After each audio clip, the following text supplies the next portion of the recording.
Sorry, guys, 1 second. Just setting up the system. And it's a bit off right now. What a timer. Good evening, everyone, or good afternoon, wherever you are on this planet. Today, we're going to have a very controversial conversation on a very controversial topic. And let me bring out the screensaver to give you an idea of what I want to talk about. Just setting up the system. Okay, I'm getting playback. Off right now. Where's this from? Okay. Oof, this one, yeah. This one right here. I've always wanted to talk about this, but I didn't know how to come across it because it's been kind of boiling up in my thoughts. Just didn't know how to take on the conversation, but now I'm ready. Hey, what's up, Falcon Black? What's up, Vincent? Oh, glad everyone's like popping on, but just a minor rant. No big conversation, but I really do want to touch on this real quick because I know I might rattle some feathers, but hey, it's not meant to be insulting or offensive to anyone. This is just an assessment of how we deal with things, on social media, but then in real life, like how we view each other. Okay, so amongst Black people in the diaspora, can people hear me well, clearly? Go easy. I'll go easy. No one's gonna get in trouble today. I'm not gonna get in trouble with anyone today, but we're gonna have this conversation. So I already listed down a few topics I really do want us to touch on before we go on tangents or anything. But it's necessary because it gets political. It's very important to discuss this amongst us. We have our problems, right? So that was my first quote. We have our problems. Let's not claim theirs too. And that quote was essentially a very clear point that I do think that amongst people who live in the UK, who live in other parts of Europe, Canada, Africa, there are specific struggles we may face or experiences we may face that, of course, wouldn't mirror everything they go through in the US. I've got a few friends in the US. I've got people I talk to. But there are times when we kind of assume we go through the same things. What do I mean by that? Essentially, what's been going on for the past 2 years, time's flying by, but the whole BLM movement was a big deal.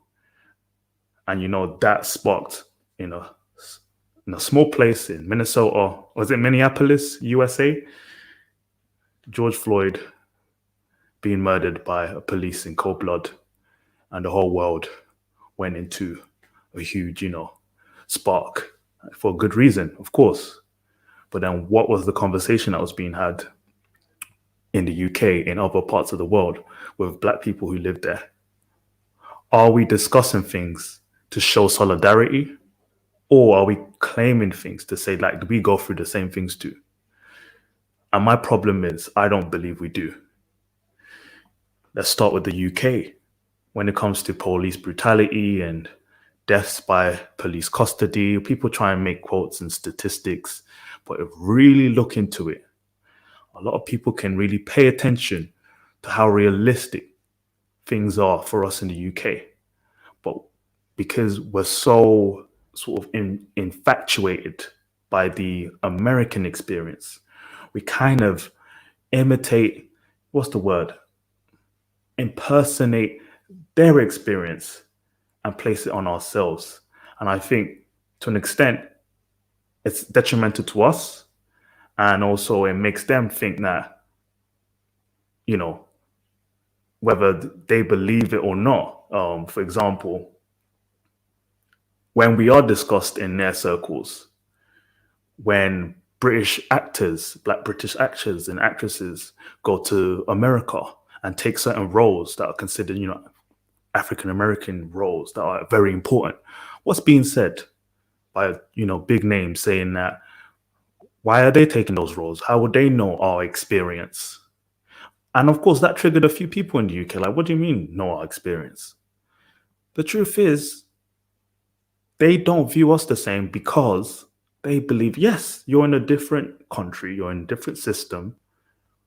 Why would you resonate with our experience? And then we reinforce it like, yeah, we go through the same thing. We go through the same persecution. Well, marginalized the same way. Well, the situation is quite diluted, to be honest. Let's be very clear. And the truth is, we only use that to kind of partner with them and say, yeah, we go through the same things. Yeah, we go through the same things. But let's not lie. I'm not trying to rant here. I want to be very constructive when I make these claims. But I would definitely bounce off with anyone who has a different idea. Hey, Why It Matters, just seen you popped in. Thanks for coming on so early. Can you hear me? Yeah, I can hear you loud and clear. Can you hear me? Can you hear me? Yeah, can you hear me? Yeah, I can hear you very clear. Yeah, so did you just know what do you think about this topic? Is this too controversial? Am I stepping on toes I shouldn't? Or have you been having a similar point of view?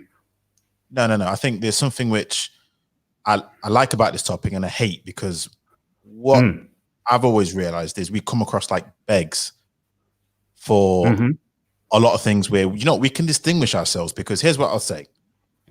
There are some things which I will say we can relate to, because we do face struggles which discrimination, our history here, colonialism, slavery. So there are things which I will definitely say we can relate to. But I hate the fact of trying to relate and beg to it. Why can't we just say this is our experience and leave it like that? So I always hate the conversation, because we always come across like, and because we do it the way we do it, we come across like little bro, little brother. So they never. So when it comes to Black Americans, we always get seen as, well, you're trying to beg for us because you're always trying to, you're trying to be up in our spaces. You're trying to relate to everything that we go through, even with the BLM, as you mentioned. What I really hated the most is we would, and I do enjoy that we do have solidarity. We do try and have their backs, but they will never have our backs the same way as we have their backs.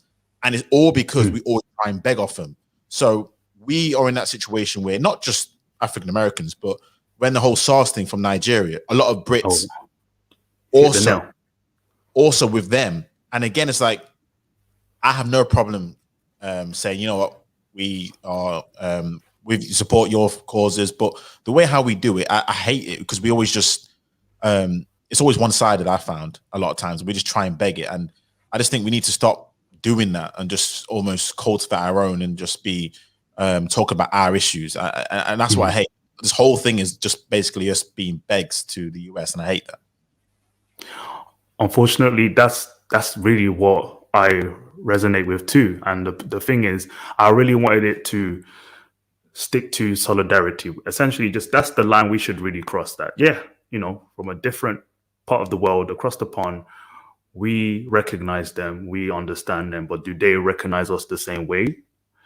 Unfortunately, that may not be the case. But then the thing is it because they dislike us or they don't want to associate with us? It's more of the fact that we're insignificant in the same conversation. Living in America, right? In comparison to living in the UK, we can find similarities, but fortunately, not as intense as they've dealt with things. Or do you think maybe that's just my point of view, or some people may disagree? Like, what do you think? I just think it's their culture, which is, from what I've understood, it's so, because when I go into their culture, a lot of the things that they go through, I'll be honest with you, because there's a people are very emotionally charged anyway, but I just think it's because they don't recognize this as a culture, because Americans are really up their own backsides. So a lot of times they only care about themselves. They silo themselves, like us in regards to Europe. We're kind of like the US of the Europe, because we only care about what happens in the UK and that side of stuff. We kind of just don't recognize a lot of things that happens elsewhere. I think that's just the same case. And yeah, because it's not this, because we're trying to claim the same thing and it's not the same, they will never view it the same way. And that makes it just compounds it even worse, because they don't recognize anything outside the US, number one. And because it's not exactly the same, they'll just say, oh, you're just trying to beg for us. So yeah, that's how I see it. They're just as a people, they're very, very, very what's the word? Patriotic, but that comes across xenophobic at the same time. You know what?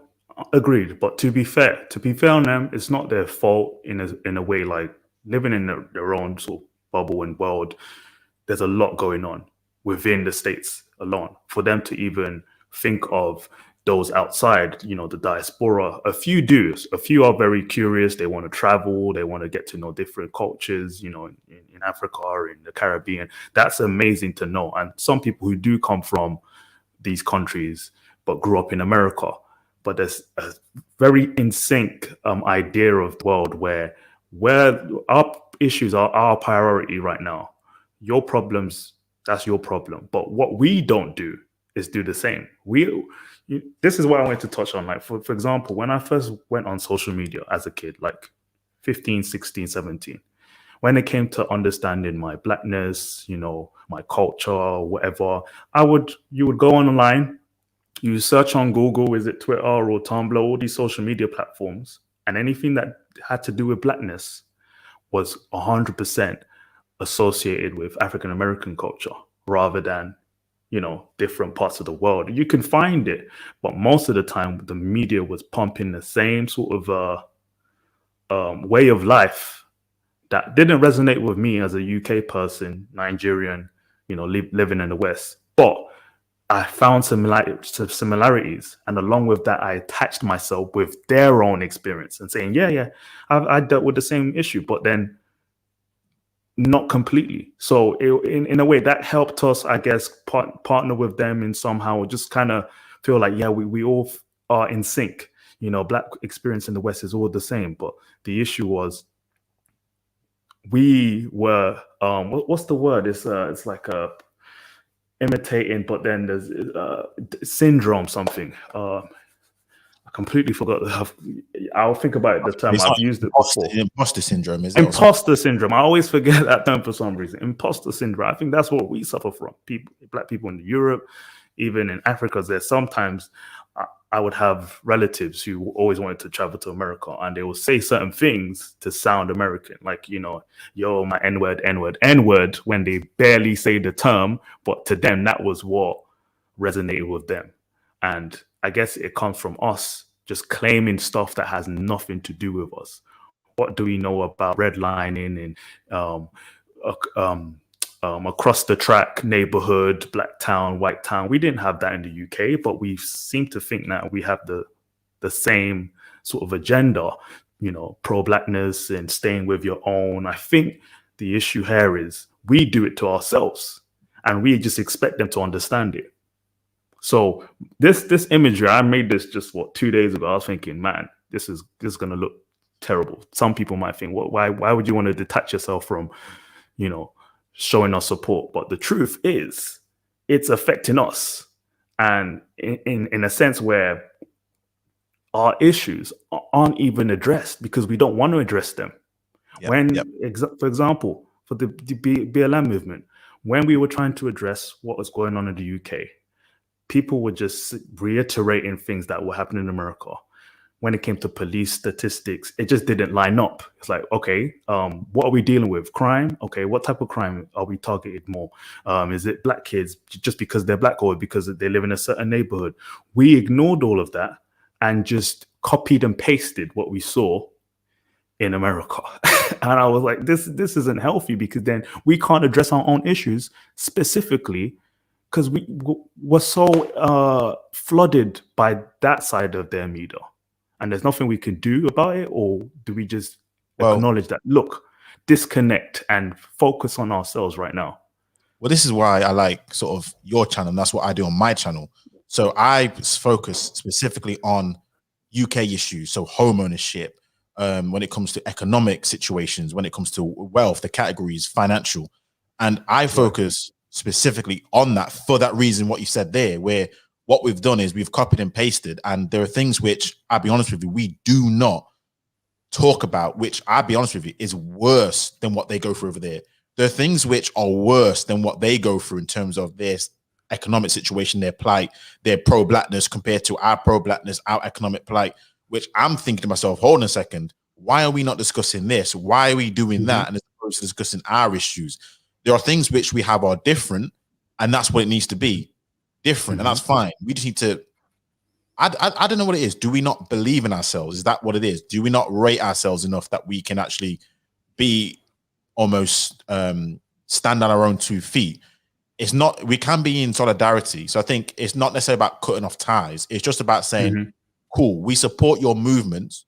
However, we need to focus on ourselves first. So there's no way you can have two, weak groups trying to, I don't know, prop each other up. You just need to be able to, for me, be strong on yourself. So I don't have any problem with supporting causes wherever they are, not just in the US. I'm talking about in the Caribbean, when they go through their hurricane season, when they go through their issues where a lot of countries like St. Vincent and the Grenadines that had to relocate, all these kind of things that take place in South America and Brazil, in Central America, on the African continent with the situation that goes on with the corruption. I have zero problem with supporting our brothers and sisters wherever they are.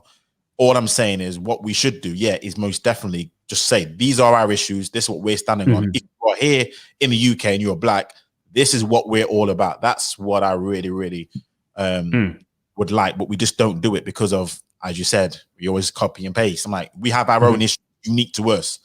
Let's focus on that. Let's talk about those issues, because a lot of things I'm seeing, the trend is it's just peak. And that's another thing what we do as well. I know it's because it's the culture's heavily influenced, because the US is a global giant. So by effect, they will be a global giant because they're in the US. But even lingo, it's like I hear Brits use the word period. I'm like, hold on a second. Period is something that a woman goes through once every month. Full stop denotes the end of a sentence. I'm like, stop saying that goddamn word. It's full stop. It's like things like that which I hate, which a lot of Brits are using. Like, stop saying that kind of crap. We don't say that stuff. So we just need to big ourselves up, and we need to stand on our own 2 feet. It's just crazy though. But we just don't do that. And it hurts us, because again, in certain spaces like the acting that you're talking about, that's where we get the disrespect. But if we assert ourselves and say, this is who we are, this is what we're about, then they can't say anything to us. They can't chat to us, because now it's like we have to respect it, because we don't respect ourselves. That's how I see it. We don't respect ourselves like that. So that's why we get treated the way we do. By not just, by the way, Americans, by other parts of the diaspora, we don't, I believe, treat us with any respect because of that fact. No, you touched on something I want to hit on again soon. But so I brought up this topic basically from thoughts that were boiling over like maybe for a few weeks now. But then when I was also on Falcon Black's stream last week, I was having a conversation with an American, and it was like it was an interesting debate. I wasn't very comfortable with how we kind of approached certain questions, and it was sort of like imposing his ideas on us as UK people. I'm saying, our experience is a bit different here, and he's like, no, the system's gonna affect you the same way. You're black there, and I'm just like, bro, like, I get what you mean, but I'm already raising different factors that differentiates between your experience and my experience. And I don't know, I get this system of white supremacy you have to kind of push down and sort of identify, but the way it's felt in the UK is slightly different, because we're surrounded by different sort of ethnic groups of Europeans already, where they have their issues, right? I've already explained how I am living in Ireland right now, and they have their issues between, religious alignments. They still have that issue. I've got a Northern Irish friend who told me they still like, oh, I can't date a Protestant or a Catholic or this and that. It's like, this is still going on now. So sectarianism. Sectarianism, that's what it's called. Right. And it's like their energy is placed more on all these other sectarian tribalistic ideas that I'm almost secondary. I'm not saying that, of course, being black is easier than them, but in a way I am, because then I'm less of a distraction. That's just me pointing out one thing when it comes to living in Europe, just living in different parts of the world other than America, is that I am not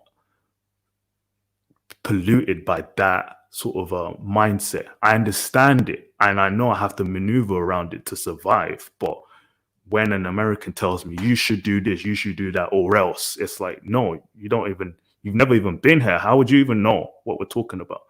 But it's almost as this is how I've seen it as well. It's almost like their propaganda is used to change our way of thinking. It's like, why is it that, yeah, just like you said, our young kids are speaking like them, using their lingo. It wasn't as bad maybe back in the early 2000s. Like everyone was just focused on our own UK slang. But now it's like we sound like them now more and more. That do they even appreciate that, or do they think again we're appropriating their way of speech? Because I've heard that a lot. I've seen it on social media, like, oh, they imitating us, like it's an insult. Like, who are you? So again, it's like we're doing it to ourselves. Oh, you're And right, right. And yeah, this is what I mean. It's like we hinder ourselves. And even though I will say this though about a lot of their lingo, this is the thing I find about the US, because the US is a melting pot. So a lot of those slangs that they use, I can say a lot of it's Caribbean influence, even hip hop. A lot of things that they go through, which they will claim as themselves. But I'm like, listen, if I go through like bass lines and dance hall culture and things which have been, you know what I mean? A lot of these early adopters of hip hop and all these music come from not strictly American, but it's just, you know, in the US. But yeah, we can really go to a lot of these things, which if you find out, oh, interesting. But yeah, you're right. It's just again, they always assume that it's imitating them, because if they popularize it, they think they've created it, even though it's like that's not really the case. But yeah, this is the thing. We need to stamp our authority. That's what we need to really do. And when that conversation that you had with that person on Falcon Black stream, he was imposing his. Listened, right? I didn't listen to it, but I'm listening to what you said to me. But he's imposing your viewpoints as opposed to you saying, no. This is how it goes over here. This is what it is, and this is how you know my experience is. But we let ourselves be imposed upon as opposed to us imposing our will. That's how it seems to me, and that's how we look like little bro. So yeah. You know what? That's the one thing I wanted to touch on as well when it comes to what we allow kind of ideas to take on from them. It's like when it comes to Black History Month, okay, what we're taught in the UK. I don't know if your school did it, but you know, during the month of October, I'm taught Black History Month. But what type of history month? African American History Month. I'm learning about all their scientists, all their political activists. I'm learning everything about American plight, right? Their movements. Great. Yeah, it's all important because, of course, it actually led the Western way of thought when it came to racial equality. But I didn't even know about a lot of things that happened in the UK. I didn't know a lot about what happened in the Commonwealth when it comes to Africans and Caribbeans and, you know, just Black people in the rest of the world, and things that actually did improve because of specific figures in these countries. But no, I was only taught American history, and I'm like, what's going on? So that's what we have to align ourselves with completely. Yeah, I started thinking that maybe we've gone through things the wrong way and we've allowed that to happen, where it's almost as if, I wouldn't want to use this term, it's almost like a mental colonization from them to us. Anyone in the UK, anyone in other parts of Europe or Africa, we have to take on their ideals, their culture, in order to progress. Now, I'm going to step on a few toes if there's any Americans listening, but I've noticed a lot of what's happening now. The ADOS movement is to differentiate between them and saying that we're the superior group. So you have to follow us, Black Brits. You have to follow us, Nigerians. Look, you come from shitty countries. Mind my language. You should follow our steps, and if you don't, then you're a sellout, or if you don't, then you're not Black. You know, it's like there's a level of colonization from them in a way. I'm gonna hit on that later on. I want to see what we could talk on. If anyone wants to chime in, gonna check on the chat. Hey everyone, KB Jones, nice to see you here. Salford Blue MS, Vincent and Fiona, thank you very much for listening in. I hope I touch on topics that, you know, everyone wants to explore, and if anyone else wants to join in as well and give an input, that would be good. But yeah, why it matters. What else do you think about that? Something which was very interesting, which is a very I might have to use that phraseology, mental colonization. And you're right. What happens is, because as Black people as a whole have a shared experience of oppression. Let's just say that. It doesn't matter where you are. I guarantee wherever you are, you've had colonization, slavery, there's always something. So there's not one black group I know out there who doesn't have that history of that, unless you could go Ethiopia. They've not been colonized. I think, who else has not been colonized? I think there's like 2 African nations who have not been colonized out of like 54, how many nations that have been created now. So there definitely is a shared experience there. So with this mental colonization, it's almost like we now have to pigeonhole as saying, in order to be black, because this is where the whole to be black, especially as a Westerner's perspective, let's just say that, you almost have to have this mental Olympics. So what we're trying to do now is interesting, which is we're trying to fight to see who's the most oppressed. It's a very, very weird situation. So a lot of these things, if you look at the wars, it's if you peel back the layers, what's it about? Who's the most oppressed? I mean, that's how stupid, low level these conversations are. It's about, you know what I mean? It's about, we go through this. Oh no, we go through that. I'm like, hold on a second. So you're trying to argue about who's the bottom of the pile of the list that people step on. Is that what you're trying to argue with me? Because if that's the case, keep it. If you want to argue about who's, in worse conditions, keep it. If you want to argue about who's the dumbest, keep it. If you want to argue about who's the one who, can't seem to get their situation order, keep it. That's not what we should be focused on. But we have this, again, it's like that mental colonization where we have to sort of appropriate, or we have to represent blackness by struggle. It's like, it's bullshit. And that's why, when I look at some of the then we wonder, how can we lag it behind? Because you are filling everyone with that propaganda that you guys are where you are because of white supremacy, and it's all this victim Olympics and Olympic oppressions and all kind of other BS. And if you look at the culture that people are trying to copy, nothing is redeemable. There's not one redeemable factor which I can say that, just be honest, that Black Western culture is something which I'll be proud to share with my kids, or proud for people to say, yes, this is. It's all bullshit. It's all things like, again, idiotic slang. It's all about hood culture, roadman culture. Most of the distinctive factors that people say, this is what it is to be black. I'm like, just keep it. If you want to be like that, you can stay right over there. Just stand over there. But that's kind of how we've been colonized. It's another form of slavery. It's another form of keeping you oppressed. Because once you try and get away from that narrative, guess what? As you said, guess what? You get called every name under the sun.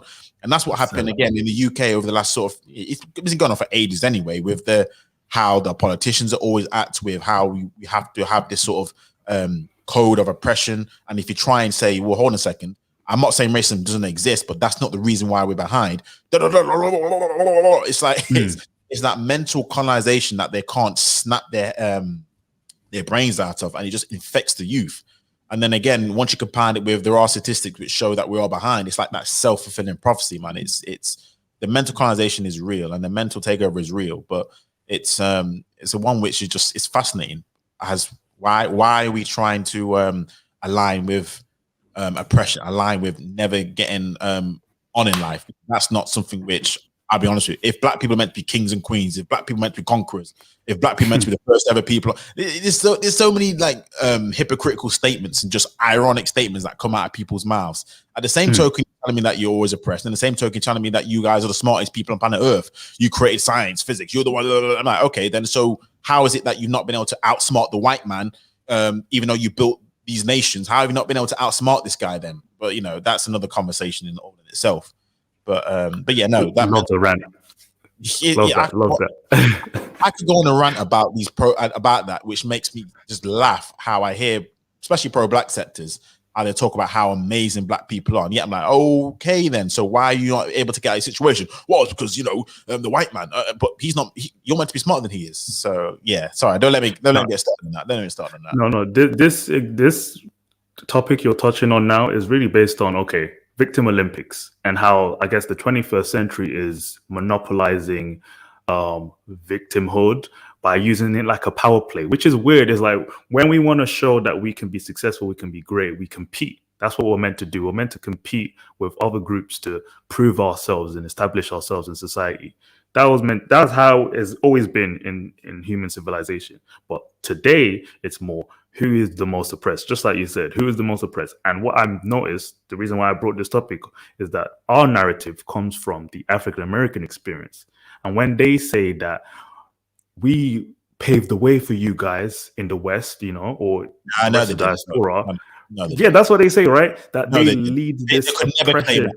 They can never claim that shit to me. I'll have to. But that's exactly what they do. And the point I'm making now is that this is where they want to be, is like in the forefront, and we have to follow them in order for I guess them to get their due diligence, right? The reparations, this, ADOS, this. And then we have to kind of just hold the fort in some way everywhere else. So they're imposing their ideas already. They're setting rules and tenets on what it means to be black or pro-black, and then if you don't follow it, you're not part of the system.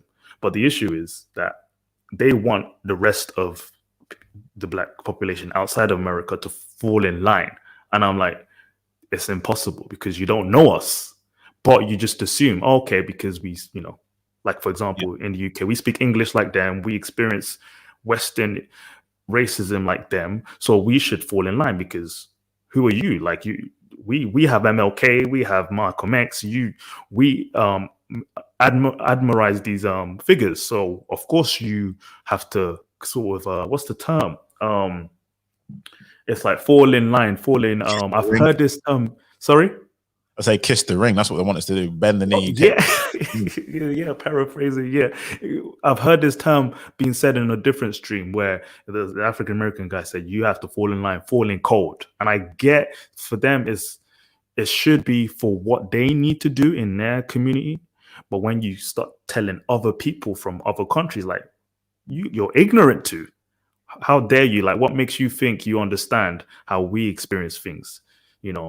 So that really got to me when I had that conversation. I was like, I don't know you, but we do that. We step into their spaces and saying, yeah, we're one of you, yeah, and they just expect us to fall in line. And so we have to get to the point where, like with this scissors, like cut tie to a certain extent. Like, look, we're gonna show you solidarity, but I don't know you like that. You don't know me like that. We studied you. We know your history. But we're still trying to learn ours, and that's a problem.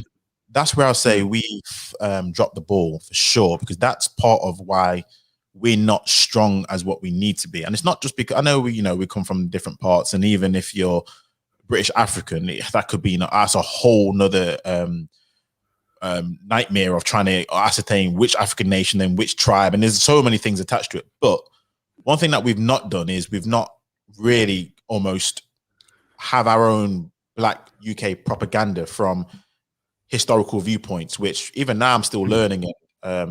Things from, again, certain Windrush generations, from the colonization of Africa, from the treaty that divided all the African nations. And there's so many things which I think we as a people have dropped the ball on us to empower ourselves, because we're just not empowered.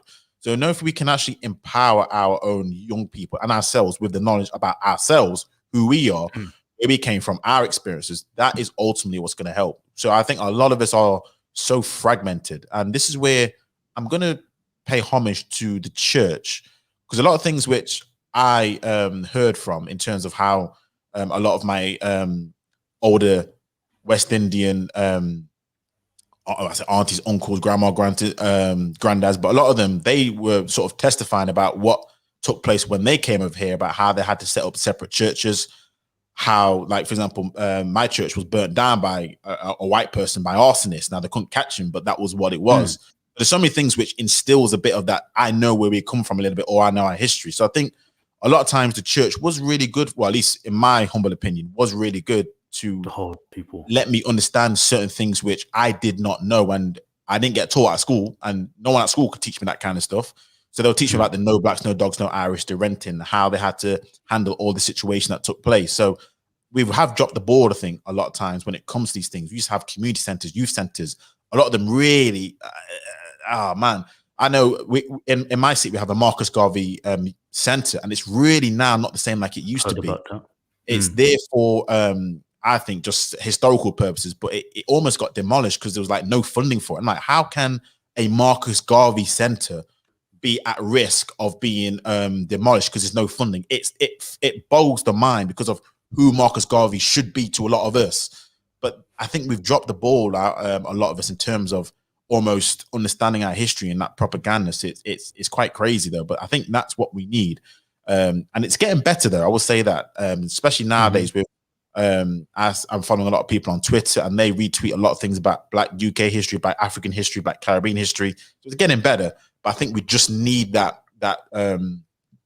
more of it, more propaganda, more TV shows, more films where kids will actually really engage. I'm trying to think of Black British films that shows us from a historical viewpoint. There was a TV show called, is it Small Axe? There's things like that, which is really, really, really good, but we just don't have that solid foundation yet. That's what we need. To just have that foundation, that base to work off. If that makes sense. So yeah. To touch on media and I guess entertainment, we can cross into that real quickly. When it comes to our interaction with African Americans as British people specifically, that's the conversation that's being had. Is why are we coming into their Hollywood experience and taking these roles? And as Fiona said, it seems like our actors and actresses are valued more because I guess they're more theater trained and everything like that. But what happens is that you have these controversial topics where they're saying they're taking our roles. It's like, oh, okay, we're not the same. And then they go into our experience where we don't have the same experience. I was like, oh, so now they acknowledge that we don't have the same experience. So for a long time, it's like we have to fall in line to their system because, of course, white supremacy is global. But now when we enter into their spaces, it's like, why are you here? So either, they value us differently, or we just have to accept that we're different. And it starts with us doing that. I did a lot of reading. So like last year, I was like, okay, we have to start recognizing what was different between our history and our experiences, right? When it comes to African-American experience back in the 1800s, when they were emancipated and then wanted to gain education to climb up the economic ladder, they couldn't go to predominantly white colleges. So they had to create their own HBCUs. Do we have that? No. Did we need it in the UK? No, because I read into it, and the first, But we weren't American. No. That was, I was going to even touch on that. When it comes to the first Black American to be educated as a, university graduate, he had to go to the UK back in the late 1700s. I think 1790 something. He had to go to the UK because the UK allowed Africans and African Americans to study on their campuses. Like it was something that was broad. Like African colonists would send their subjects to, take a certain course and then come back and moderate things. So, for example, in Europe, things were already allowed that Americans prevented, African Americans from experiencing. Other laws like segregation, of course, Jim Crow, we didn't have that. It wasn't on paper, so it wasn't fully practiced in any way. We may have no blacks, no dogs, no Irish, but then in general, we had our struggles, like, with the Windrush generation not being able to find homes to live in. But overall, they could overcome it quicker because it wasn't on paper, it wasn't legislated. While in America, they have all these redlining policies that have been reinforced to sort of we can see that history, and then we look at our history and realize that, okay, yeah, there were less of us, but in general, there weren't laws that barred us from climbing. So that's why African Americans would say we're not the same. When Samuel L. Jackson was on radio show, he was like, oh, they've been practicing interracial for so long, so why is Daniel Kaluuya doing this role as an interracial, actor in this role? But then in the UK, they don't have the same problem with that experience. So he made sense. It sounded like a slide diss, but in a way, it's like, look, the UK, why are you here? It's like you don't have our problems, and we have to accept that's the truth. Yeah. I know what's interesting about that whole. This is where I'll say Americans don't understand global competition like we would do, because this is about acting now, and as far as I'm aware.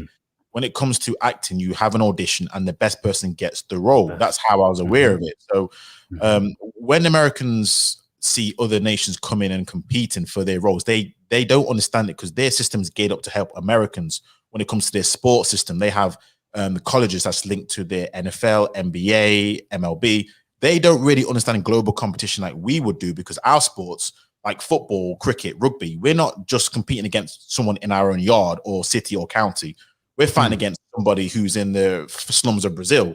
We're fighting against someone who's in India. We're fighting against someone who's in South Korea. So that whole situation is so many layers of Americanism that it just screamed out to me when Samuel Jackson said that, because they don't understand global competition really like that, because they only really compete against themselves, whereas we compete against everyone. Even our own companies are sold out to every Tom, Dick, and Harry. If you look at every quote unquote British corporation, they're pretty much sold out.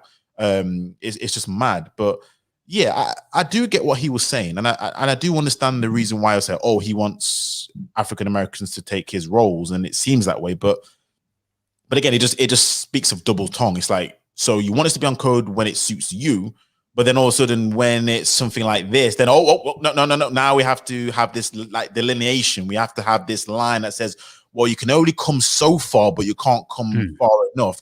It sort of screams of white supremacy. You know what I mean? It's such an ironic situation, because the same thing that they complain about not being allowed in certain spaces, you should stay here, you can only get to this sort of level. Isn't that the same thing that they're saying to other people? It's like, whoa, hold on a second. You can only do this, and oh no, you can't do that. It's like, but let's flip it around, because what people have never said is, how come people didn't complain when Forrest Whitaker took over Idi Amin in The Last King of Scotland? How come people didn't complain about John Childy when he took the role of in Hotel Rwanda? How come people didn't complain about Denzel Washington in his role in For Queen of a Country, who is playing a British West Caribbean? There's so many things which take place which Americans will do, which they won't even sneer about, or we won't sneer about, because we see ourselves in them, but comes to find out they don't see us in them. That's the difference. So we won't bat an eyelid when those actors play these roles, do good or bad or for worse. We like that because we actually find, we resonate with them. But when it's the other way around, it's like, oh, it's an issue. So it's always that one-sided approach, which makes me just, it cracks me up. It cracks me up because they can take whatever roles they want to. Black Panther, Eddie Murphy, all these kind of things which they can take a normal bat an eyelid. We don't care about it. We like it. It's a good film. We'll like it. But when it comes the other way around now, all of a sudden, oh, well, hold on a second. Now we have to say this. Now we have to do this. That's because of their, again, that nationalistic viewpoint where as long as they take the roles, it's fine. But they don't understand competition. They don't understand global competition. They really don't. But it just, the whole thing just made me crack up when I heard that statement. So, yeah. Speaking of competition, I'll quickly touch on this as well. When it comes to the Olympics, as it's going on now, if you remember, Dr. Umar Johnson, if you notice what he said about what's her name, the half Japanese girl who played for Japan, Naomi Osaka, right? He was complaining that why isn't she representing Haiti? Why isn't she representing her African roots? Why is she picking the Japanese, colonial master of the East, right? He was making those points, and I was thinking, hold on. So all these African Americans who are waving the flag of their quote unquote oppressors, the system that be, they are proud to claim it. They're proud to bring home the gold medal to the system they, dislike. For someone like Umar, of course, not every Black American is patriotic and conflicted like Umar is, but that's funny to me. It's like, okay, Naomi can't represent a country that she's partly a heritage of, but you can represent the white man's country, and that's okay. All right, and then they will say, okay, they built America so they could do it, but you're in the system that you said you built and is oppressing you. It's like, make up your mind. All right, what do you want to represent? So yeah, when it comes to competition, they don't, because they live within that. America is the greatest country in the world. What's the point in seeing the rest of the world? To them, their competition is within their borders. That's why there's a fear of, traveling.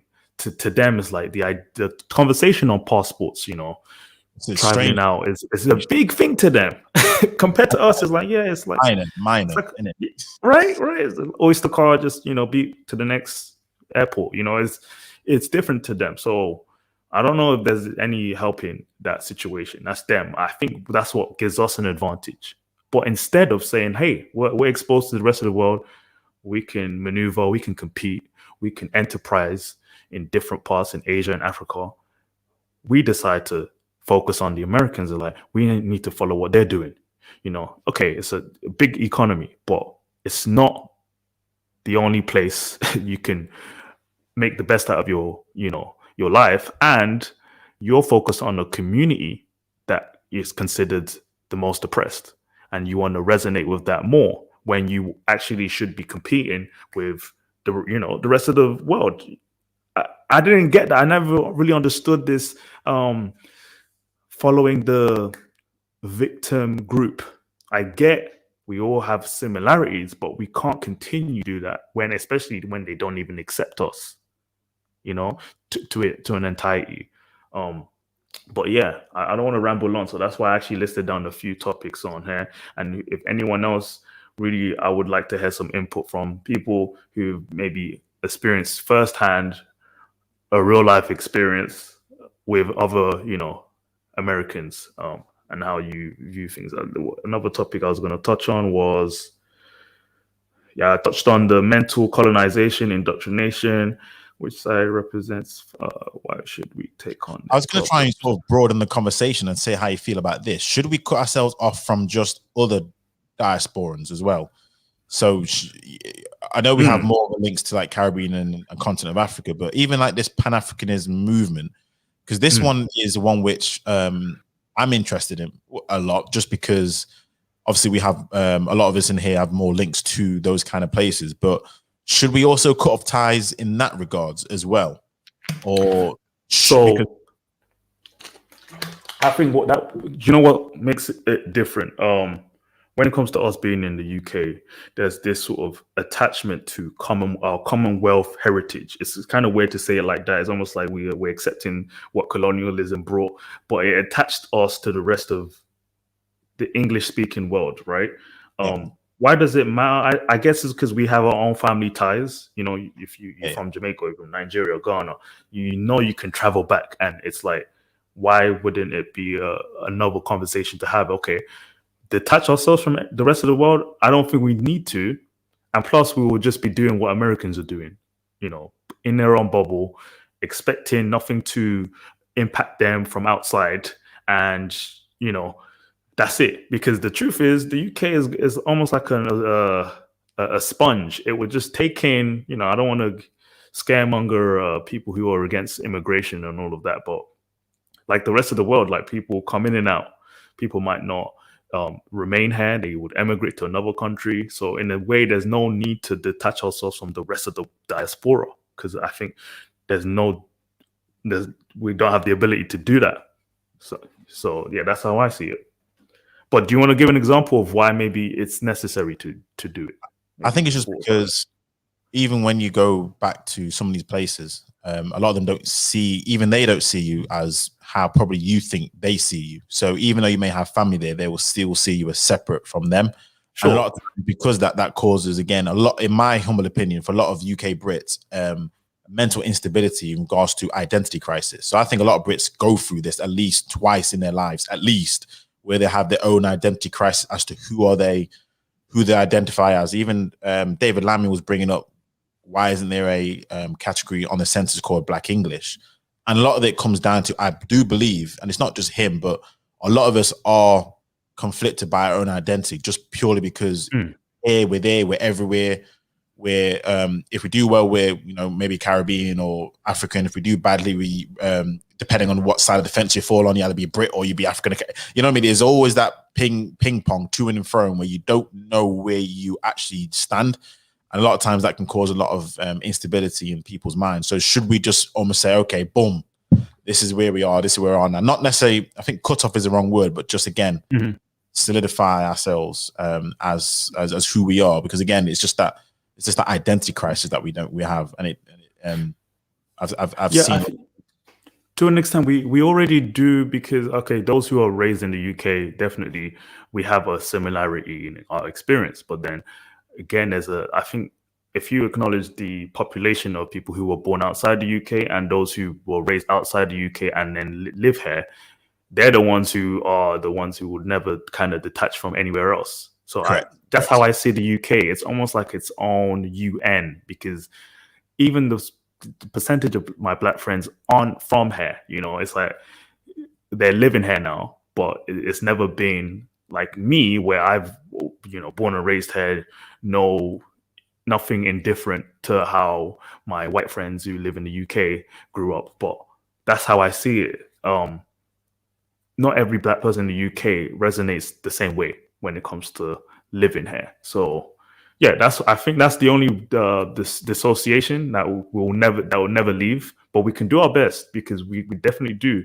have our own distinct experience, and that should carry on. So we can let that thrive over time, and who sees? You never knows. It might become popular. Yeah, fair. But yeah, fair. to Good continue with that, I was gonna bring up another one. Yeah. The main issue is why should we take on their problems? There's a lot of things we say that we don't go through. Okay, this is from my experience, but when it comes to police brutality, even that term alone, it's like, okay, are we being targeted in the UK by law enforcement the same way they are? So it will be stop and search. So stop and search, Right. Black people are over represented when it comes to stop and search. When it comes to youth custodies, Black people are represented. There was a stat that said this, that Black Brits are, do you know, there used to be a stat that Black Americans were more likely to be in jail than in college. Actually, when we looked at the UK system, Black Brits were actually more likely to be in prison than Black Americans. But again, so I think brutality is not the word I'd use. There may be just institutional disadvantages to being in the justice system, criminal system. So, because the obvious thing is, obviously, the UK police don't have guns, so that brutality on that level would not be the same, even though there are examples of it happening. I don't know if you heard the situation that took place with former footballer Dalian Atkinson, who got killed by police. Heard that. Tasered. Vincent's backstage, by the way. But there's a footballer who was tasered, kicked in the head by a police officer, which again, it doesn't get the press. You had the riots that took place, Mark Duggan in 2011, which again sparked the 2011 riots. We had there's another person as well, something D'Souza, who was also shot. So it's not on the same level, but again, a lot of times we just suppress our own issues in favor of their issues because it's hot and trendy. So we just forget a lot of that take place. But yeah, I think it's more, police brutality is definitely a different type of kettle of fish over here. It's more to do with institutions, law enforcement and criminality and the justice system and the custody service and things of that nature at all, which are heavily impacted by us, but we just don't scream about it. So it's what it is. All right. So hey, Vincent, before you touch on anything, you mentioned Mark Duggan, and I remember that 2011 chain of events, riots in London and Birmingham. It was a weird one. I think, it's a different animal when it comes to how we tackle police brutality here. And if people recognize, it was weird because it wasn't like, just Black people protesting. It was like the working class whites who came along. And I guess, the opportunists as well, they were rioting, they were looting, and it was happening in different cities. And it was more than just our experience with that Mark Duggan case. And it was also embarrassing in a way because we never really addressed the main issue, is that they caught a gun with him, and I guess he didn't try and aim it at anyone, but the SWAT team dealt with it maybe drastically. And so, of course, that started the riots. But in a way, it was, compared to, let's say, the riots that happened in America, almost completely insignificant compared to them. It just came and went, and nothing really. That's not actually quite true, you know. I mean, I thought a lot. It caught worldwide news. There wasn't because there was a famous scene that took place where this young kid was getting up because I think he'd been punched, and somebody stole his laptop or some of his belongings in a bag. So I will say this, to be fair, in 2011 that hit worldwide news. I don't know how young you were at that age, because I know you guys are pretty young. That. But there was a lot of situation that did take place around the world. So I will say this: one thing that we like to try and do is, what are the Americans thinking about us? Forget about that. But a lot of the world were focusing on us for a lot of these things. So it did catch on. No, I get that. My point was an impact in the US as things over there does to us. That's the only thing. It wasn't the impact. I misspoke. I was more focused on the the feedback people got. All right. It was almost treated like a joke. Like, what's going on? Like, seriously, what was the people didn't even know what the case was to an extent that okay, people had to read into it, but it felt strange because I remember I was in North London when it happened, and some buildings were like burnt down, like in Enfield, and it was confusing. Like, what was this for? Certain businesses were protecting their, their street, the Asians and the Turkish people, and it was like it was chaos out of nothing, right? Oh yeah, of course it was a big deal, but there wasn't a grassroots movement. Like, let's say I'm using America again as a comparison. When Mike Brown was shot, the BLM movement rose from that. Like, that was like a big turning point, like 5-6 years ago. While that Mark Duggan case, there wasn't like some type of a movement happening. It was just the public just reacting to something. And yeah, it was when it came to race, like race wasn't the issue. I don't know. That's how I got from it. It was like Mark Duggan, one situation where it was dealt with crazy, and then everyone was writing, not just black, but white kids, Asians, of a certain class. I must have interpreted it a bit differently because of who I was watching, but it was a famous, like, obviously I had David Lammy talking about it. He brought up race, as you can imagine. Also, there's a bit of a culture war that took place. Do you know David Starkey? It rings a bell. What does he do? He's a historian who is famous for his, let's say, his takes on a lot of cultural matters. And he, at the time, he said the reason for the riots is because kids, white youths, were adopting black culturistic traits, and he got widely condemned for it. But he pinned the riots down to black people's influence on a lot of not just black people, but white people, working class youths, everyone. He pinned it down to. And he read out a text, which it was typical, like black speaking, them way there and this thing and that kind of stuff. And it's like, all right, cool. But he did. So for me, there's a lot of talk, and it probably depends on who you listen to, about how race played a part in it wholeheartedly. And I was listening to some people who use race as the reason why, and et cetera, et cetera. So yeah, there was a hell of a lot of talk about that. The problem is with us, again, it just gets swept under the carpet. But yeah, David Starkey, I'm pretty sure if you Google him on type him on YouTube in regards to 2011 riots, you'll see an interview he did. I want to say it was on either Newsnight, but I think it was with Andrew Neil, and he brought it up clear as day, and he got widely condemned about it. But yeah. Why matters? Yeah, I'll definitely check it out. Sorry, Vincent. I'll check it out. I'll review it maybe in a different video, but that's definitely a big topic to have. So how are you, Vincent? Do you want to chime in? Hello. Hi everyone. Hi, the Duke and Why Matters. Everyone. So just go off that, right? You said it was David Starkey that said it was due to black culture, right? Yep. Yeah, that had that effect. Right. So this black culture that we're talking about, is it black British culture or is it black American culture? It was black British culture because it was a lot of Caribbean patois that was being spoken. So black British culture. Right. So I'm gonna assume it was like the working class type black culture that you see in London, right? Well, I don't know. I mean, just anything that I grew up with. So yeah, working class, I would assume, yeah. Fair enough. No, I agree with the title, Deke, right? Stop claiming the African American plight. Now, from what I see, especially on social media, right?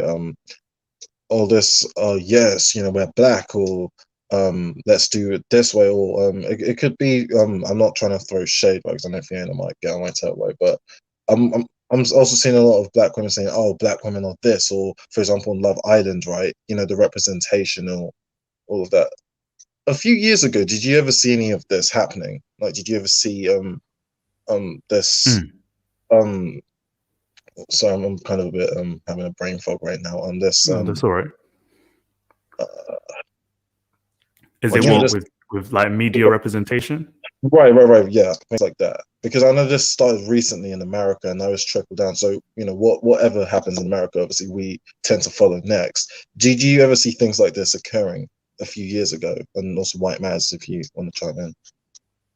I mean, yeah, for definitely. I mean, I've seen a lot of this way before the Americans. This is why sometimes I'm a bit like, ooh, there's some things I'm like, we've talked certain issues we've talked about, for me, way before Americans in terms of representation, in terms of like interracial dating. There are talk shows that date back to the 90s, etc., where we've been talking about certain topics which they're only now talking about in the US. But again, because we ride their coattail, we always like, oh my God, this is a new issue. No, this has always been an old issue. But yeah, Oh, really? I've downloaded a few copies of some old streams talking about how, do you know, for example, and Fiona would resonate with this one, but a lot of black people way back in the day would talk about how black women were not, what's the word? They're not approachable. They would be giving you a hard time. They're not as friendly. They're not as fun as white women. Oh, wow. This was, and I've got all the evidence saved in my hard drive just to make sure I've got it, because YouTube might take things down. I know the video you're talking about. I know the exact video. Talk shows about how black women weren't as chosen by like by the demographic. So these conversations that have been had for a long time, but it gets under the carpets. So yeah, in regards to what you're saying, Vincent, yes, I've seen and I've heard, may not necessarily be online, because obviously the social media is a new thing. That's the problem. It's a new thing. But 100%, a lot of these conversations have been talked about, particularly in like my family and other families and that kind of stuff. So yeah, for me, I've definitely heard these conversations before.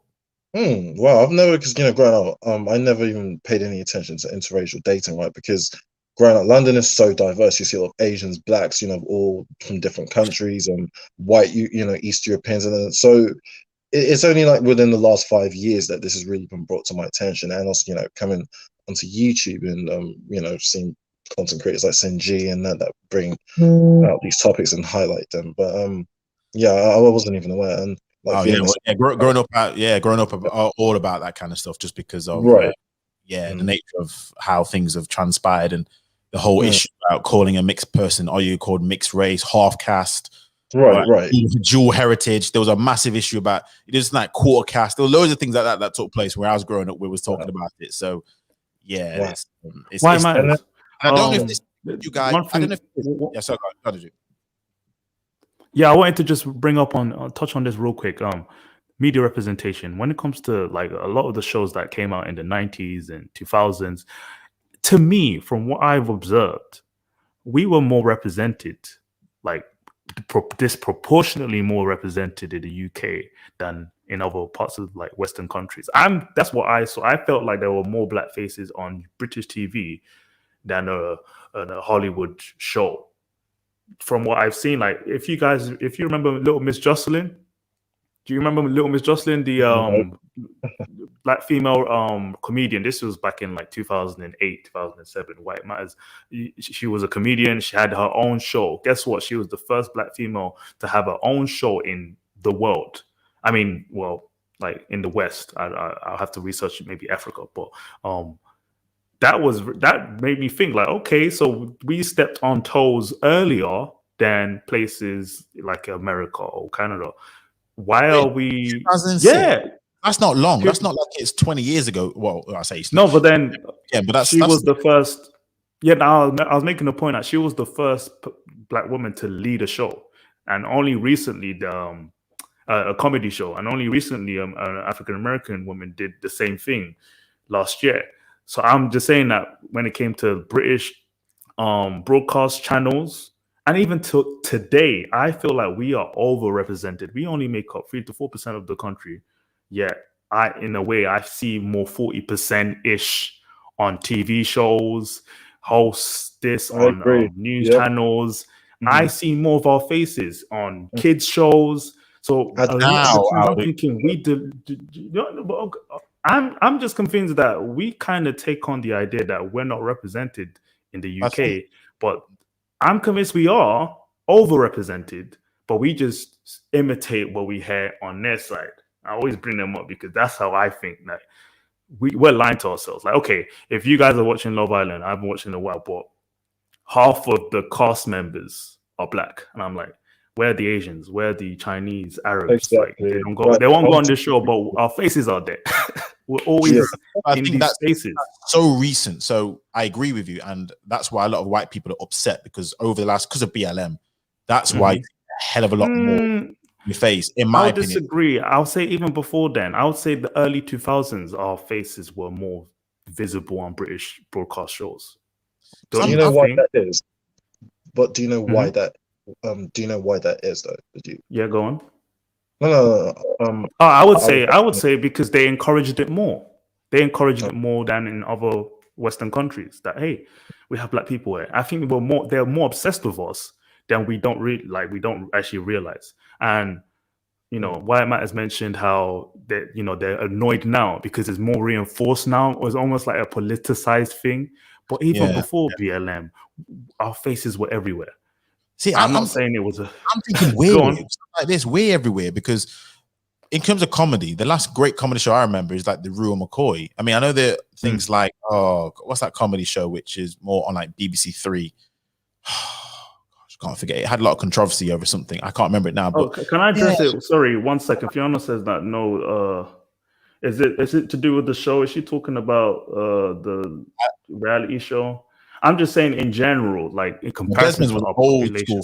Desmond's was old school, but yeah, I don't know. I'm just like I'd have to really look at the stats to see how we were represented. I will say this though, in comparison to our percentage for entertainment, naturally we are because we focus a lot of our time and effort into that. So like sports, music, but that's only in certain areas like grime and urban scenes, which is natural because that's where black people generally will only be. But yeah, I don't know. I have to check that, to be fair to you on the Duke. It's fine. Fiona's saying that no, we have never been more represented. I don't know what everyone else is seeing, but a lot of the shows I grew up on, predominantly black British shows. Okay. I'm going to give examples. I mean, if we talk about TV soaps, like EastEnders, Hollyoaks, I would see my faces. I mean, people might say, "Oh, they're just token faces." Sorry, One Black Family. I remember the first Black Family was on the EastEnders. What's their name? God, I can't forget the names. But I remember there's one Black Family there. Usually, but fair enough then. It depends on how you see representation. If it's one black family, that's good enough. I don't know how you see it. No, again, this is how I need us to acknowledge our space in the UK, right? I have to repeat again, we're only 3 to 4% of this country. Yeah, our faces are everywhere, okay? Like from as early as the early 2000s, you know, whoever wants to talk on it, compared to other groups, Indian, Bangladeshi, Pakistani, we are more expected, like on TV, on media. I guess we're more entertaining, I guess, you know, there's nothing wrong with that. But of course, America kind of reinforces that same experience, you know, TV shows, Fresh Prince. I grew up around friends in London that could imitate or mention TV shows that were predominantly black. Like that was their thing. Like, we are represented. I'm just like, what are we complaining about? If we want true representation, we'll see few of us on TV shows. We should be less than what I see today. So I don't know what people are kind of driven by. Like they want to see every color, every shade in every show, every hour of the day until we can say we're represented. But realistically, what more do we really want to see? No, I agree. I don't know what else to say. I'm just like, when we talk about representation, what do you want to see? Do you want to see just an all black cast show in everything? Didn't we have that 4 years ago on BBC Three, Bamalam or something? Like Bamalam. Yeah, Bamalam, a fully ran comedy show. Yeah. And that's not the first one. There have been a few shows that they've attempted and tried, and it's been popular. We are visible. Little Miss Jocelyn. What's this guy's name? He's a comedian, Jamaican guy. He's one of the top comedians in the UK, and he had different shows, different documentaries. He even went to Hollywood. Our like entertainers are more represented and are more they're given more accolades than I'll compare with Americans. Like they struggle about the Oscars. They're not represented. They're not seen. I don't think we have the same issue. I think we're given more prestige. Our actors and actresses are given more accolades and attention. Our simple grime artists. I think it's the opposite. I think it's the opposite. I think the US have because every black music entertainer or actor will complain there aren't enough opportunities. They have to go over abroad to the US. I always hear it's not based on the fact that they're black. It's more like the opportunities in the UK. Like, we don't have the Hollywood equivalent. We have definitely good productions, but in terms of more roles, more like compared to America, of course you go to America. It's not because they're being pushed out or being avoided. You know, a lot of our actors. Are you conflating like the underground scene with the mainstream a little bit? Because this is what I want. This is how I'm saying. When it comes to media itself, like UK media, mainstream media, there's almost like a overlap, because a lot of the shows that we might watch on the internet end up on TV. Okay, I wanted to go back to specific actors and actresses. What's his name? Idris Elba. He has his own show. I'm like, after what? He became popular in America, or at the same time he was popular here. It's like we dominate in a different way, but we don't want to acknowledge that. And I'm just like, what? So like, why are we always trying to fight for something that we're already represented? What more do we want? I think we're going through a good progression, right? And it could continue that way. But it's like, if we keep on using the same rhetoric that we need to fight, we're not fighting. We're just doing well. We're getting it, you know. Yeah, we have all these different shows. It's a great thing to see. But why are we screaming representation when we have it? That's me ranting over it. But yeah, what do you think? No, it's interesting. I think with the representation, it's probably like Love Island you mentioned, and I think the difference is we don't have good representation. So I think for Love Island, I think it's best if we don't go on that show as opposed to being on that show. Too many of us on that show, to be honest. I don't know. That's why I discussed this. But this year, though, I think this year is purely because of we know why it is. But I think I think Samara was the first. She's mixed though. She was the first person to be on that show, and then since then there's been a few. But I don't watch Love Island, so I can't even really make it. There are too many black guys in it. That's what I'm saying. Like, wow, it's embarrassing. Yeah, make sure it's black guy, black girl. They will try and bring it in. It's like they're forcing it. I'm thinking, where are the other groups? I barely see Asians. Like they don't sign up for it probably, but it's like we're forcing this representation we don't need, and I'm just like, I'm tired. I don't need to see my face. I mean, us in specific spaces that we don't need to be in just to be represented. Like that's the thing, which is kind of the where I want to lead it. We're in a situation where it's just stupid, and it actually puts in a negative light. So again, one of the issues have been black women have been the last to be picked and coupled up, and even like Marcel when he was on the show, there was always that we seem to want representation, or they give us representation for a lot of things that we don't actually need. I think that's where we need to understand what are we chasing, because you're right, Chinese people aren't, at least from what I'm aware, caring about being represented on that stupid show. Asians probably aren't caring. There are more South Asians in this country than black people, yet I barely see them. I saw one person. Hold on, sorry, just real quick, right? Fiona, you said the black man makes a complete arse of himself. No, I'm sorry, Fiona. I think it's the black woman that makes a complete arse of herself on that show. Because if you've seen Twitter, right, and I don't know, and I'm pretty sure you're very aware of this popular UK YouTuber, right? His name is Murad Murali. Do you know how embarrassed I feel when I mean, the hundreds of black women on this saying, "Oh my gosh, look at what Love Island is, doing to us black women. Oh my god, this is racism." This no. I'm sorry, Fiona. I don't see black men complaining about representation. It's mostly black women that are complaining. So keep coming up, and if you have any dispute, I'd like to hear it. But yeah, I mean, I don't watch. Else can come on. I can't even. Do you watch the show, Vincent? Do you actually watch it? What Love Island? Yeah. No, I don't know. When I was in the UK, I did, but obviously now I'm here. I barely, just the 2-minute clips I might see here and there. But all right, because there's a Love Island US as well. There's Love Island Australia, Love Island. Yeah, I don't watch it. No, it's garbage. Yeah, I was into it for the first 2 weeks because I was reacting with my co-host, and then we just got bored because it's like it's everyday show. And the thing is, you don't even have to catch up with the show. You just go on Twitter. Anytime I go on Twitter, people are talking about it. It's filling up my timeline every night. And so you see the same beggy, they bring in a black guy for this girl. Right. This is ridiculous. I know. And then There's and a then always complaining Mhm. about having to bring in men that are specifically and only interested in black women. Yeah, It's yeah. just yeah, And guess what? Those demands are actually met. And then yeah, guess what? The contestants fail in doing what the public wanted to see. Oh, why didn't she get with him? It's like, oh my gosh, there's an yeah. obsession to see our faces and winning something, but it's really just pointless nonsense. It's just a game. Like, just like, why are we stressing over representation when you literally? I think, like, Mm. to a certain extent, I think these British producers are like kind of folding and accepting. Yeah, we're going to present because they're begging for it. I But think a lot of the times it's like we're the ones promoting these shows, and just for them to represent, it's exhausting. We can do our own thing. We don't need to be seen every day, like the Duke, so just embarrassing ourselves.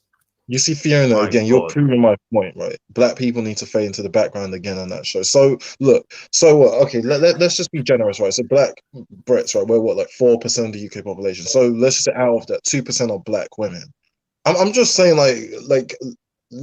look, let's be very realistic.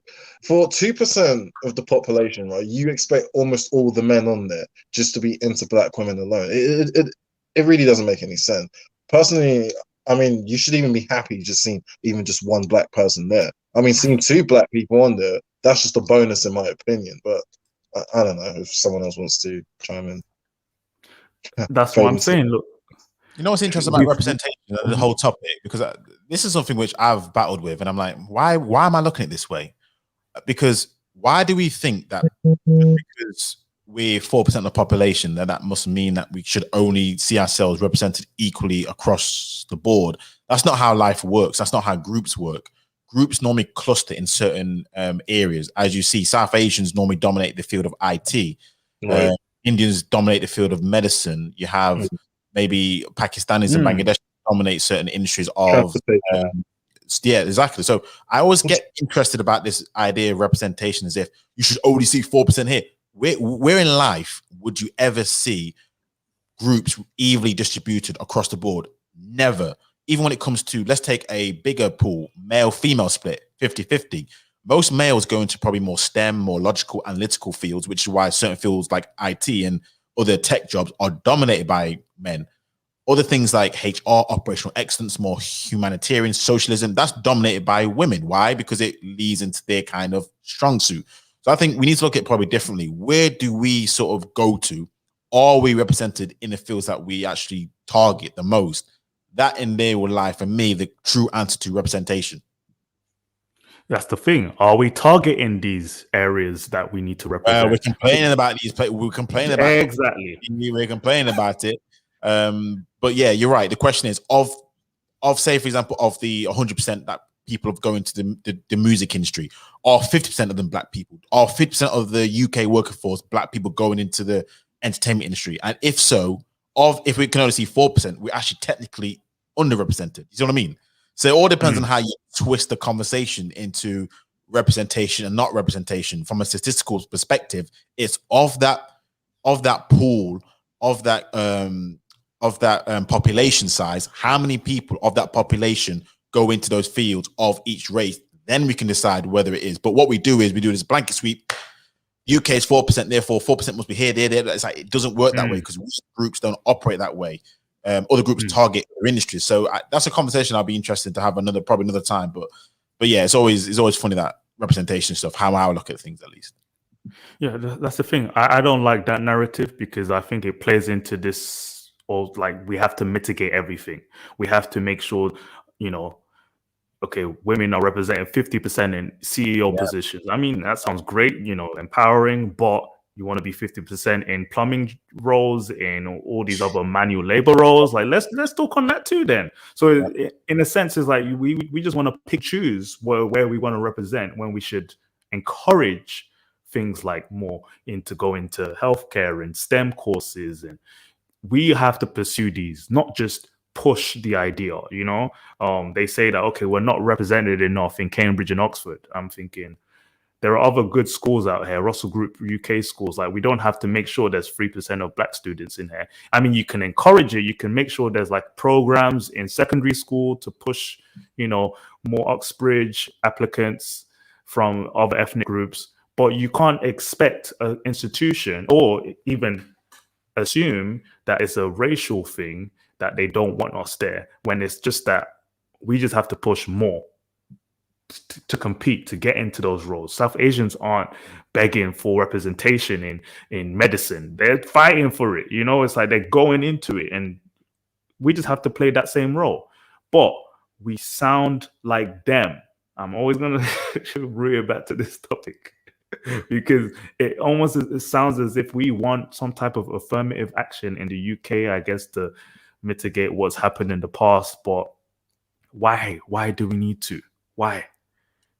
Honestly, why do we need to? Yeah, why do we need to push what we have to fight for ourselves?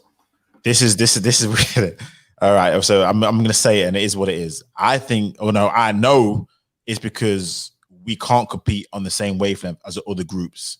This is where, when I'm looking at a lot of things in case studies, a lot of the reason why we complain the most about these type of issues like Cambridge, Oxford, or some of these, let's just say, intellectual capacities, we actually don't compete on the same level as other groups do. There's a reason why we don't have a problem going into music and sport, because we are better than other people. You never hear black people complaining about, we need more black people in the 100-meter sprints. We need more black people running. We need more black people doing sports that jump, because we are genetically designed superior than, let's say, a South Asian or another group. Whereas for swimming, for example, we're not as capable as a white person because our genetic bones aren't the same. There are certain things where we don't complain because we don't need to complain because we know we're superior. The ones we do complain, other groups have it better than we do. They're better than us. That's what we have to come down to. And that's why we complain. We can't compete. Okay, fair enough. Pause. I would say you probably touched on more athletic sort of ability to do certain sports, but then when it comes to like career STEM roles, you're saying that the other groups are just better than us because we're not capable of competing with them in those roles, or we just don't have the skill set right now. Do you believe that like we're just genetically predisposed to not pursue these roles? Because that's how it sounds like. I hope we're not going there with that. Oh, you want to expound on that? I want to get raw with it right now. I'm open to changing my mind. Yes, genetically, we are not the same as other groups of people, which is why when the chips fall where they fall, you let none of this biased bullshit that people be talking. Here's what I found, and here's what I've seen. Right, IQ, intelligence, case studies, and there's a lawsuit in the US where they're trying to prohibit Asian Americans from going to Yale because if everything was equal, they would dominate. And I mean this, dominate everyone. Black people won't get nowhere near those kind of universities. All I'm saying is this. So, no, sorry, wait. Why, Miles? If you're insinuating that blacks really are just not as smart as other groups, is that what you're trying to? I'm saying this. Here's what I'm going to say. Okay, I'm saying there are other groups which have better handles on certain things, which we accept when it works in our favor. Again, athletics, sports, music, whatever. When it comes to other areas of intellectual capacity, don't you think other groups also have a genetic disposition for better things? Don't you think that could be a reason why? Don't you think that could be a possibility? I mean, personally, I'm just, when I look at the UK stats, in for Black Britain, the education department, I mean, I see a particular black group that tends to do quite well. So this is just, I'm not following you. Let me hold down this conversation as well. When it comes to Black African genetics, we have in the continent and the rest of the diaspora, we have the most diverse genetic pool in terms of ability. We can look at athleticism, fast runners on the West Coast, long runners on the East Coast, just different demographics, essentially. When it comes to intelligence, I've read into these studies as well, and I think they're pretty much outdated in terms of like the early 2000s, the studies based on it. And there are a lot of flaws that they set on certain disingenuous factors that they placed on African kids versus European and Asian kids. They weren't doing things as correctly and coherently to the study. They were just imposing a narrative that we were less intelligent. And I'm telling you now, that's all BS, because if we go back 100 years ago when the Germans believed that we were physically inferior, what did Jesse Owens do? he beat all the odds because their science, quote unquote science, was meant to prove that we were degenerate, was meant to prove that we were less capable of competing with the European. So again, it's like we want to play God and claim that specific races have a better ability to do this or that. And I'm going to tell you, nature will prove itself again. We will dominate different fields. Yeah, we're dominating entertainment, sports, and whatnot. But every now and then, we see stories every year of these little kids achieving the best marks in this, getting the best grades in that, solving the hardest maths in this thing. We see that every single day. Wasn't there 2 months ago a little girl won the American spelling bee, and she's also like a multifaceted, talented girl. We see these outliers, sure, but overall, I see a trend happen where the more we climb up the socioeconomic ladder, the more we can reach and compete with other groups. We can't continue to claim this. I mean, it's controversial when you say why it matters that we're just not capable of competing with them. But I'm convinced just needs to take time. You know, I hear what you're saying, and probably let me just rephrase it a little bit and say this: it's not as if I'm saying we're so stupidly dumb. It's just, you know, when it comes to, and let me just make sure I say this correctly. Right. Most of us are in the same average group, so most of us will be there or thereabouts. The difference is when it comes to the best of the best. This is where things take root. This is where, when it comes, you will never see, I don't think, correct me if I'm wrong, a group of East Africans dominating the sprints like you see a group of West Africans if the best are the best, because they can't build muscle. Their density different. There's certain biological traits which, based on their design, as fast as they can be. I'm not saying all of them are slow, and I'm not saying all black people are fast or West Africans are fast, but when we talk about the creme de la creme, you will see more often than not a certain demographic take root. That's all I'm saying. I'm saying when it comes to your example of spelling bees, of course you'll see that. That's not to say that black people can't do this. It's just I see so many examples of Asians, East Asian, Chinese, Singapore. So many examples of that. Before you carry on, yeah. The point I was most making was that challenge though. There's a big difference. Sure, there's a big difference between athleticism, which I get that there's compounding differences. That's why I said the continent itself is very diverse, versus intelligence, where it requires a lot of studying, and certain cultures promote it more. Not just different ethnic groups within the diaspora. We encourage education more. It's more pressed on us. You think Asians were just born smart? I mean, they would acknowledge that specific countries had an environment that provided higher IQ for the youngest to develop faster. But in general, their cultures promoted education first. Like, it was more pressed down. Like, these Indian kids can recite every spelling bee in the dictionary. They weren't born with a dictionary in their hand. It was pressed into that culture. And that's what I'm saying. Like, for example, in my culture, that's pushed in more. That I know is people of my specific culture are more likely to pursue STEM courses because we're kind of whipped into it. So in a sense, it comes with discipline and longevity in education. It's not to do with, I guess, your argument is nurture versus nature, where there's a chance that more likely children of a certain ethnic group are smarter and they could take on things quicker. But that doesn't really matter. At the end of the day, when it comes to saying that, we can get into higher fields, more competitive fields, get into better universities, it doesn't come down to sort of some genetic trait that we aren't capable of doing. It would take time. And let's say, Oxford and Cambridge create this sort of program to promote it.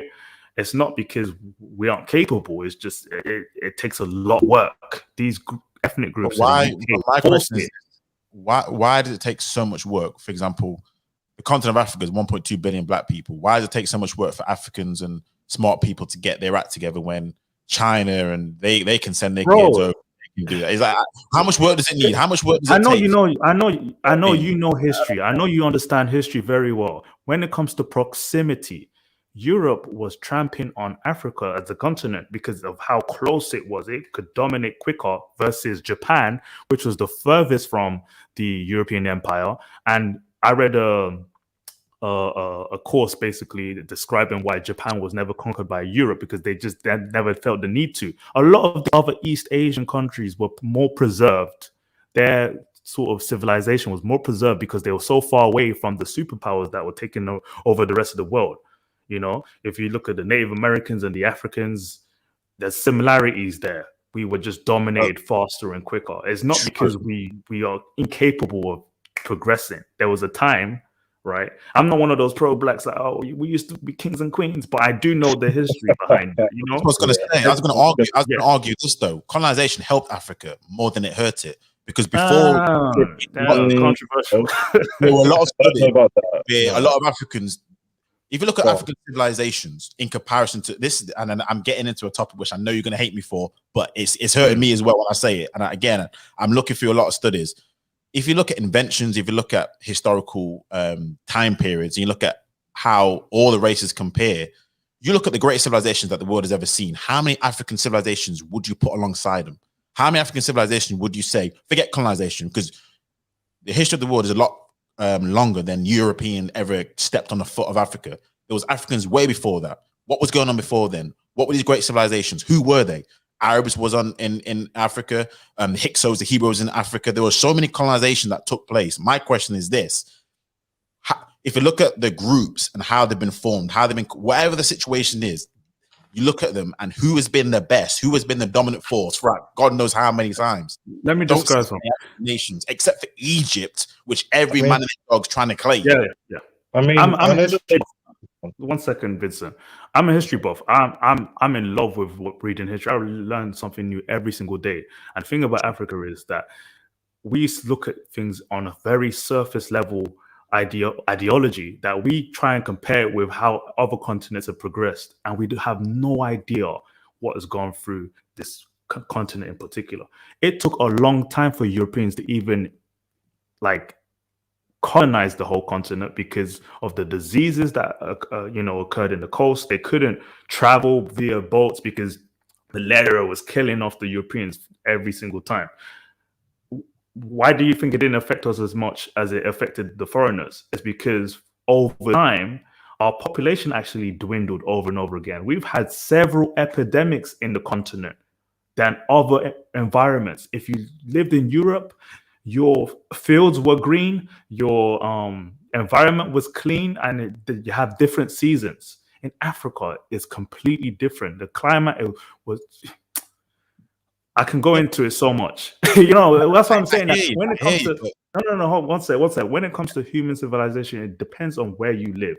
For example, if you look at certain parts of Asia, the Polynesian places like Australia, the Aboriginals that lived there, was it because they were less intelligent to develop civilization, or because the environment didn't provide them the productivity to? There weren't any fields to farm, in Australia. If you read into it, when they settled in that land, it was hazardous. The climate was hard. So a lot of these civilizations struggled to even thrive. But Europe was one of the most flourishing areas in Central Asia. That's why China has existed for so long, for thousands of years, because of their green pasture, their farming and cultivation was easier to live in these environments. Africa had the biggest diverse sort of forms of organisms and diseases. We were dying off over and over again. It wasn't only recently, the past 120 years, that our population actually doubled and tripled.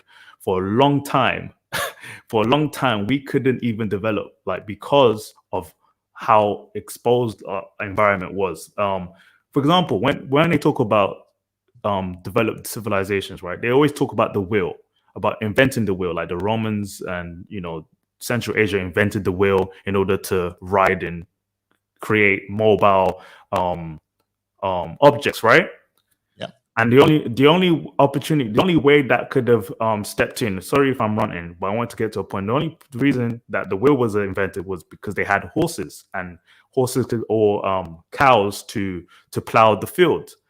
When it comes to West Africa and South Africa, certain regions, they didn't have those domesticated animals. We didn't have horses until the Muslim conquest of the 1400s.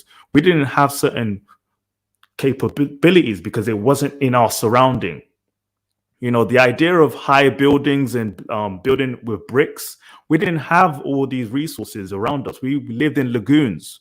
We lived around jungle, right? So again, there's a lot to talk about on this. But when it comes to your assumption is that Africans never developed because I guess we were not capable of doing it. But it's just a lot more than that, especially when it comes to geographics. Human civilization, we have the opportunity, we have the advantage when you're in the right place. So that's one point.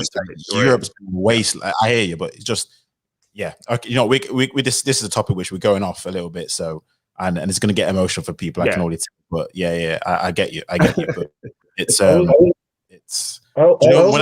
I look at history and there's so many questions, and again, these are all questions. I'm not tied to a theory. So I'm always open for once I have information out there, what's new, then I'm happy to change it. But I'm sorry, the environments that a lot of us have grown in have been in my opinion, a lot more fruitful than Europeans. That's why they call them the Iceman. They came from the Ice Age. We're meant to be the Sun people. We came from the Sun Age. So look at the Lego. We had our issues. That's all I'm saying. There's a lot of situations where we had legs. You're bringing a lot of factors that you can really attach to other things. Sorry, Marathon, I will let you speak, but I just want to point on that too. It's very clear that you've already allocated a lot of information, which is important. But when you align it to reasons why things weren't able to progress or to develop, it's very clear. When you spoke about the abundance of resources, right? There's a less need to compete when there's an abundance of, I guess, fruitful pasture compared to like Europe, where there's different seasons. You have to prepare for the winter. You have to build shelter. Compared to Africa, where the seasons were completely the same throughout for hundreds of years, no changes. So you've got an environment, you've got human civilization. It depends on how they can survive and overall how they cultivate the next generation. And Europe just was at a better advantage. And because of how much you mean in terms of a progression, so because they had to deal with the different seasons, they had to, and this is where the whole point of and there's another theory about like Neanderthals and how they survived, and it all leads into the IQ theory, in which because they had these things, that's why you could argue they're more superior elites, because they had to. It's the Darwin theory. They had to do it to survive. If they couldn't build these things, they were dead. So because of this, because they were born through, say, the fire or the snow, the wind, the sleet, or the autumn, the winter. These are the theories which it just is one of the reasons why certain groups have invented what they've invented. Certain groups have dominated. Certain groups are the undisputed kings of this earth. There's no dispute about it. Because of hold on, because you sound like a eugenics. One sec. I'm a bit triggered right now because they've done a few studies where I'll end it at this. They've done a few studies where when you place a group in a different environment, this is what I'm trying to reinforce. Like they mentioned how there was a study where African Americans who moved to Germany during World War II because they were military families. A lot of the kids who grew up in Germany had the same IQ as the German native kids in the same school. And it was like, well, that wouldn't make sense. So they did a further study based on it. And essentially, when you live and sort of are cultivated in a specific type of system, your family, your children will kind of adapt to that and sort of progress the same way. I'm not saying it takes over time, but there were specific studies how they just showed how that's how it works. You know, environment would have impact how kids develop and learn, and in general. Us being in the UK, being Black British, I think our experiences definitely has an advantage being here than, you know, Africans in Africa, where they have to, you know, more survive if they live within poverty. Do you understand what I mean? But clearly, there's a difference. Before we ramble on, hey, how are you doing, Marathon man? You actually tried to get on this several times, but I hope you finally stepped on. How are you? Hold on, let me try this. Can you hear us? Yeah, hi, can you hear me? Yeah. How are you doing, guys? The Duke, bless up, man. I haven't been on your panel before, big up. White Matters, bless. Vincent, bless. Thanks for joining, man. Yeah, it's all good, man. You know, I was gonna go back to something else. You know, have you guys finished on this? Yeah, I triggered. I want to have this conversation again. It was really good. Okay. Yeah, next time. Yeah. You know, I've got some problem with my mic, but it's all good. No, in terms of what you're talking about on the show, about claiming the African American plight. Yes. Yeah, I kind of understand what you mean. Like that's why I don't go on panels over there in America, because their story is kind of different from ours. And to be honest, I feel really sorry for them sometimes, because they've got it really hard. And if you do want to go on their panels, they're very kind of patriotic. You know, they're like, Yep, they are. Yep. What do you know about? Hold on 1 minute. Listen, I'm going to come back in. All right. Wait a minute. Sorry. Sure, no worries. Yeah, whenever you can. But yeah, definitely chime in.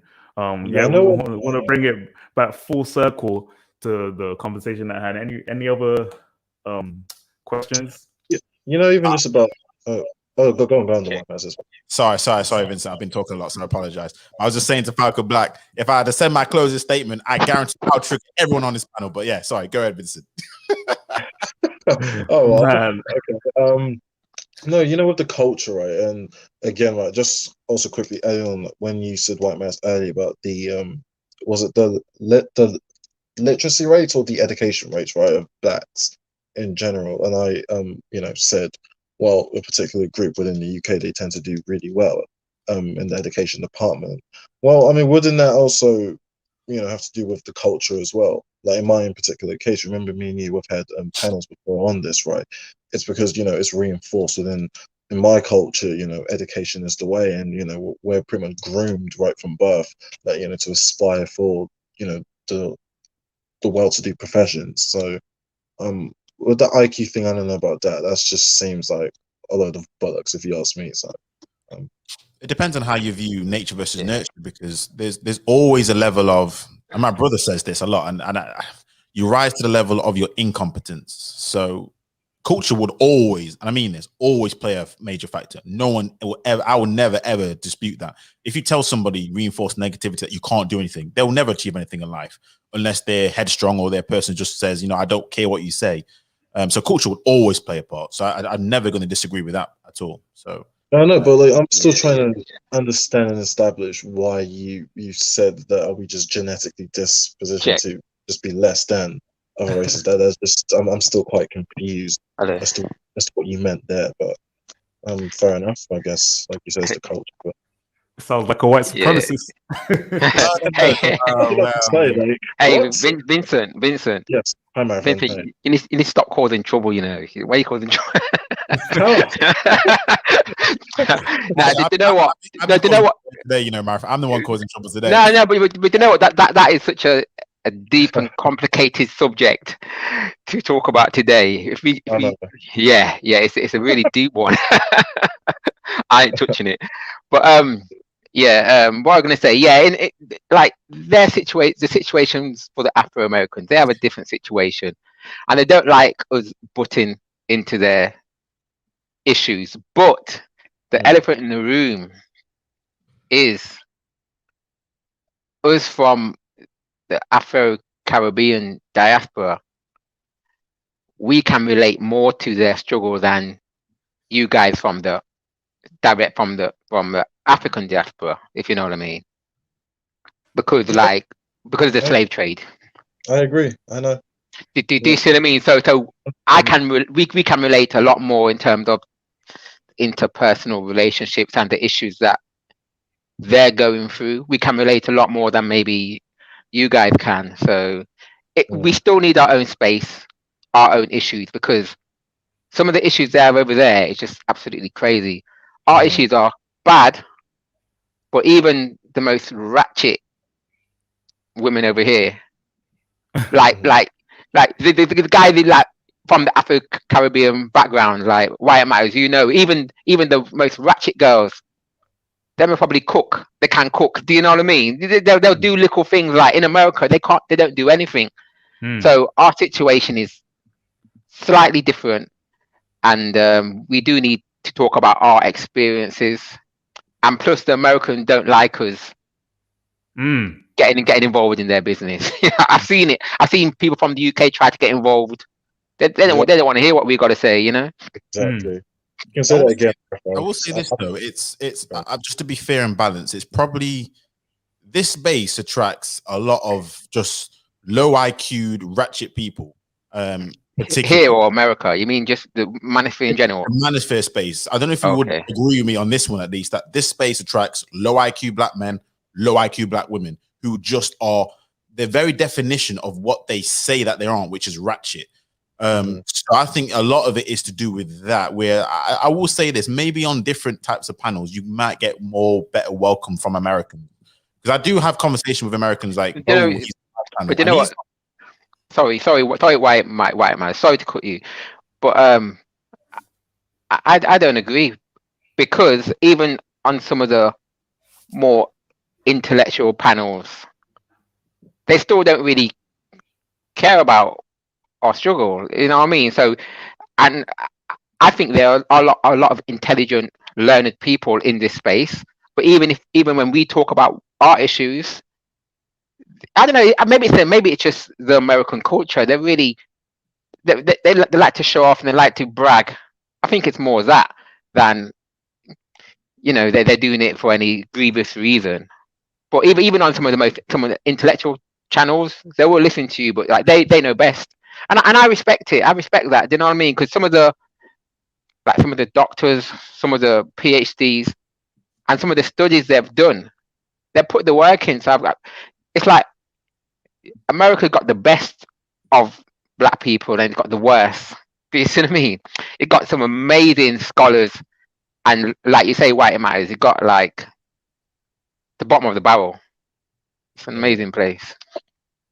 No, I see what you're saying, and definitely, and I do think a lot of it is their natural culture to be, as they call it, patriotic, which does feed into nationalism and feeds into xenophobic. Remember, they don't know where they're coming from. My white matters. Not like us. We got an idea of where we kind of come from. They've been in the USA for hundreds of years as black people. But that doesn't mean that they don't have a sense of decency. You know what I mean? It doesn't mean that they don't have a sense of treating people with respect, because and this is so interesting, because even if you go to the 60s, most black people can relate to this. Most black people culture is conservative. You won't talk back, you won't disrespect your elders, you won't do this. So even though you're right and saying they've been in the US for so many years, the things which I'm like, hold on, my parents were strict and used to beat us. My parents used to do this, but hold on, you know what I mean? So I think that doesn't stop decency. I think we can relate to them, but I don't know. I just think it's that, like you said, man, that national pride, which then it can be very, very racist, or xenophobic is the correct term. But it doesn't stop decency. You can talk to people a certain way. There's a level of decency which that's my issue with it all. But you know what? It kind of brings up another issue, because like in the UK, like we have black people from the Caribbean, black people from Africa, but we're all very decent towards each other. But if you go to, well, you guys like from African background, if you go to Africa or places in Europe where there are Africans, I'm just another black man.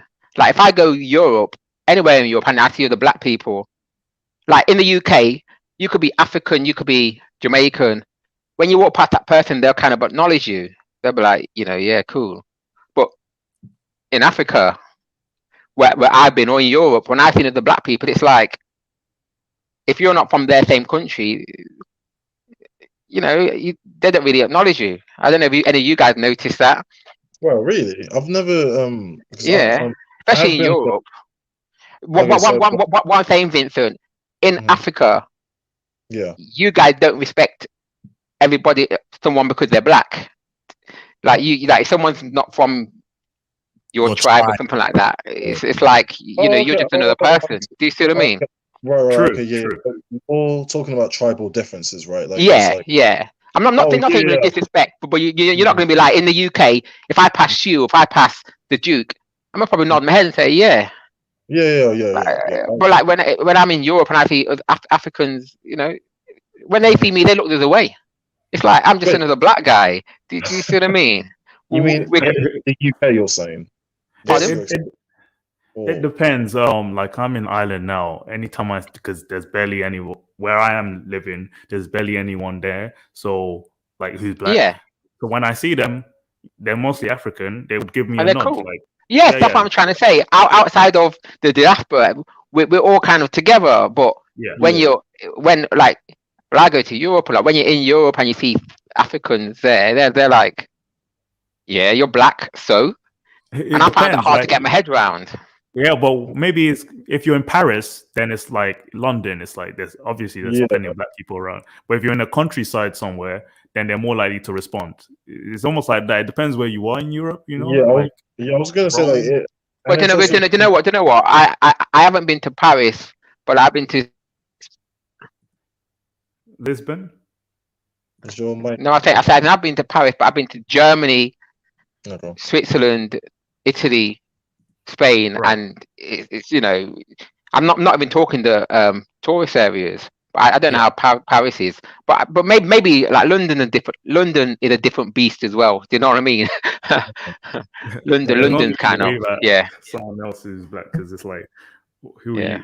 It's like, unless you grew up in the same area, then they'll respect you. And I think Americans are actually, to be honest, I don't know. Americans probably more like people further north of London where they're more they'll have a conversation with you. They will. If you're from those places, we have that same type of energy where we're more the racism is more out there as well. We're more like dad people say, yo, what's going on? I remember being in Liverpool one time. I went up to Liverpool and I saw this black one. I think about African, but we just said hello, and that, you know what I mean? It was like we just understood we had to survive in this place. You know what I mean? That's what it is. That's what it is. In Babylon.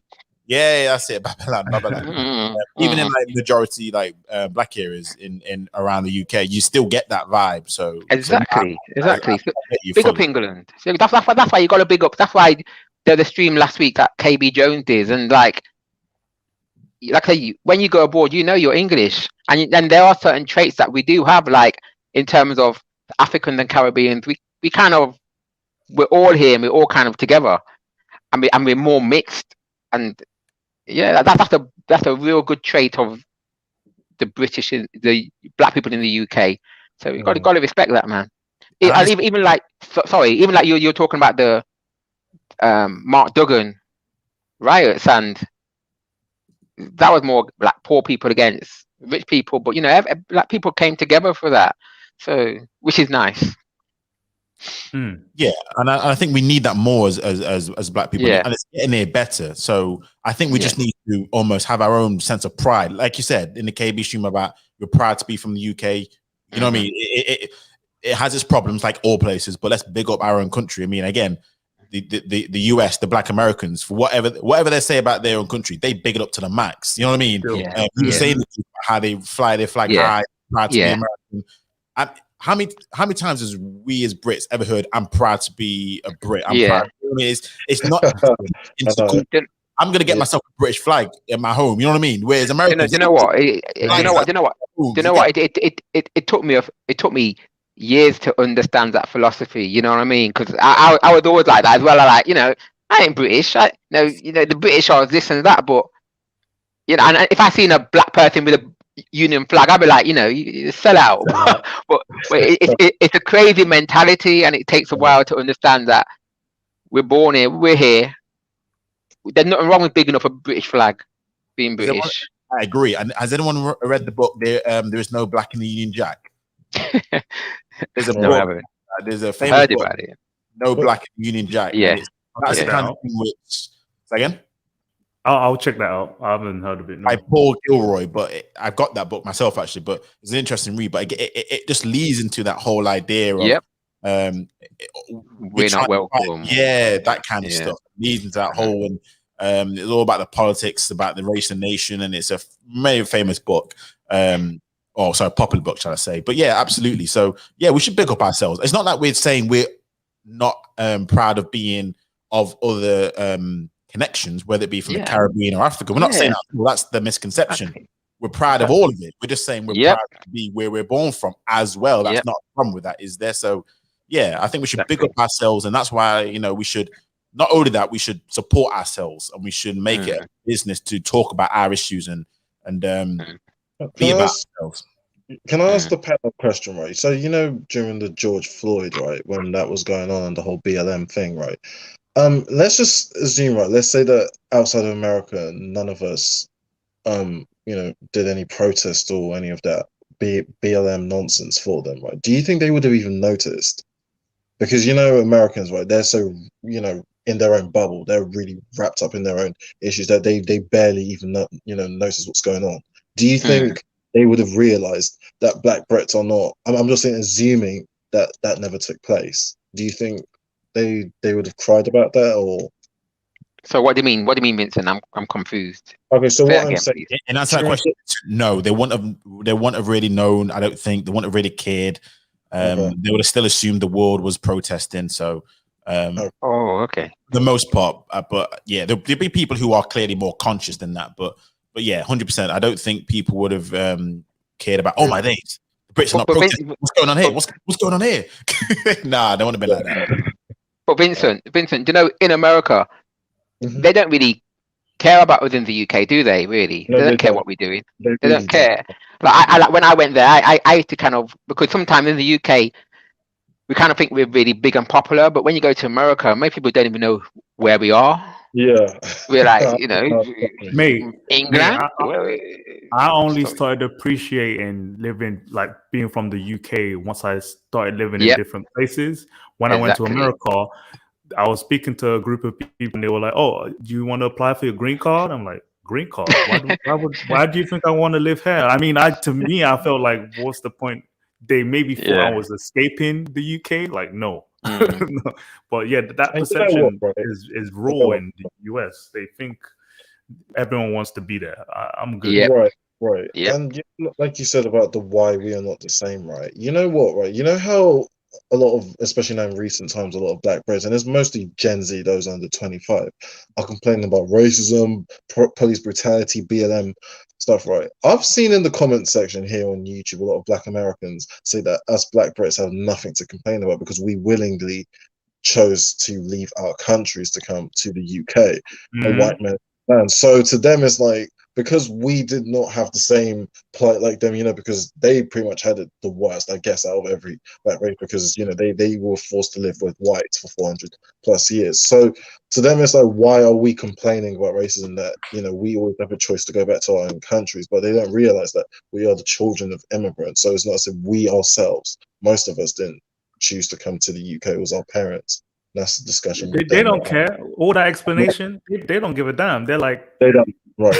They rebuttal it all the time. So that's why I'm fed up. That's why I'm saying, hey, look, I used to be that guy. Like 5-6 years ago, I would follow all these little movements on social media.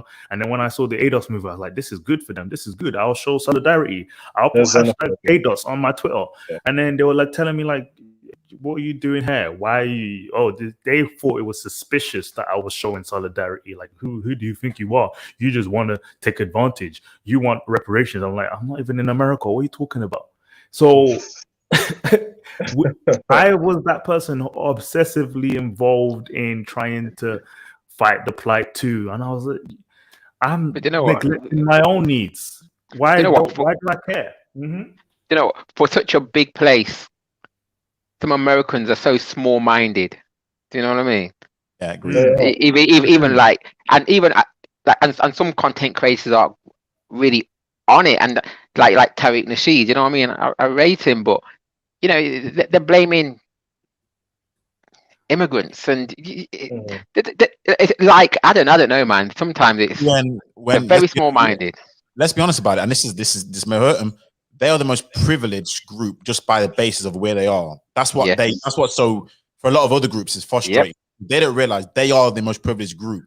Now, how they got there, obviously how they got there, but they are, especially now, these kids now, they're the most privileged group because they have access to things that no people, even us, you know, the UK, even us, we don't have access to. So a lot of times, I'm not saying what they're saying is not valid, but I'm like, that's in the past. That's not today. That's what happens is their propaganda gets shooted so much down the generations that they can't see the wood for the trees. They can't see the fact that they're living on a gold mine. Yep.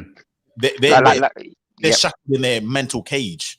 Yes, it's mental. When other immigrant black groups come over and they don't have that cage because they can't afford to, because they realize I'm actually coming from a worse situation for real, then it's like, oh, now it becomes a different problem. You see what I mean? But Because why is it like, why is there so much resentment towards black immigrants? Because if anything, it's really Asian and also Latino immigrants that they should have the most gripe with. Because I've looked at the stats, right, for black immigrants in America, right, and where I think it's like 2 or 3 million of us, and there's almost like a 50 million black population. So 47 million are native black American and 3 million are black, you know, from like Africa and the Caribbean and Afro Latinos, if you would count them as well. So I'm baffled as to why, and especially Nigerians, that they seem to have the most gripe and issues with it for whatever reason.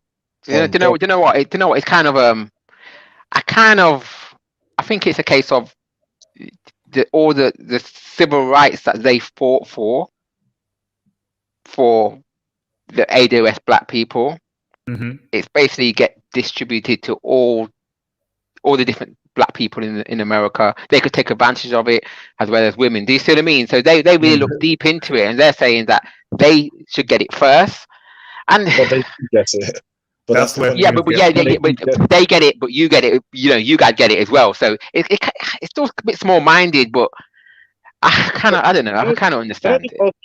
Look, Marathon, right? There are so many scholarships in this country, right? Like I've been offered so many black, you know, aviation scholarships, and if I were to take them, they would scream at me and say, "Oh, why am I taking this? That I am not AWS." But the funny thing is that not one of them, or very few of them, are taking it. Like there is an abundance of black scholarships. So I'm like, if I take it, it's not going to kill. Like there's plenty more. So I'm just. You know what? Don't feel no way, Vincent. You're right. They're not taking advantage of the opportunities, just like other in the UK. I'm sorry to say, but a lot of us don't take advantage of the opportunities that we've had, you know, because of certain reasons. But I can't cuss the guy coming from Africa coming over here, and you know, I can't say nothing because you know what I mean. Even though I might have had the I don't know, not taught that way to take advantage, because we kind of grew in a certain we grew with a certain.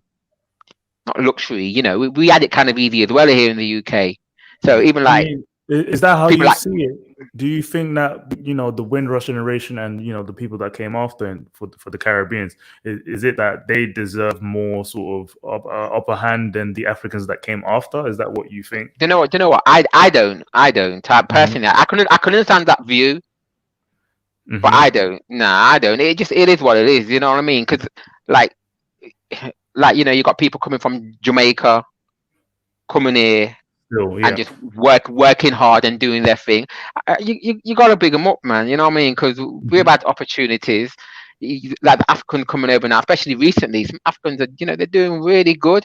And did it make sense moaning about it? It don't make no sense, because if you guys weren't here, most of the black people who were bums would still be bums. You know what I mean? Just like in Africa, you know, the bums in Africa are bums. The ones who want to travel, they come here and they work hard. Same in Jamaica, you know what I mean? Like the positive Jamaicans come here and work hard. The ones who are bums come here and hustle, sell drugs, and do stupidness. So, you know, it wouldn't have made a difference. If you guys weren't here, more of us wouldn't be doing any better. You know what I mean? To be honest, it's a motivation for us who are born here. When I see people coming over 2-3 years and, you know, doing good, I'm thinking, yeah. So nah, I've got no problem with it. I had this, you know, because Fiona, I don't know if you saw earlier in the chat, right? She said that other groups do deserve to get criticized, and I told her that no, not exactly. That like, I mean, well, what she was saying was that that they come here with an ego, and I said, what exactly is wrong with an ego? I mean, as long as you're not, you know, outrightly, you know, abusing other groups, But I'm just saying, other than that, if you come here, you know, with the determination to succeed and with hard work, you can make it and become number one. But I don't know. So I wanted to, you know, pick her brains as to what she meant on that matter. But 100% right, Vincent. 100% right. But yeah, that's in these ADOS spaces. I've stopped going there because I've been cussed out so many times, and you know, it's exhausting. yeah, I've been called a troublemaker. I've been called Listen,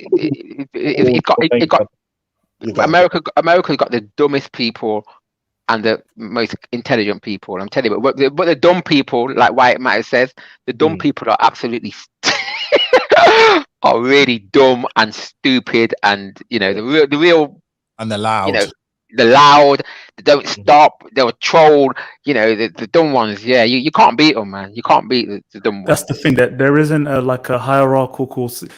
I feel like in most cultures, those who kind of lead the culture are the ones who are more, I guess, more intellectual and more stable in mind. But for some reason, when it comes to Western countries, the more vocal someone is, the loudest voice in the room gets the most attention. So you get all this sort of ratchet behavior of being praised more. They just, they just make the most noise. Yeah. We don't need it. We don't need it. Let's not. The thing is that, right, when you say we're not the same, right? So let's just say, for example, me, when I separate myself from them, they're like, oh, have I forgotten that I'm black? That, you know, that if I go around thinking that I'm different, that, you know, that they will remind me very quickly that I'm black. So it's almost like a pick and choose, you know what I mean? So the thing is, it's like there's enough space for everybody, so you go where you're welcomed, because like there are the ratchet spaces, like you know them, Vincent. I think you kind of like them, really, don't you, in a little way? But I do, don't get me wrong, I actually do. but it's all right to troll, isn't it? You know what I mean? Yeah. No, they are very entertaining. They're entertaining. But they'll be on a screen for like 8 hours just talking shit. I know. Ratchet.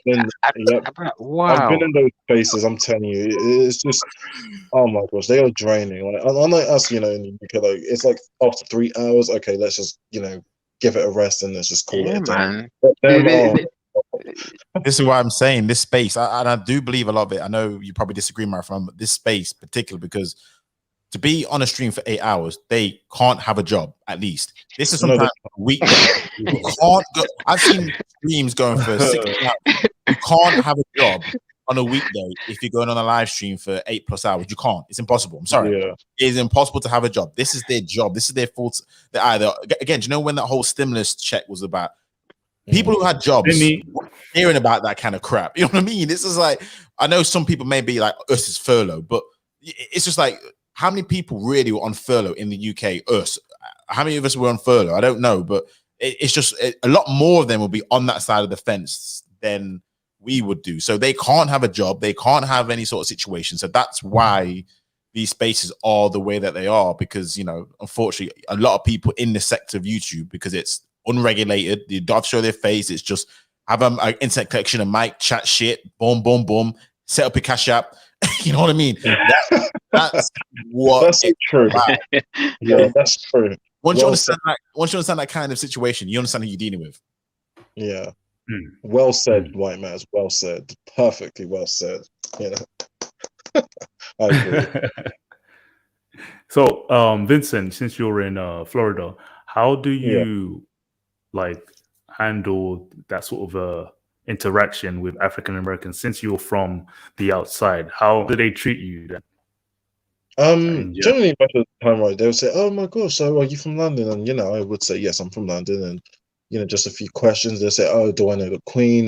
Do we eat tea and biscuits and things like that?" And you know, I let them know that no, that's not the case. And so basic, you know, oftentimes I've now mastered an American accent, because it can get quite tiring just walking around as a Brit and again a group of people trying to follow you around campus. It gets too much at times. So you mask your accent.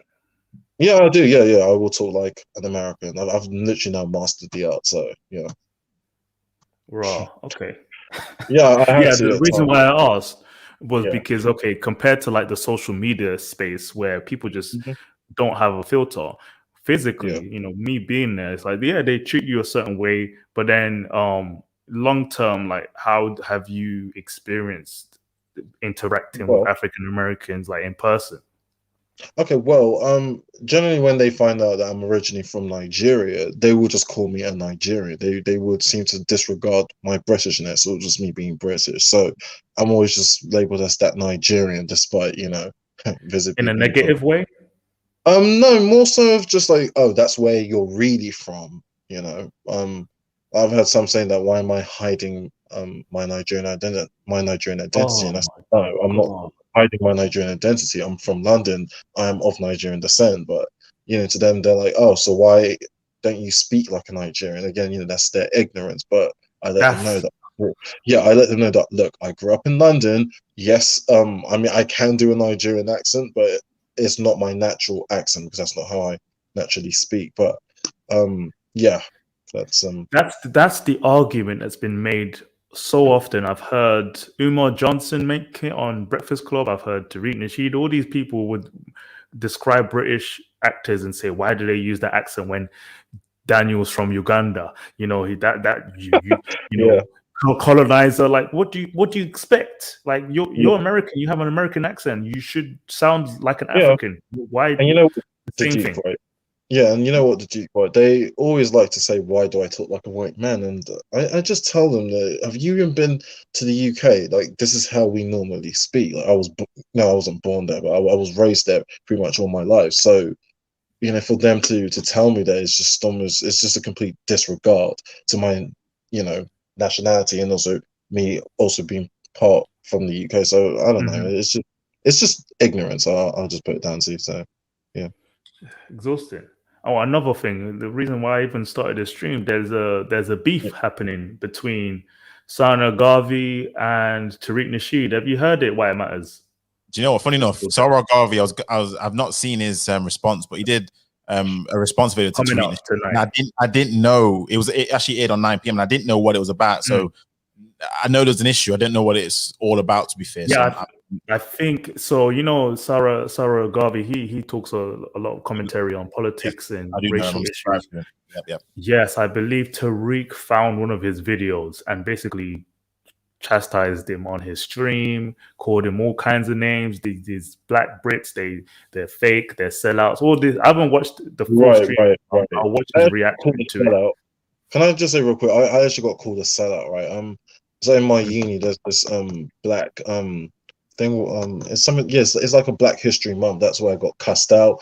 I got ganged up on because I didn't agree with them, and you know, especially on the whole racial thing and a few things that were being said. Agree with Yeah, what? yeah, I've been called a sellout. I've been told that am I an imposter? Am I spying on them for the Mm, white man? Things like that. mm. Because I guess because I don't have the same victim mentality. Some of them have said, "Well, you see, it's because you don't have the same struggles as us." And I'm saying, what do you mean struggles? Like, you know, hold on. Like, we're both enrolled in the same uni. You know, we're doing our degrees, and there's like, I'm trying to make it make sense. Like, yeah, Do you know what? I'm convinced they live in a.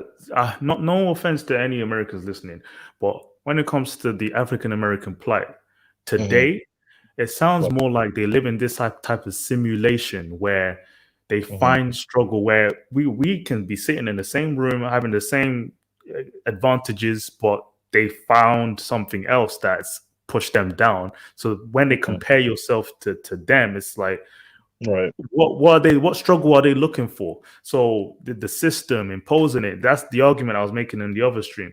I didn't understand are they taking Yeah, this struggle with them, you and you know? know what, right? I have these three friends of mine. They're what they call rednecks, right? Once they found out that I was friends with them, oh my gosh, the way I was slammed. Mm, I got cussed out. They were saying, "Oh my gosh, why are you talking to KKK people?" And they're not like that at all. One of them's married to a black woman as right. well. I think it's because they're very, very country, very southern. So Hmm. that just was not good enough. They're like, no black person should be associated with those type of people. But you know, when you get to know they're really nice people, you know, they Very nice. invite you to their barbecue. I've been to a few of them and that, but because I guess because of what happened historically speaking, but we're talking about nowadays, modern day, what's Yeah, going on. yeah. But yeah, Go No, ahead. no. It's clearly, no. What you carry on? I want you to stretch that beyond that. Like essentially today, like Yeah. I think that they experience some form of tribalism. People say, Mhm. "Oh, Africans are tribal," but Right. that's legit a form of tribalism when you just play the same kind of code. Like, okay, you can't associate with these people regardless of who Right. they are. They just no, yes, no, don't do this. Are you a informant? It's like they're at war. Mhm. They're at war with. I get there's issues going on in America, but it's like constantly hearing the same thing. It's like, are they living life like the rest of us, or Right. Right. are they stuck in a simulation? You know what? Some of them have told me that I should just get the F out of America, or that if I came to the hood, that they will teach me a big lesson. And I said I wouldn't even want to go to your hood anyway. But it's just like if I don't bow down and kiss their feet, to them it's like, who do I think I am? And they always have to say that Nigerian guy. So that's why earlier, Fiona, when you said the whole ego thing, I kind of got a little bit triggered because I've kind of experienced it, because to them, they've said, who do I think I am, because I'm in their country and so, I guess they see that I'm probably outperforming them, but to them, that's just that is a no-no. They expect me to even be grateful and say, oh my gosh, thank you for allowing me to come to America. But I've said to them multiple times that if it wasn't for the white man, America would not even be what it is today. It would be a third world country, and Mexico will be the one building a wall between America and Mexico, and not the other way around. But you've triggered them, like, you know what I mean? Oh yeah, Like, I've told them that before. yeah. I have. Yeah, I've said it to them numerous times, but I don't mingle with them anymore, because at first, when I first came, I thought, when I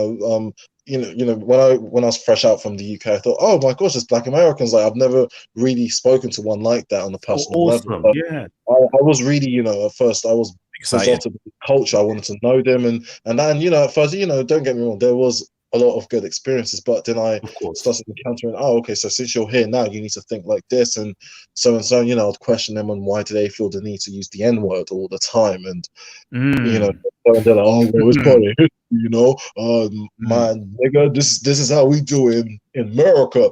I'm just like, okay, well, that's fine, but why don't you, maybe, try and speak a bit proper More English, like, vocabulary. more appealing. And then to them, it's like, am I trying to police them? Am I trying to make them become more white, or am I taking away their culture? Which I said, that's not culture. That is what I call degenerate hood rat culture. Like, dress properly, look smart, dress immaculately. But to them, no, that's the whole hip hop culture is what they follow. But Ingrained in. See, this is what we were talking about. Why it matters. We were saying how they're trying to indoctrinate. Like, if you're amongst them, you have to think and act like them because you're Black as well. So that I needed us to split from, because it's unhealthy for us. We do not come from that environment, and plus, I don't think it's helping them either when they think and act a certain way. Saying that those people shouldn't say the N-word, but we're gonna say it like on an everyday basis, like it's a thing. Like, it's a cultural thing, but they need to realize that their culture is their culture. It's not Blackness. It's not that if you see another Black person, they have to think and act the same way as you. No, you come from a different country, you come from a different culture, and things that aren't considered Black to them, they need to accept that you're just different because of that. The thing is, what's interesting is, I agree. And what they actually don't know is their Blackness is actually a white version of Black. So they're the white group out. Yeah. Here's what I mean. White people will stereotype Black people, say you are supposed to be like this. So they're acting every bit of what a white racist would expect a Black person to be. So technically, they are the whitest Black group out there. Because I'm like, this is all things which the Boondocks, they're a living stereotypical representation of every character. If a white person wants to say these things, oh, you racist, but yet they're telling you, Vincent, that, oh, you're a sellout. Well, it's like, hold on a second. Isn't that, can't you just sense the double speak and the irony here? So it just makes you laugh. It's like they are actually the white version of Black people. They're not actually who Black people are meant to be and who they claim they're coming from, lineage of kings and queens. And you know what? We're the scholars. I'm like, well, hold on a second. Well, so when a person is a scholar, why do you call them a sellout then? And you only meant to come from scholars. It's like, well, what does that mean? Why it matters, right? Now that you say that, even in my uni, right, there's these group of white guys that they always like talking to me, when they first saw me and they oh, I'm from the UK, and I guess because I was very different culturally or in my mentality to some of them, right? I guess it was refreshing to them, and they saw this, and I guess that's also what part of the tension took place. It's I can't remember who said it. Was it? I don't know if it was you, the Duke, right, or White Mass. When African Americans, because they were the only groups of blacks in America for a long time, they were able to be the entertainment or the apple of the eye for whites. But then when now other immigrants, black immigrants, are coming in, now they're showing more preference or preferential treatment to black immigrants. For them, it triggers them, it makes them feel a certain way, and it's like, I guess it's almost like a new child is like, oh no, I am the favorite child. I don't know if anyone gets what I'm trying to say. I get it completely. Yeah. And it's all for the love and our intention of who white people, right? Right, exactly, right. Basically, yeah. It is. It's jealousy. It's jealousy. So it's because that, they are not the only black group here, and it's you could be right. It takes a focus away from them, and that's what I found a lot when it comes to black Americans. Say if someone else is going through struggle in the US. Black people say, but we've gone through worse struggle, and what about us over here? But hold on, we've gone. I was like, hold on, we're not talking about you right now. What I mean? It's like the whole stuff, the Asian hate. Black people, like children, they'll chime in and say, well, Asians don't align with us, therefore we shouldn't be. And it's like, oh my god! But that's who they are as people. They want to be the center of attention. So when these issues take place, that's the only way they can be the center of attention. By these things, that's what it seems like, at least. And it's like. And that popular, well, not popular, but that certain YouTuber, did you? And White Matters, you've banned him from coming to your channel. You know who I'm talking about. That identitarian, right? I've met, just a couple few of him in real life, and I don't know what it is, right? But they have this fixation on Africans in particular, for whatever reason. I really just can't. I'm trying to understand what why they have so much distaste in their mouth for them. And it's really in particular from from West African Nigerians and Ghanaians, but really Nigerians. I'm just trying to understand. Like, I mean, there is a reason for it. There is a reason. But how I'm thinking of it is that you see that these groups are doing well, and you for the last decades, since the 60s, have been saying, oh my gosh, we've been oppressed. We are not doing well in our country. That racism and this, but they're coming in and they're doing well. Wouldn't you want to befriend that group and try and emulate their behavior and emulate their way of life in America, so that you two can also make it to the top and even be competitive, if that makes sense? I'm just, rather than tearing fellow. I can say what I was going to say, and that's the answer to your question. There's two parts of it. One of them, they see you as the enemy because they believe they sold you as slaves. So if they believe that kind of rhetoric, and a lot of Hebrew Israelites believe that kind of stuff, where they separate themselves from Africans. So it depends what kind of branch. Again, a lot of it is very xenophobic, but it is because they see you guys as the enemy, as your former what's it called, slave traders. So I think that might be one of it. I can't speculate for all of it. It could be that. I think it's they're making a lot of excuses for their dysfunction.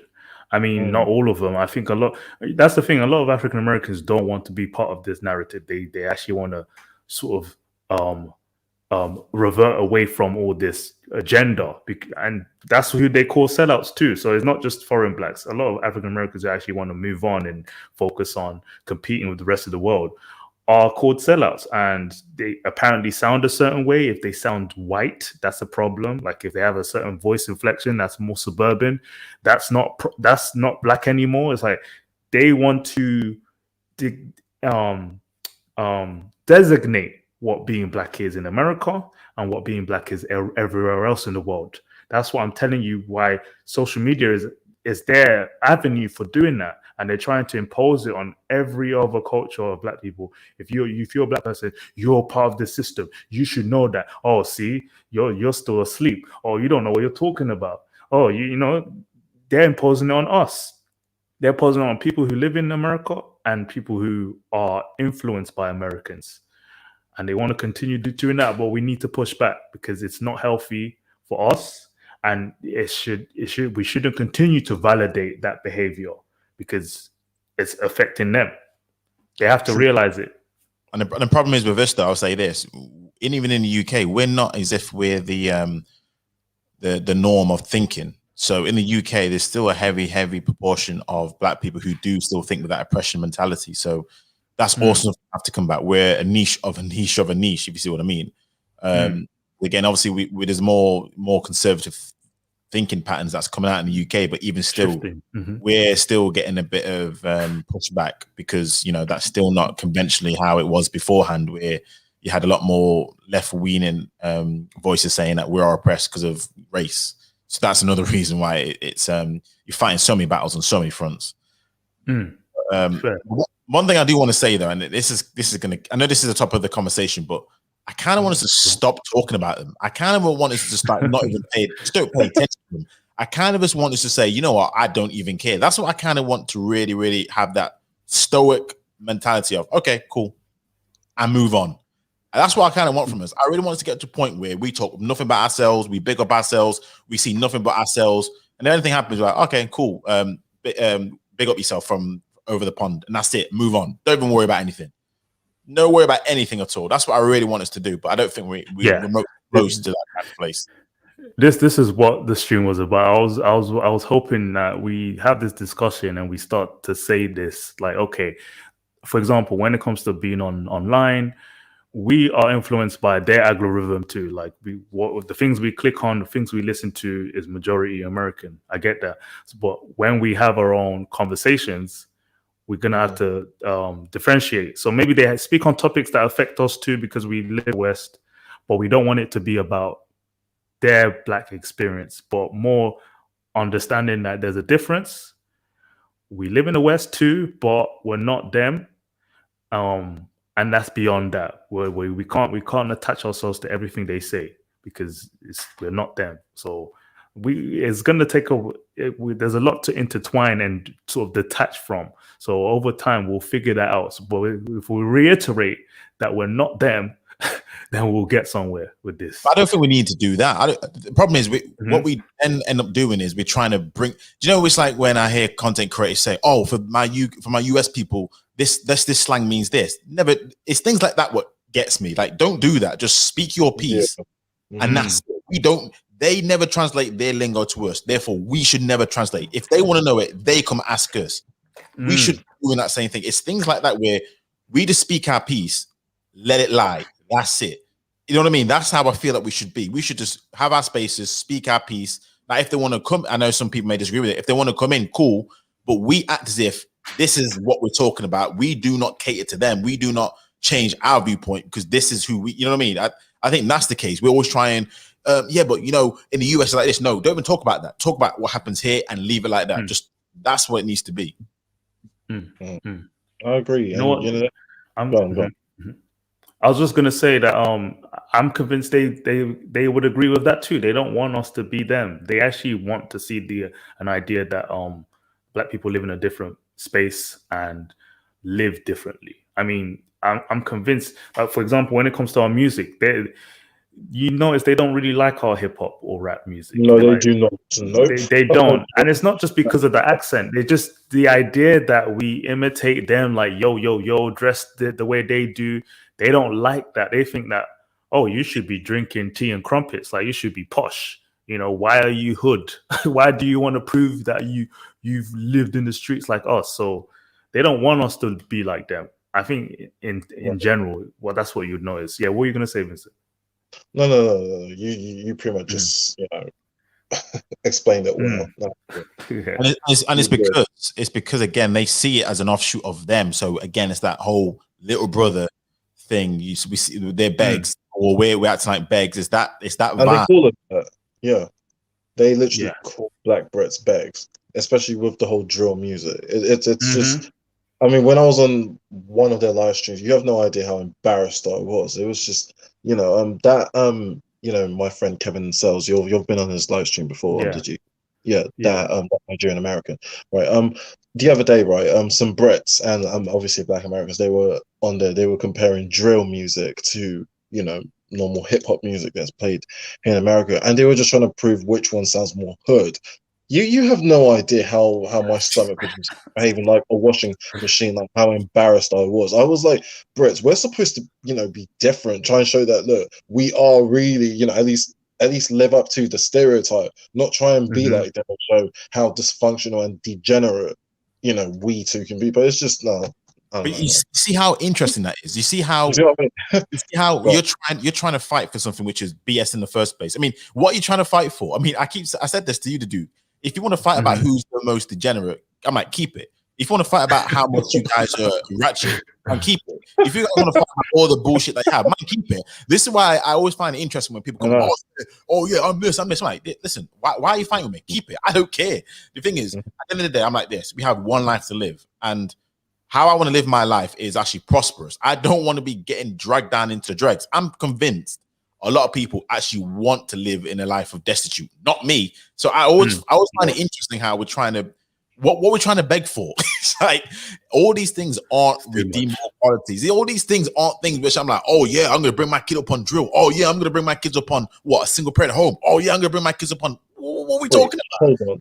People actually brag about that. Why it matters? You mean people actually say that I'm going to bring up my kid in single mother or single parent household? I'll say this growing up a little bit.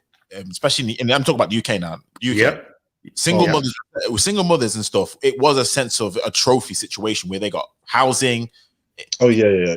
These things weren't like frowned upon. It's like it was popular. I think goes my baby daddy.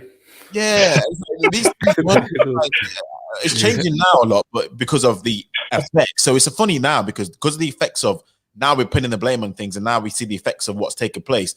Now it's like, whoa. But I'm like, listen, that's because you put yourself in a stupid situation because you're trying to, I don't know what you're trying to do. Be a struggle story, be a statistic. So you can say, oh yeah, I'm raising a child all by myself. What exactly?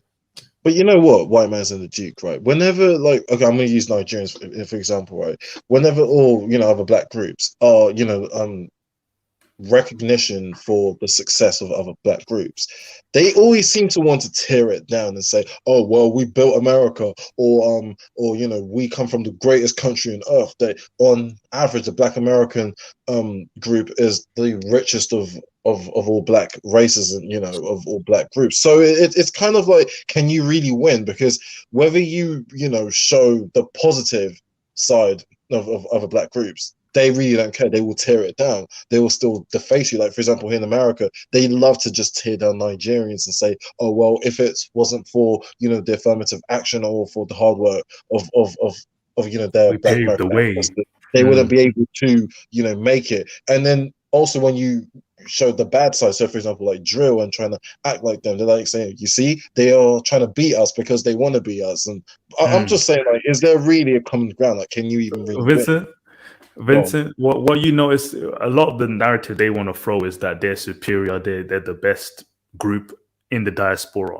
That's exactly the point I'm making. We have to detach ourselves from them because they do believe they are the best of the best. I get it. I get why, but it's because they live in America. The white people, though, but yeah. I mean, exactly. When it comes to wealth, okay, maybe the wealthiest in the diaspora, but they're still the poorest in the country of the US. So it's like, that's great for you. But my point again is that what do you want to prove? What do you want to prove if Nigerians and all these other ethnic migrants are coming in, competing and taking the opportunities that could have been yours, that you paved the way for? Then what's the superiority complex for?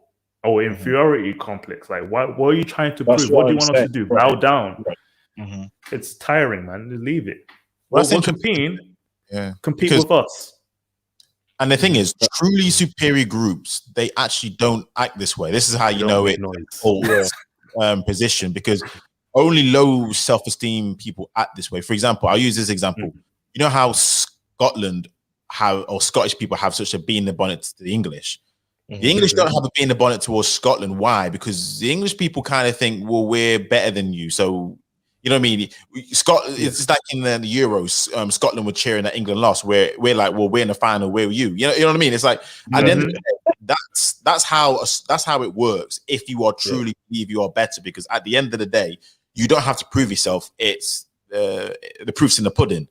But if you are low self-esteem, it's the other way around. You're trying to, oh, but we're better than you with this, but hold on, but we're better than you with this. And you know what I mean? That's how it is, you see. So it's low self-esteem. I mean, the problem, I don't know why they have it to other black groups as if they should have, you know what I mean? I don't know why that's the case, but sorry, Vincent. Yeah, I just want to address, Fiona. Yeah, we do enjoy their sort of entertainment, like experience and culture and entertainment. Of course, it's just that they shouldn't have to prove it. They shouldn't have to vocalize it. If they know that they're on top, then, you know, claim it without the noise. Like we see a lot of these content creators, you know, Black Skin is amazing. I've watched a few of his videos and he constantly does the same thing. It's like, are you trying to prove to yourself that you're on top, or are you worried that the number one spot is going to be taken by another group? Just like what we spoke about 5 minutes ago.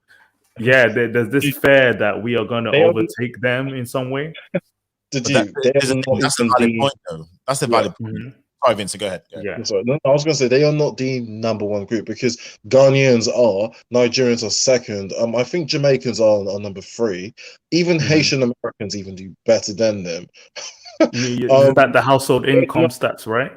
Yeah, I'm being serious. Yeah, a lot of black groups, they do better than them. I mean, that's why I'm really baffled as to where all this supposed superiority comes in. And even not only that, right? When I keep hearing about how they are the richest of all black groups, where exactly are these stats showing that? Like, even you yourself have said it, the Duke and White Matters. How are they the richest of all? Because I live here in America, and I can tell you a lot of them are not rich. Like they are actually living in poverty. I've seen it with my eye. 100%. That's exactly. I would address that too. When it comes to percentage-wise, people might pick on the richest Black Americans who are like mostly athletes, entertainers, the big names and figures. Of course, they make millions because those industries are the biggest in America. But then when it comes to the average family, the average household, which is the most important element of a community, they are the lowest. And just like you mentioned, when you compare with other ethnic groups, migrant Blacks, they do better in those regards. So then you look at the outside. South Africa and Nigeria have the largest economy in Africa, but a large poverty rate. But then when you look at the percentage of people who live in a middle class with a higher salary, it's a large percentage. Like if you look at Nigerian population, 250 million, and they said 23% are middle class, like world rated class, like in terms of middle class, right? That's a lot more people than the 44 million, right, that Americans are in ratio. But in general, America is the land of opportunity. So the point is, any ethnic group that enters from the diaspora makes it, that's a good thing. But the fear for them is that we are going to overtake them. So it's like, that's the reason why there's this reiteration that they're better than us, they're better than us. Let's see how long that lasts. And this is what I mean. This is where I said it's inevitable because of the I mean, the continent of Africa has been seen as almost the next. Funny enough, as much as Africa's been like apparently raped and pillaged, it's always seen as that it's gonna blow. But it's definitely been touted to be the next superpower, if you like, because there's obviously the population boom, the young generation as well, technological advances. So absolutely. But it's interesting how you mentioned that, the Duke, about the athletes and stuff, and then you compared it to the average American, because I was thinking about this. Again, bring it back to the UK. I always want to bring it back to the UK. Sure. In comparison to South Asians, how many famous South Asian, whether it be athletes, footballers, cricketers, rugby players, do you know in comparison to black ones? But yet still, South Asians, particularly Indians, do better than blacks overall in terms of economic. See how that makes sense? Right.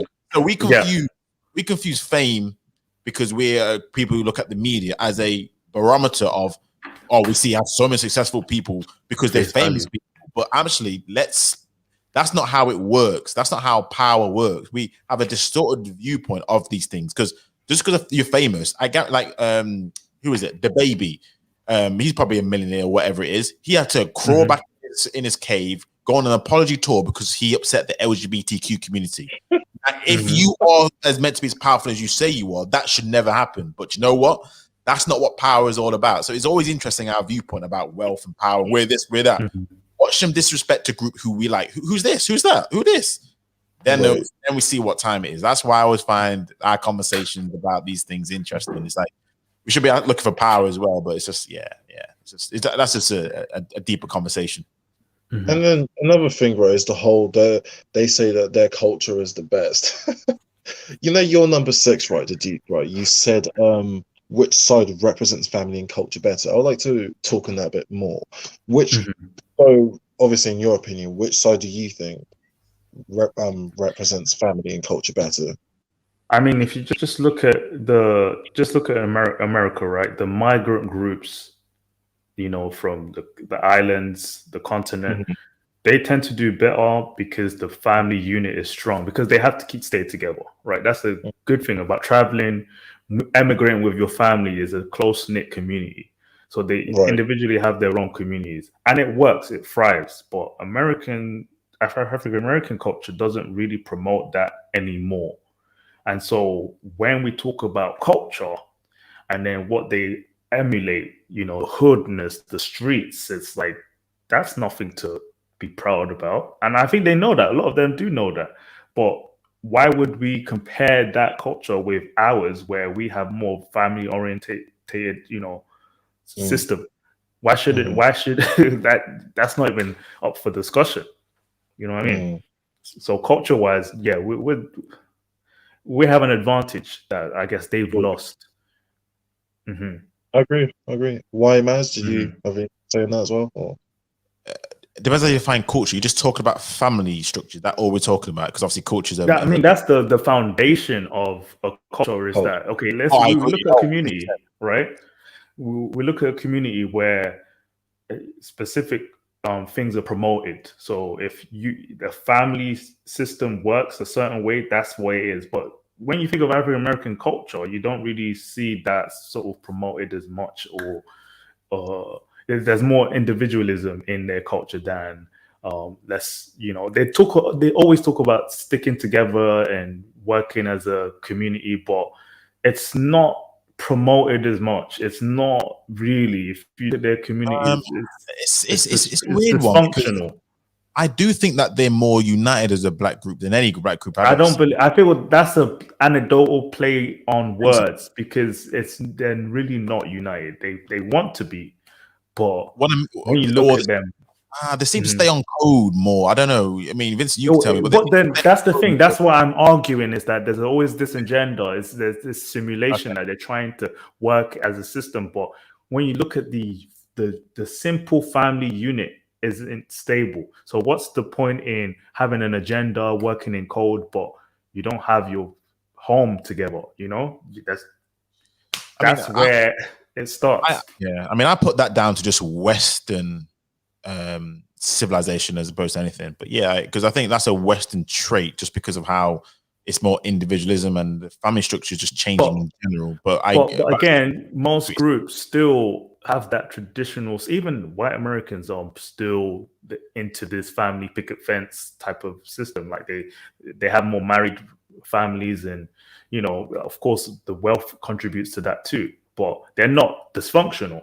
You know, we can see we can understand the causes to what happened to the African American family. They, you know, point to all these systems that broke it down. But the reason I said that is because Latin American has the highest rate of single child weight, out of wedlock weight in the whole world. Latin really? America. Yeah. Where did this come from? Latin America. And I was like, in America, that is not the case, because they are one of the most family-oriented people I've ever met. I heard. See, the migrant class in America. So you're talking about South American communities are least likely to be married. Is that what you're saying? Well, when I saw it, I think it's the central and south, but it's like it's a new norm where I'm sure I read a stat where it's like it's the worst in the world, but we always attribute it to other places. I'm like, oh snap! So okay. I don't know. But, white man, I'm really sorry, but Fiona, seriously, again, so she said that's because Latin America. Fiona, come on, man! Quick down, serious right now. Join the panel real quick before it ends. That's a throwaway comment. That's a throwaway comment. American black. Look, Fiona, a significant, like, no. It's a This is small. very small Here we go. percentage Here we of go. Black So in Colombia, American men that go there. in Like Colombia, the overwhelming majority of people in Latin America, they are what of the Taino population, right? There's nothing to even do with Black people. Like, no, please do not pin this on Black men. Like, Oh my God. right? So Oh, let me just give you the stat. Yeah, let me just give you the stat. So in Lord Latin have America, mercy. You started this. but I'm just let me give you this. So in Latin America is the region with the highest proportion of children born out of wedlock. In Colombia, which I'll be honest with you, that's where a lot of American Black men go. Though, Oh Lord. 84% of all children are born to unmarried mothers. 84%. oh my gosh. I In think Colombia. that's another poverty rate Argentina, situation. Mexico, Chile, other countries have similar numbers with well over half born out of wedlock. So I'm just saying. Do you know what they all have in common? What? Socialist ideologies, socialism. That, you know, a lot of these are political systems were built on that. You know, and like Cuba, for example, is in deprivation because of that sort of ideology that came from Western ideals that we need to break up the capitalist society and the patriarchy. And now look what it's caused. 30, 40 years into South America, you have this single mother rate. I didn't even know that was the rates already changed, but that makes sense. I'm not surprised by that. But when it comes to the migrant class that moved from South America to America, you know, they're moving towards capitalism. So they're more likely to create these close-knit communities in order to work together. But in their own home countries, they're running away from. Of course, You know, I mean, it's because it's a different country. They're likely, I'll be honest with you, illegal. So they have to make sure that they can band together because, you know, there's a higher price to pay for not being together. So I always try and compare migrants with the native population because of the ebbs and flows of what's required. There is a special type of people who migrate to another country to survive. It is what it is. Whereas if you go to, you know, their host nation like Mexico, there'll be a lot of bummy Mexicans there, but they don't move because they can't move. They might be in prison. They might not have a passport. They might have all these other cartel. Yes, so they can't move because they're bummy as hell. This might sound very ignorant, but I mean, obviously, I've never even been there. Anyway, maybe you guys are the wrong people to ask, but I'll just ask: is their countries really messed up? Like, is it really effed up? Because I've never even asked someone who was Latino. I mean, I'm in a group chat where, yeah, there's a lot of American Black guys that travel to South America. It's like, oh, get a passport, go there to just spread their seed. And I had to leave that group chat. All the UK lot left the group chat because they're obsessed with it. Yeah. So everything's very cheap there for an American to just go and buy whatever they want. Ask, why did they leave the group chat exactly? Why? I'm curious. Because we were fed up. They were promoting tricking and prostitution, and we were like, we don't want our shit to right. Yeah, all the UK, all the plus 44 on WhatsApp left because we don't promote that. So you didn't even mute it; you just left. We all left. Like one guy who was an admin, he was a UK guy, and he was fed up, and then I left because I told him before, like, I'm about to leave because this is a weird group chat. Plus 44. Yeah, so they would post pictures of them going to Colombia or sort of Spanish islands, and they just talk about this, and basically the women would take $10 and let them do whatever they want throughout the whole day. So there's a lot of poverty down there, but they have nice tourist attractions, and obviously a lot of people visit. Country has that. I mean, that's difficult, but wow. Yeah. And that's why when they say a lot of these things about, oh, they treat us so well, I'm like, no, you paid for that treatment. Come on, let's be real.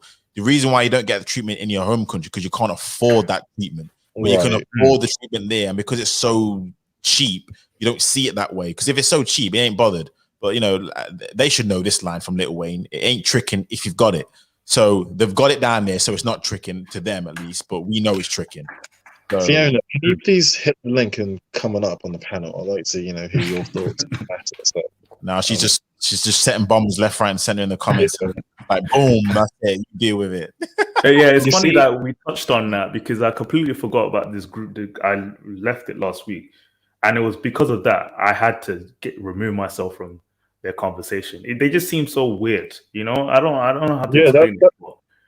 You see, I've been in a group chat as well, like that. Well, no, not like that, but it was another group chat to do with something else. And look, it's just, I guess it's just an American cultural thing. They are just a different group of people. They are different from us. That's something that we need to realize and stop. We have to accept it. And you know, another thing I keep saying is that why do we keep on having these type of conversations with them? You know, like all these black talks with them. Like, I mean, the only thing that we have in common is, you know, just what, being black, and I guess living in a predominant white man's country. Other than that, what else do we have in common with them? And That's also, the thing. A lot of these, a lot of the content creators we, you know, talk to who are bigger platforms tend to collab with them. You know, like, oh yeah, we're black, we live in the West too, and so let's work together in case they travel and meet and collab. Basically, you know, Falcon Black says he's collabed with O'Shea Duke Jackson, because these American guys reach out to us a lot of the time to make us. Okay, I see. Okay, you know what I mean? So it's almost as if we just kind of accept the invitation. It's like, okay, yeah, we can do things together, but we have to draw the line somewhere. Because I think it's as long as you understand the space you're in and the type of group you are with, that's all that counts to me. Because again, like I keep saying, there's so much variety over there. There's so many niches. So there'll be people, again, we just in a niche which may not favor us, but there'll be other places which do. I'm in other pro-black spaces where you have Americans there and they have no problem with like Brits or any other diasporans, really. There being like a Pan-African space or some other spaces where the conversation is slightly different. So I think it's just this, again, the spaces that we're in and some of the conversations, it just breeds, you know, certain groups of people. But yeah, I think, yeah, it all depends on how you position yourself. Yeah, there are things we can are similar in terms of, again, economic viability, where we are on the landscape in terms of the wider culture, being in the white dominated situation, those type of things we can resonate on. Maybe other cultural traits, Vincent. Yeah, I agree. It's just like this is all right. We draw the line here. Cool. Yeah, all right. You're on one now, and we'll bow out. That's what I see. We're good. I mean, like, you're on one now, isn't it? You know what I mean? Yeah. A lot of time I think it's because they probably, I don't know what it is. They don't travel as much, so they're not aware of certain things, and it's just, I don't know, maybe like a kid in a candy store flipping out, sweet store, pick and make, you just don't know how to act. You know what I mean? You know, if you haven't gone nowhere, you don't know how to act until you go somewhere a few times. That's like, a big deal for them. It's a big deal for them, because in that group chat as well, they speak on it a lot. And you know, the guy we mentioned before, passport guy, international passport. His YouTube is growing because a lot of Americans are attracted to that, and he's feeding into it. Yeah, get your passport, guys. You know, travel the world and all that.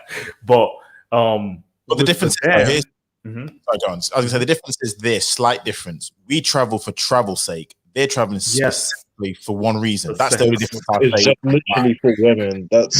So I understand what he's saying. So his channel is about traveling to get women or to get a more cooperative woman. So that's where I say, okay, it's a bit different than the whole nature of just traveling. So that's what I'll just say. Can I also say something, right? And I've known American black guys are just they are thirsty for women.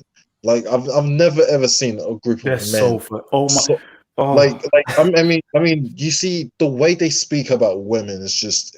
It is so cringe. I don't ever see UK black guys talking about, you know, women in the same way that American black men do. Like, I don't know. They're just to this extent, like, you know, every guy is lustful for women anyway, but for them it's some type of unique thing where it's 5 times worse for them. Yeah, like there's when it comes to content about getting with women, they would ask certain questions like, oh, do they like black men? Do they like black men in Germany? Do they like black men in Ukraine? It's like, what? Like, I'm thinking, I've never had to think about it. I've just assumed if you go certain places, there'll be people who like you regardless. But for them, it's like they think they're the enemy to the rest of the world, and they have to find people that like them. You know, it's you know what? There was one time, I think it was on your live stream, right? One guy, he was American. No, I think it was KB Jones actually, but you know, the comment he said is, "How are them UK women?" And I think it was me and CB Angleton that would. I completely ignored him. I almost felt like just, you know, going to time him out or just blocking him out straight up, because it just really pissed me off. Because if there's anything, I just do not like talking about girls or women with American guys. They are just really weird and dysfunctional. Because a few months ago I was on this friend of mine. He's a Latino. He really cannot stand Black American. Like he is not anti-Black, but he's just more so anti-Black American male. And I tend to share some similar views to him on that one. But he was talking about how they come to his country of origin, Mexico, and other Central and South American countries, and they just promote this prostitution. And also in the DR, they've now turned into a brothel pretty much, and they've just brought so much degeneracy with them. And he was just saying, him and his subscribers, if you see the things they were saying about Black American men, oh my gosh, I've never seen. I posted his name in a private chat. Is that who you're talking about by any chance?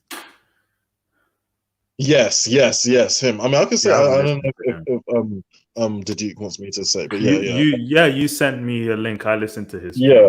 I had a 9-hour stream with him and that Black Scanners and mate.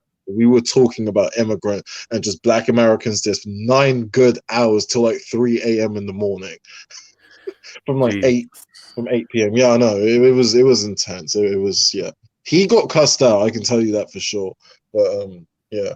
And it's so silly. But the problem is, again, because there's so many of that type of people who are just again, lower mentality type people, and because of the ease it is to go to these places, you're going to see this dysfunction. It's like when Brits go abroad. You know how Brits have a really bad reputation abroad in Europe, being loutish, drunk hooligans. Hooligans. That's the type of thing I've seen. So I will temper it by saying we are seen in Europe as being horrible people abroad. Yeah, we are the Americans of Europe. I know it is.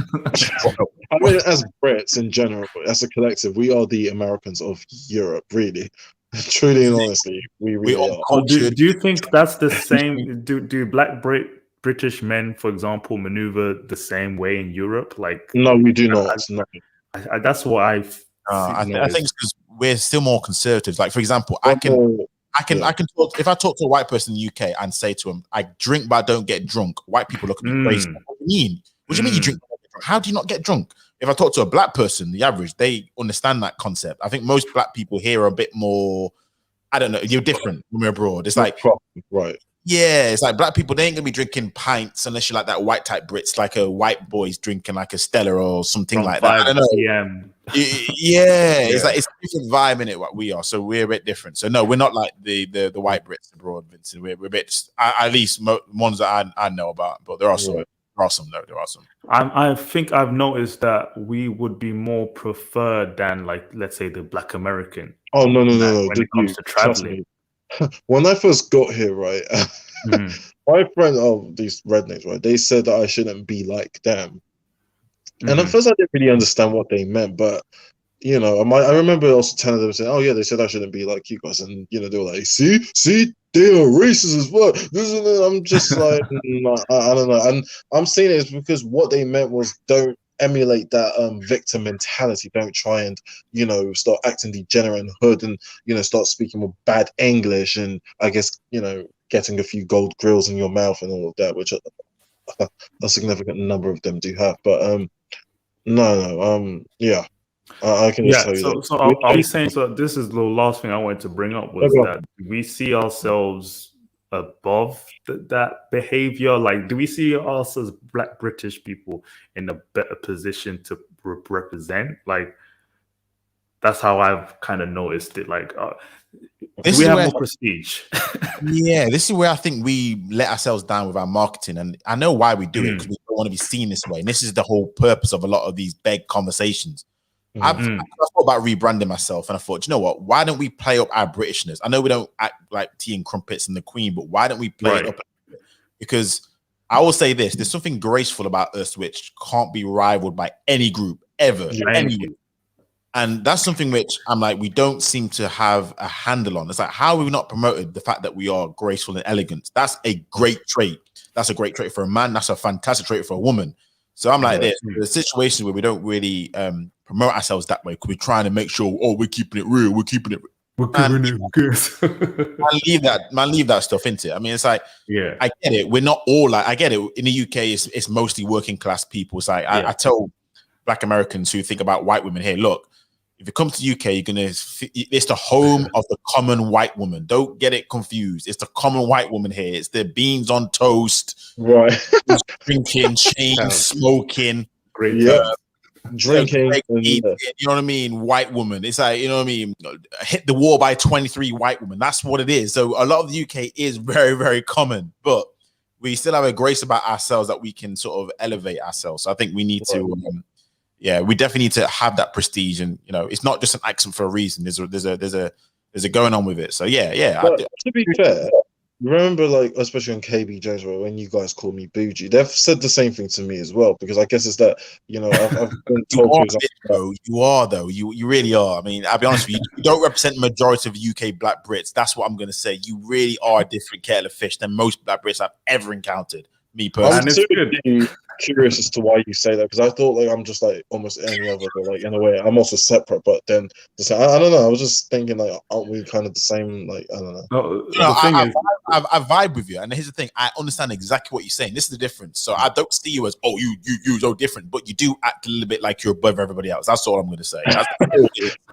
Okay, fair enough. But there's a nobility to it. It's like that drives you to be the best. You see what I'm saying? So I see it as you're doing something that the culture needs. So when I talk about the topics I do about how we need to improve, you're the evidence of where we need to aspire to. It can come across in a condescending. Yeah. They tell me that all the time, that I sound very condescending. And another thing is, like, you know, I've also been called royalty as well. And I'm just like, wait, what? Royalty where? I don't know, but you know what you should say to him? Yeah, I am. Kiss the feet or kiss the ring or bow down to me. And what? You know what I mean? You should play it up sometimes. No, have that British wit about you. Where I know you do in a condescending way, but have that wit where you're like, yeah, I am. Bow down to me. I use the Eddie Murphy Coming to America. I'm Prince Hakeem. Bow down to me. You know what I mean? Where's my rose bear? Rose bearers. That's what it should be. My god. Oh dear. Bring out your nice bearers. I think what we really want is something to kind of represent that. Oh yeah, this is what we're proud of. Like, I think that's where we're holding back on, is that we're still attaching ourselves to their experience, and there should come a time where we are proud. I think it will come down to it, and not just how we sound or you know what our social economic status is, but just, hey, we're British and we're proud of it in a way, like, you know, unique. We're different from everyone else, so let's embrace it more. So that's the thing we need to do. No more copying the lingo and saying period, all that stuff. We have our own thing. Let's keep it going. Up the wall when I hear saying no cap, period, y'all, and period. I'm like, that drives me up the wall. I'm like, what? Come on, man, don't say that kind of stuff. It just it drives me nuts, man. I'm just like, listen, just you can never get anyone. You can't. The thing is, if you want people to embrace who you are, you need to be who you are. You can't be fake about it. And I know lingo does evolve based on the popular culture. Do not get me wrong, but there's some words I'm like, I know for a fact you do not use that word. I know you don't. Or maybe I'm wrong. Maybe they listen to too much American media, and it really does seep into the pores. Because I do that sometimes. That's the American word. Don't say that. But well, I mean, you do yourself, white man, as well, when you say that word WASSUP. What's up, right? That's how you say it. I've just been like, wait, hold on. Like, I don't remember a few years ago UK guys even using that word. What's up? It was like, hey, man, how you doing? Or hey, go on. Did I say what's up? I should say what you say now. I'll say as I say what you say. Yeah. That's right. Yeah. What are you saying? Yeah, that one I get. But that what's up? Nah, I'm not really feeling it like that. That's just we can't conform. We have to stop conforming. I was going to say another thing. Like when we're in certain conversations, and I sometimes change my spelling. So instead of mom, I put MOM. Or a lot of I always put mum. I never do. Like they would mock you if you say whilst instead of just while, because their grammar just changes everything. So I've learned to just firm it. I'm British. I'll type the way we type. and that's it. Right. There's nothing they can do about it. And even like the whole high school, I refuse to say that. Like, I just try to say secondary school, not high school. That's Oh, okay. I'm going to say this. Some Brits do go to high school. There's high schools in the UK. Yeah, a lot of them are more posh and public schools. So there are high schools in the UK. So it depends on where you are. So there are actually, but most of us will be secondary schools. That's what most of them do. Right.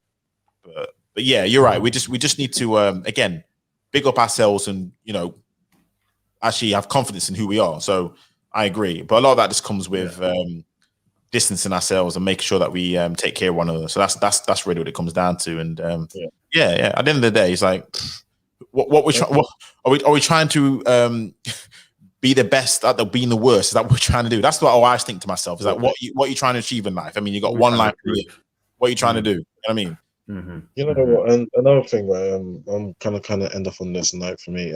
When you said why should we take their problems? So that's your number 7 question. I mean, let's be very honest, right? When we talk about black issues, it seems to be it gravitates more towards Black American issues. If we just focus on ourselves, you'll realize that we don't really have that many issues at all. Like one, we don't have to go exactly. Is Right? that what you think? Is that what you think? I believe that too, 100%. Well, If we focus on just our problems, shit will get sorted out in time. That's right. I don't know about that, but I'm looking at some. In the UK, go. very, very straightforward. Well, I mean, it is very straightforward, isn't it? I mean, I don't have to worry about getting gunned down potentially, or I mean, well, my biggest fear would be getting stabbed by the next black man. That would be my biggest fear. But other than that, no, I'll say it's pretty normal and same. So right. I worry about our future this land all the time in terms of what I look at, but that's just me. So just say I'm Fiona. Yeah, I know. Well, Fiona, I like know, you said that. I was like, "What you saying?" But you said, "Yeah, what are you saying?" It's like, my bad. I'm sorry. I don't really use slang like that. So I'm very proper, I guess. This is what I mean when I say you're kind of a different UK, the average stereotypical black UK or black Brit. So you are a bit different, but it's good. I mean, one more thing. Sorry, one more thing. White Mads, do you think do you come across guys who sound like Vincent enough, or because for me, like growing up, not really. Right, because when I moved to Northwest London, that's all I heard was him. Like really, really? Yeah, that's Finchley, Barnet, Watford, places northeast, and if you go southeast as well, pockets. Well, I grew up on the wrong side of London. Then I grew up on the wrong side of London. Yeah, so when you go to like. So when I first met Vincent, I thought he sounded like KSI. So I thought he was from where KSI's from. But I thought you did to me. You sounded like KSI just to me. Like a lot of these, him and his brother, you sound a little bit like that. So that's what I thought. Yeah, Fiona, right, when I was in secondary school, I remember when I was in year 9, I remember trying to speak a bit of slang to my mum. I'll be like, "Oi, mum, why are we sorry, what did I say exactly? Okay, so I wasn't speaking proper English, right? I said to her, "Mums, why is you trying to," and then the way my mum looked at me and she said, what did I just hear you say? I can tell you, I got the biggest hot slap of my life. So ever since, I make sure that I speak the most perfect English to the bone. So, when you tried to say that was the funniest thing ever. When he tried to say what he's gonna say. Yeah, I know. I just let me ask you a question, because I know you both are of African descent, and therefore you have a completely different language than Caribbeans have as like a first language. Do you feel that you are how you grew up? Because do you speak the native tongue? Do you speak? Sorry, let me ask you a question. Do you speak the native tongue in like Nigeria, whatever? If it's Igbo, Yoruba, I can kind of speak it more, but I understand it a lot more. But yes, I can to a certain degree. I can speak it. Yeah. Why is that? Because the only reason I'm asking is because do you feel shut out from that because your parents focus on you speaking the proper English as opposed to speaking, properly Yoruba or whatever? Or if that makes sense. I mean, it was more so English. Like my mom, especially when I was very young, she always drilled into my head that I need to speak the English very well.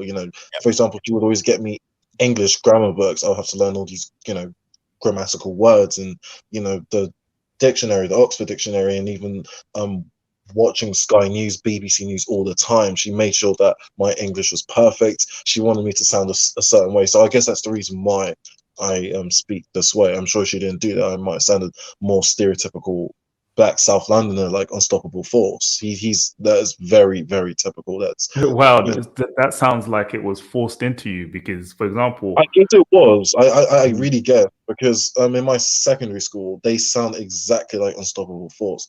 Now, if I spoke like that, I know my mom, she would give me the biggest slap of my life. Like, she wanted me to sound very perfect, and whenever I'm around her friends at functions, she would always want me to be speaking just so that they can hear how British I sound, and especially in Nigeria, she always has that habit of doing that. She'll be like, "Hey, Vincent, come here," and she would ask me a question, and I'd say yes or no, and usually questions that would require me to obviously speak a sentence. So yeah. See, that sounds like you've been used as like a pet, some sort of. I know. I felt like that. Boy, you know what I mean? Oh, he has the British accent, therefore he must be prestigious. It's like yeah, exactly, right. Yeah. When it comes down to your experience, you said it was kind of forced into you. But for example, I'm one of 4 siblings, right? And the youngest one sounds just like you. Yeah. So when we moved up, like close to Hertfordshire, went to Hertfordshire School, which is just on top of London, and they all sound like that. And so he's the one that sounds different from the rest of us. But it wasn't forced into him. He was just kind of submerged in that environment. But the fact that he lived in South London was probably why your mom had to force it even more, I guess so. But the funny thing is that our neighborhood, because I lived in Purley, right? It's a you said upper middle class area, but because we schooled in Croydon, which was predominantly black Caribbean, so I don't know, maybe it might be because I know at times I might say certain words that I heard at school to my mum, and my mum, she would give me that eye that most black parents give to their children when they're not pleased with them. So yeah, I guess it was drilled into it, especially the BBC News. I had to watch it at least when I was having my breakfast in the morning, having to say certain words, and the numerous English textbooks that my mum would buy off the internet and tell me that I should go and study. I have to, like, for example, memorize 5 pages at a time, and it all had various grammatical words. So yeah, I guess that's the reason why. So okay, yeah, because me and my siblings, we would like mock our younger brother because of how it sounded. Sometimes he would say "mama," and we would just laugh like, where did he get that from? Yeah, so yeah, that shocked us when he started talking. So we just got used to it. So I'm not surprised that you sound the way you do. So yeah, you, for example, the deep, right? You sound. I can tell that you are definitely Nigerian. I can just tell straight away when I knew you were, because you have that Nigerian influence in you. Like, I can tell it really drips into your voice. I can hear it. Do I sound fresh? No. I wouldn't say. I would say, like, if I didn't know that you were born and raised in the UK, I would assume that you might have come up maybe when you were 8 or 9, around there. That's how it kind of sounds to me, at least. Okay. But yeah. Yeah, I speak Yoruba, so I guess maybe. Oh, do you? Yeah. Fluently. Yeah. Sorry? I mean, well, you speak it fluently, right? I would say, yeah, but it's embarrassing because I've been away, like I haven't traveled as much, right? So, and my parents, they try, but I fully understand it. I would say 80% fluent. Same, yeah. I can't speak it exactly too well. I mean, when I do, for example, some of the words, they would laugh at me and say, I'm more green, Yeah, no, tell me that I am just too much of the Queen's child, and I'm just like, well, I mean, first of all, Mum, you're the one who told me that I should be speaking this way. Now suddenly, when I try and speak, the natural language, it's I'm the laughing stock of the family. But yeah. And that's the thing where it's very interesting, because I'm like, I know your mum means well, but then it has certain other what's the word, trade-offs where it just causes you a lot more pain. I mean, I don't know Have you ever heard the pidgin English of Nigeria? White man. It sounds like Caribbean patois, you know. Yeah, I know. So, for example, it'll be, like I can actually kind of speak it. I mean, I can. It'll be like, waiting you, they talk, or things like that. Yeah. How So I far guess, now? can you speak it to speak, or you can? Sorry? I said, can you speak it Nigerian pidgin English? Slight. I really don't like doing pidgin. I actually do. I actually do. Yeah. Like, You they try out and they chop out well. yeah, I've found it's so similar to Caribbean patois. Yeah. English speaking, very very similar. Yeah. I was gonna ask you a question. Do you know how you said to the Duke, you could tell that he had that Nigerian twang? Can you? Okay, is that just because of his inflection of his words? Is that what you're trying to say? It just sounds different. No. I mean, I can just tell straight up. Like, I just know that he's definitely African, or at least from West Africa. I knew that straight. Like, especially the first time I heard the Duke, right? It was actually on that Black Skin's Amazing channel. Before I just knew straight away he was Nigerian.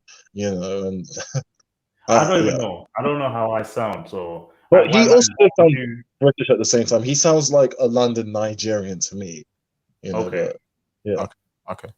TBC, my friend. I can't tell from my voice what I sound like. Ditto. I can't. So I hear so many things from people like, you chatting, whatever. But you really can't, can you? Until someone says that's what you sound like, and then it's like, all right, fair enough then. So. Okay. TBC, my friend. The Duke. This is TBC. The Duke. TBC. What's up? How are you? Nigerian. He's a Nigerian Canadian, but he's Nigerian but lives in Nigeria. TBC. I thought it was the Black Commander. I thought that's who it was. Yeah, he is the Black Commander. Okay. Yeah. Sorry, just introduce him like he's a complete different person. What did he say? Welcome. I said welcome. I'm sorry. Thank you for having me on the panel. I'm not Canadian though. I'm just Nigerian. You're a Nigerian. That's what you are. No, I was in Canada for a while. Don't hide it. Be proud of it. Don't hide it. I like to but I'm not Canadian though. I was only there for like 2 years. I'm not Canadian.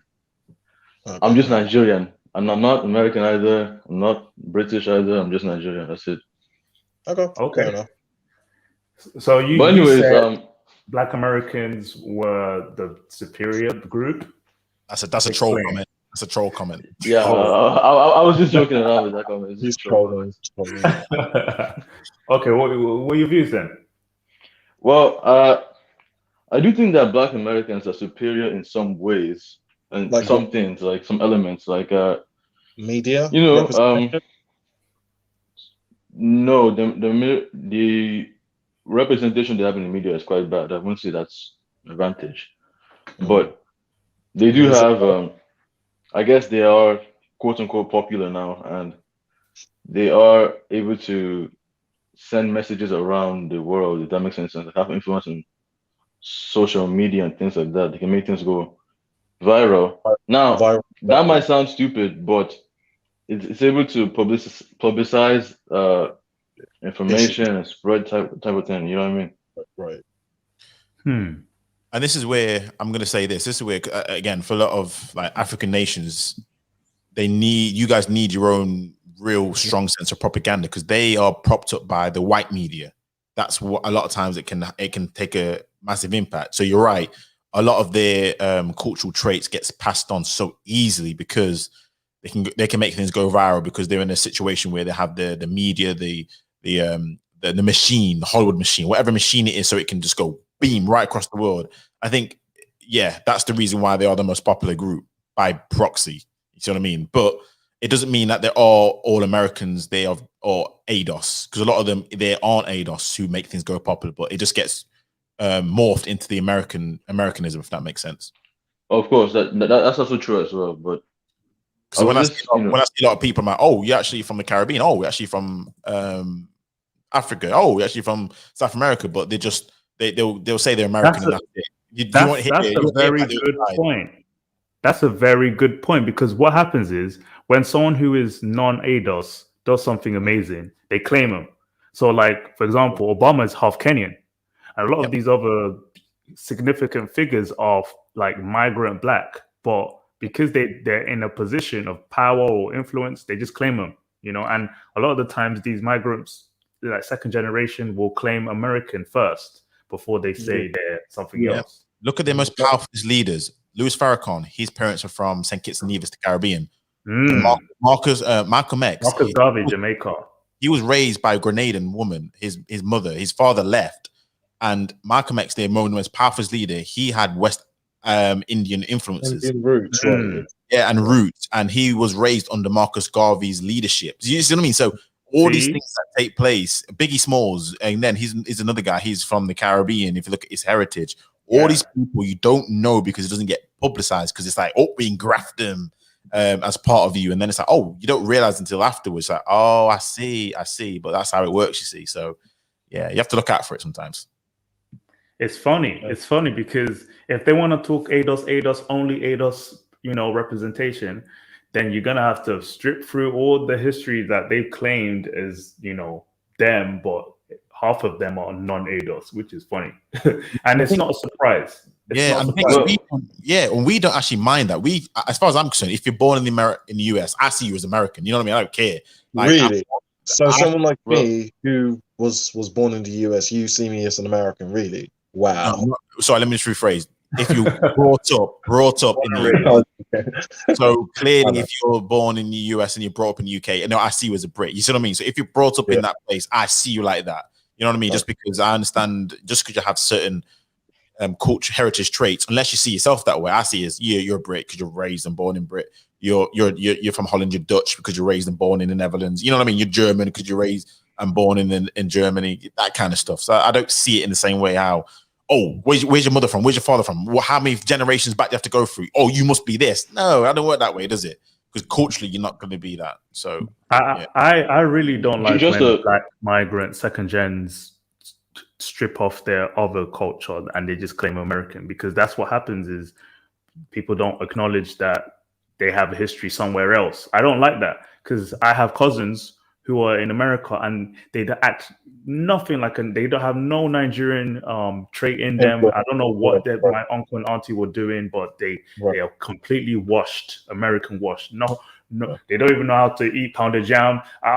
It's traumatic just watching them. I don't understand. I don't like it. Can I respond to that? Go on. Oh, okay. So just 2 comments you made, right? About in regard to the ADOS or ADOS thing. Yeah. You have to understand that those people are a joke. I mean, even on this sector of Black YouTube, I think the IQ level is below average here, because people are so, I don't know how to say it. It's like, so they're so stupid or just so ignorant that they don't even know what they're saying half the time. So I wouldn't take that too seriously. And in regards to your comment about, I guess, immigrants coming and then the children forgetting the culture, yeah, that bothers me as well, because it's like, how do you just disregard your country, like your culture, your everything, your language, everything, and just adopt only the Americanized ways? It's just odd. They adopt ADOS. That's what's worse. Is that they? I'm not trying to put them down, but it's like, it's not that they're adopting American culture; they're adopting African American culture as theirs. And I don't know. I mean, some of them okay, yeah. I guess you can say that, but heaven in cells. I think it's he's Nigerian. I think it's just identity crisis, because I think it's identity crisis because they don't feel close enough to be whatever nationality or ethnic group their parents are, and then at the same time they're in America, so their friends are probably most likely going to be Black Americans, and then plus the media influence, so they think you have to be a thug or something to be cool or whatever, and then that whole, all those factors factor into the situation, and we see the result of it. But in my experience, I've noticed that the Nigerians I met who were born and raised in the US, like some of them you couldn't even tell the accent even sounded Nigerian. So I think it just depends on the family themselves. Yeah, not all of them. Fortunately, that's good. Yeah.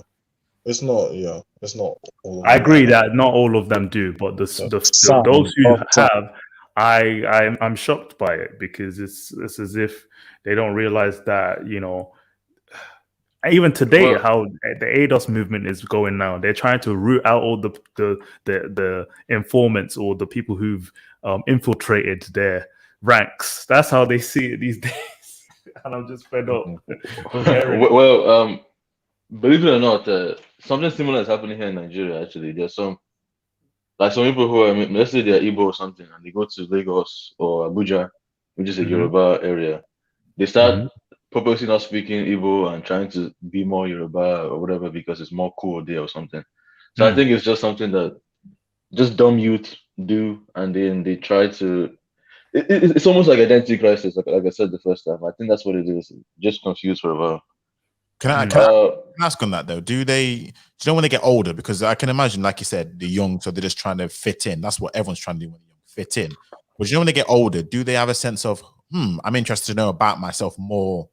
So do they just like completely forget about it? If you see what I mean. That's to you, TBC. Yeah. Well, yeah. Can you hear me? Yeah, we can hear you. Yeah. Sorry, I had a call coming in, so I didn't even hear your question. So can you repeat the question, please? It's okay if it's a power call. I understand you're Nigeria, but do you know when the kids get older, do they ever have a sense of, I want to know more about my Nigerian heritage, even though they may have, when they're younger, not cared about it? Do they ever get that sense of, I want to know more about my culture, I want to know more about, eating pounded yam and jollof and that kind of thing? Did they ever do that? I believe so. I think they just mature out of that mindset. Well, for some of them, but there are some of them who are in their 40s and they're still doing the same thing. So I think it really depends. Okay. But I think the vast majority, often they grow out of that mindset. From what I've seen, that's true. I agree. Like me, for example, I had no choice, right? Especially with a strict Nigerian mum who, every year we would travel back to Nigeria and spend like 2 months, holidays and the school summer holidays, right? It was pretty much, drilled into me. And also, we would often watch Nollywood films and always having Nigerian dishes, jollof rice and stew plantain and all of that. Yeah. But then there are some that, I guess their parents want them to be as Western as possible. And I found that those ones, right, their parents were nobodies in Nigeria. What I mean by that is that they came from a less or lower class background. And, to them, they think anything that's just seen as white or Oyinbo, as they call it in the Yoruba language, is better. So I guess it depends, really, to be honest. Interesting. And it's always interesting how, isn't that a sense of identity issue where they don't have pride, or the parents don't have pride to think that, the Western accent or the Western way of life is better? That's kind of a weird one, isn't it? If they don't have anything that is, non-black, even in Nigeria, you do see it, like even Chinese goods, they are, they're praised and they're seen as, wow, that anything that is not Nigerian made is just better and of better quality. Now I see Fiona, you said, what's wrong with that? I'm not understanding. Do you know what she means by that? Well, Oyinbo. Yeah, Oyinbo, yeah. With the foreign material thing, I think it's quite common. Like, they just put more demand in foreign made things, I guess. I don't think it's like some type of internalized self-hate. It's more just there's competition for different things. But yeah, that's a interesting one. It's just a disconnect, considering how you guys talk about how prideful you are. Yeah, we're the best. It's just a disconnect, because you're thinking, if that's the case, you want to keep everything, not just certain your accent as best as you can do, because obviously if you live in a foreign land, you're likely going to pick up the accent. But we wouldn't want to hold on to everything. That's the thing. That's what's funny, is that when we move to the West, our parents know that there are good things about our culture and bad things we have to kind of trim off. We have to trim off the fat to make things refined and we can fit into the West. So, for example, I brought up last time, certain cultures in Nigeria promote polygamy, but we know it's illegal in the West, so we won't bring that with us. So it's from a legal standpoint. Yeah. What else? Simple examples. I don't know. I know my mom mentioned a very extreme one. They used to iron women, like young girls' chests, to prevent them from being appealing to certain like villages in South, like in Lagos, would practice where they would like iron press the girl's chest to prevent her from developing bigger breasts. If, I've never heard family. I mean, It's not common, of course, but it's like those type of customs need to be eradicated, and of course it's happening now. It's like we embrace our culture, but we know, FGM, another one. FGM, that's a northern thing, right? It's in the Islamic part of Nigeria. That's more common there. You don't see that within the Christian South. But this ironing the breast, I thought again that was another Muslim thing. But wow, even in the South, well, that's in some places, So it's like we always acknowledge these things. Yeah, no, I agree, definitely for certain things. I always wanted to know about this because I don't know if this is an East African thing, but I saw like a documentary report, and it's awful about how they treat albinos. So albinos, albinos. It's a Southern African. Because I've always found that interesting because albinism is more like an African thing than a Caribbean thing. I don't think I've ever seen a Caribbean who's like an albino, but I will see that if it's rare of Africa. And I'm just like, I hear a lot of them are like, some people think that they're good looks, so they cut off their limbs and all that. Oh, it's awful. Yeah, it's in Uganda, I think in Malawi, and those smaller countries in the south of Africa. They're very ludicrous. They still practice some, witchcraft rubbish. Yeah, it's awful. Yeah, but in Nigeria, I haven't heard of a situation. Actually, my great grandma was an albino. Discriminate against them, like they are really like. If you're albino, I mean, it still does kind of happen. I mean, I don't think it's as bad as before. It's not as bad as before. There is still some, outright. They don't treat him differently. They don't see him as a completely other. You're a regressive form. They don't see it like that at all. Or is it okay? Yeah. Right. Not like those special powers that they claiming that Africa is a big continent, so it's like I've heard it before, and it's like, oh, do you guys hate your albinos? I'm like, well, this is why I just want to clarify. This why I want to clarify what part of Africa. I just wanted to make sure I'm more specific. Yeah, good. Nice. I just wanted to ask the question, but it's just it's just interesting to me. But we do have to get out of the habit of thinking Africa is a country because it's a huge place. But because do you know who asked me that question? It was like my biology teacher in A-level just said that he read somewhere that albinos are getting killed in Africa, and I'm just like, and he asked me, "Oh, is that? Have you seen this?" I'm like, "Oh my god, ridiculous!" So I had to explain it to him. What? TBC back. TBC, he's in the back chat if you can see him. Oh right. Oh, sorry about that. I'm looking away from the screen. That's funny. I had to explain to him that I'm, being from Nigeria, it's not a thing. It's not like we hunt down albinos, no. But then there are like those 2 or 3 countries in Southern Africa that do it. Let's not paint the whole continent the same. It's like almost like blaming, like, let's say something happens in Ukraine, like they do something crazy stuff in Ukraine, and we just assume the whole of Europe is the same way, So it's kind of weird when I hear it from the other end, But yeah. No, I get you, and it's all because of the media spin is you need your own fully fledged media propaganda force out there to say it's so many full of different nations, but that's the thing. We have our own. That's the thing. It was even on Sky TV as well. AIT, NLT. There are a few Nigerian news channels that we watch ourselves. That's what's cool about being in certain African cultures, is that when we want to watch our stuff, we will watch it. We have Nollywood, we have our own music. Yeah. And when we want to watch Western stuff, we watch it. So it's like we separate our cultures, that we don't have to be polluted by the propaganda of the West. We can choose to not, because we have our own platforms. Compared to like an American who always has to fight for Hollywood representation. We don't need Hollywood. We have Nollywood. So, you know what I mean? Just the we don't need the Oscars. Yeah. So that's Do the. Nollywood have a version of the Oscars, like the Oscars? You know what I mean? They have a version of that kind of stuff. I think they actually do. We do, It's something called something African Awards. I think they host it is like in Johannesburg or is it in Accra every year. I can't remember the exact name, but there is something like that. I know. I think TBC or the Duke. You guys know more about them, and I'm just realizing that the Duke is even more Nigerian than me. So yeah, I'm just realized that today. Like, wow, you're way more Nigerian. And it's funny, you visit more than I do, so that's hilarious.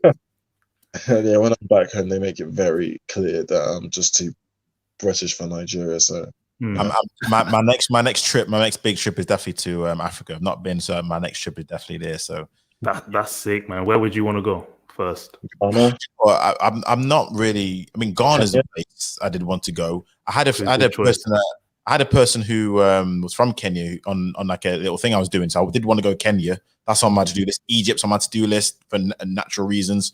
South Africa, obviously Nigeria, Ghana. Where else is it? Loads. You don't have to come to Nigeria. Don't worry, because it's there's fair people there. I know, but don't call now. Wait a few years. Go when you're used to Africa. Trust me. What's wrong? What's wrong? Wait, what did you just say, TBC? Go on. I said don't come now. It's not the best time to come. Just I think you should wait a few years. Geez, years. Good Lord.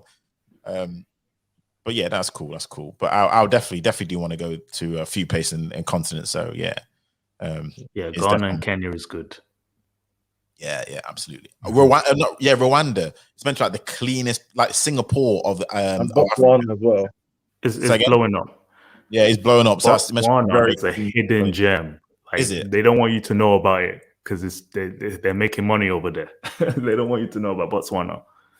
But yeah, you should check it out as well. Yeah. No. But there's some places where, for sure. And that's the thing about the concept. I'm like, for such a rich place in terms of diversity, tourism should be booming. We associate black tourism with like the Caribbean and those type of places. But it's like Africa has everything to be anything it needs to be. It just needs that leadership, tourism, industry, everything. It just needs that. It probably not in our lifetime. That's what I'm going to say. Well, to be fair, there is a boom in tourism, but I guess it's not as big as it should be. But especially in places like Kenya, Botswana, even Angola, South Africa, Zimbabwe, those places. So I know it's all about safari and stuff, which is cool. But it's like, I don't know. That's the only thing you hear about those type of places. Safari. That's true. It's like, but also, you both flock to these places. That's what's funny. Yeah. Mm-hmm. I agree. You know, but also, go on. I heard that Zanzibar also has a growing tourism industry, so hopefully they do well with that one as well. Why does Zanzibar sound like a fictional place? I know. I know it's Zanzibar. It sounds almost made up. Like, I don't know. It's something that it's probably it's a small country. I've heard it before, but it sounds like Disney. It's very nice.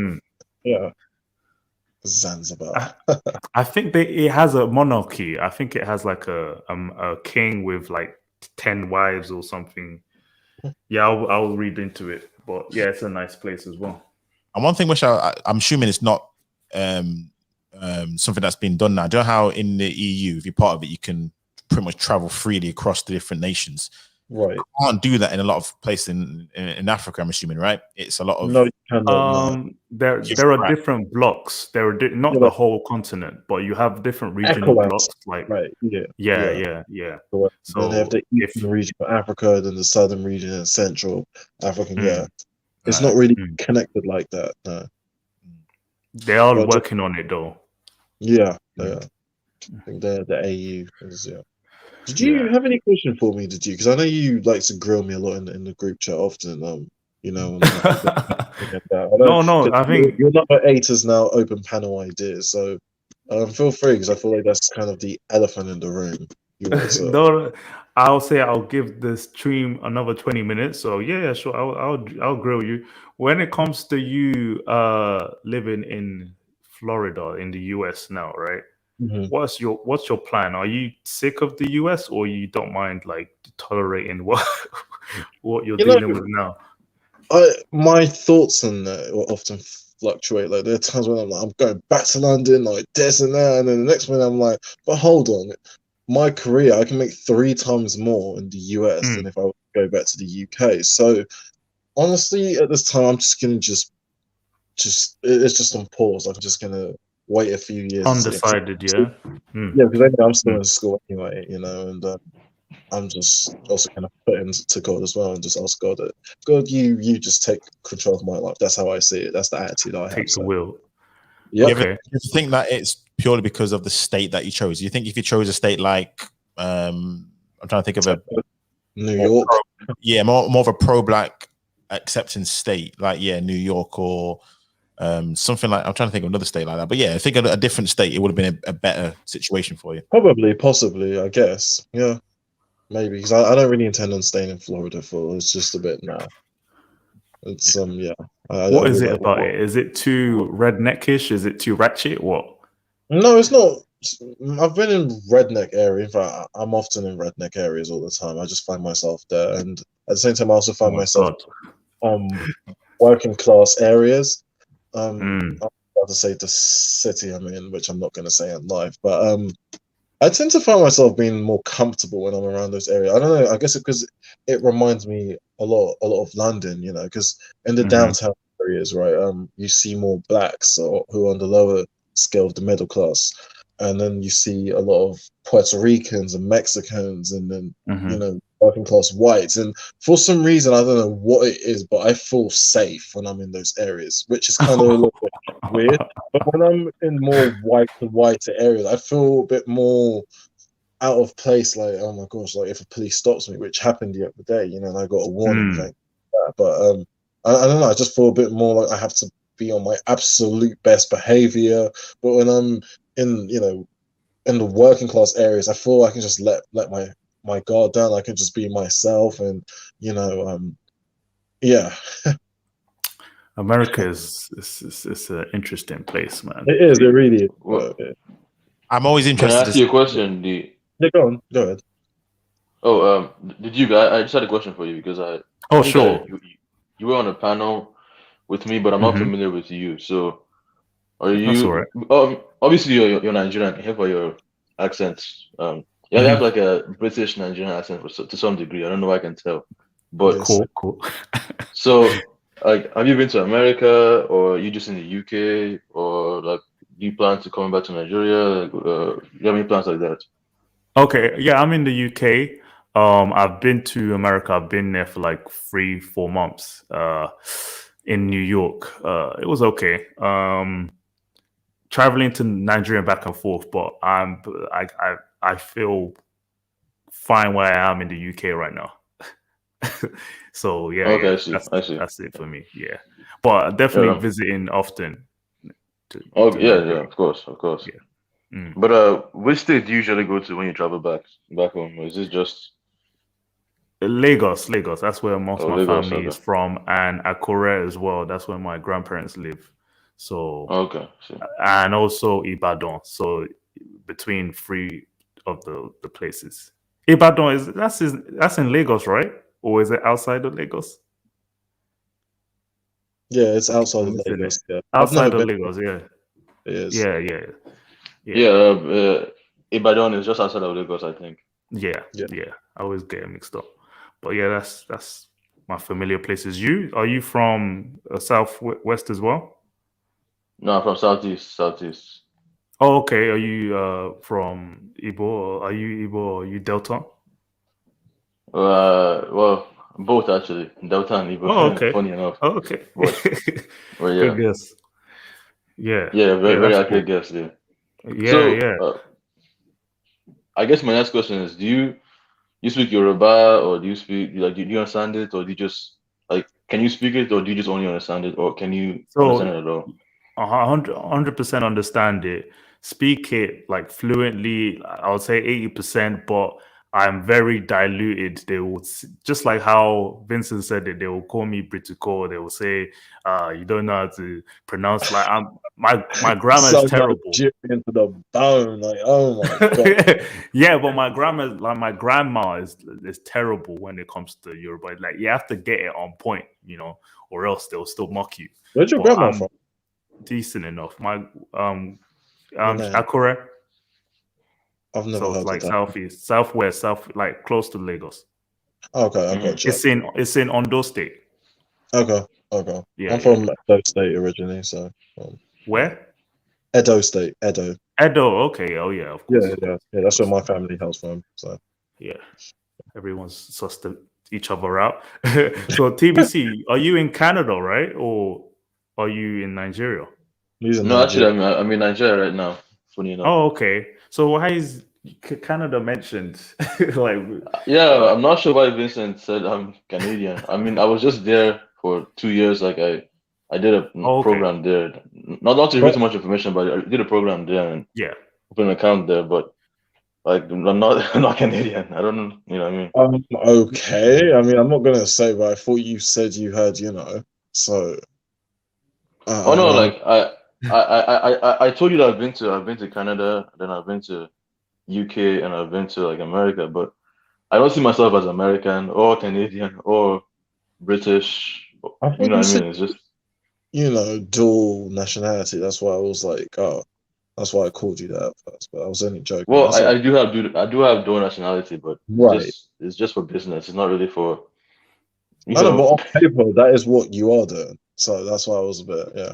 I don't know if I would come. I just think I'm just Nigerian. That's why I just Fair call enough. myself. And why it matters is our honorary Nigerian on the panel as well. Leaving you out, bro. Yeah, I could be. You know, I need to take my DNA test, so I could Oh be. yes. So that's Let's how it trace is. it. I Me too, sense about 60% or 70% Nigerian. He's from Turkey. Americans, a lot of Black Americans, right, when they do their DNA, it has high. It'll be like 39 or 45% Nigerian alone.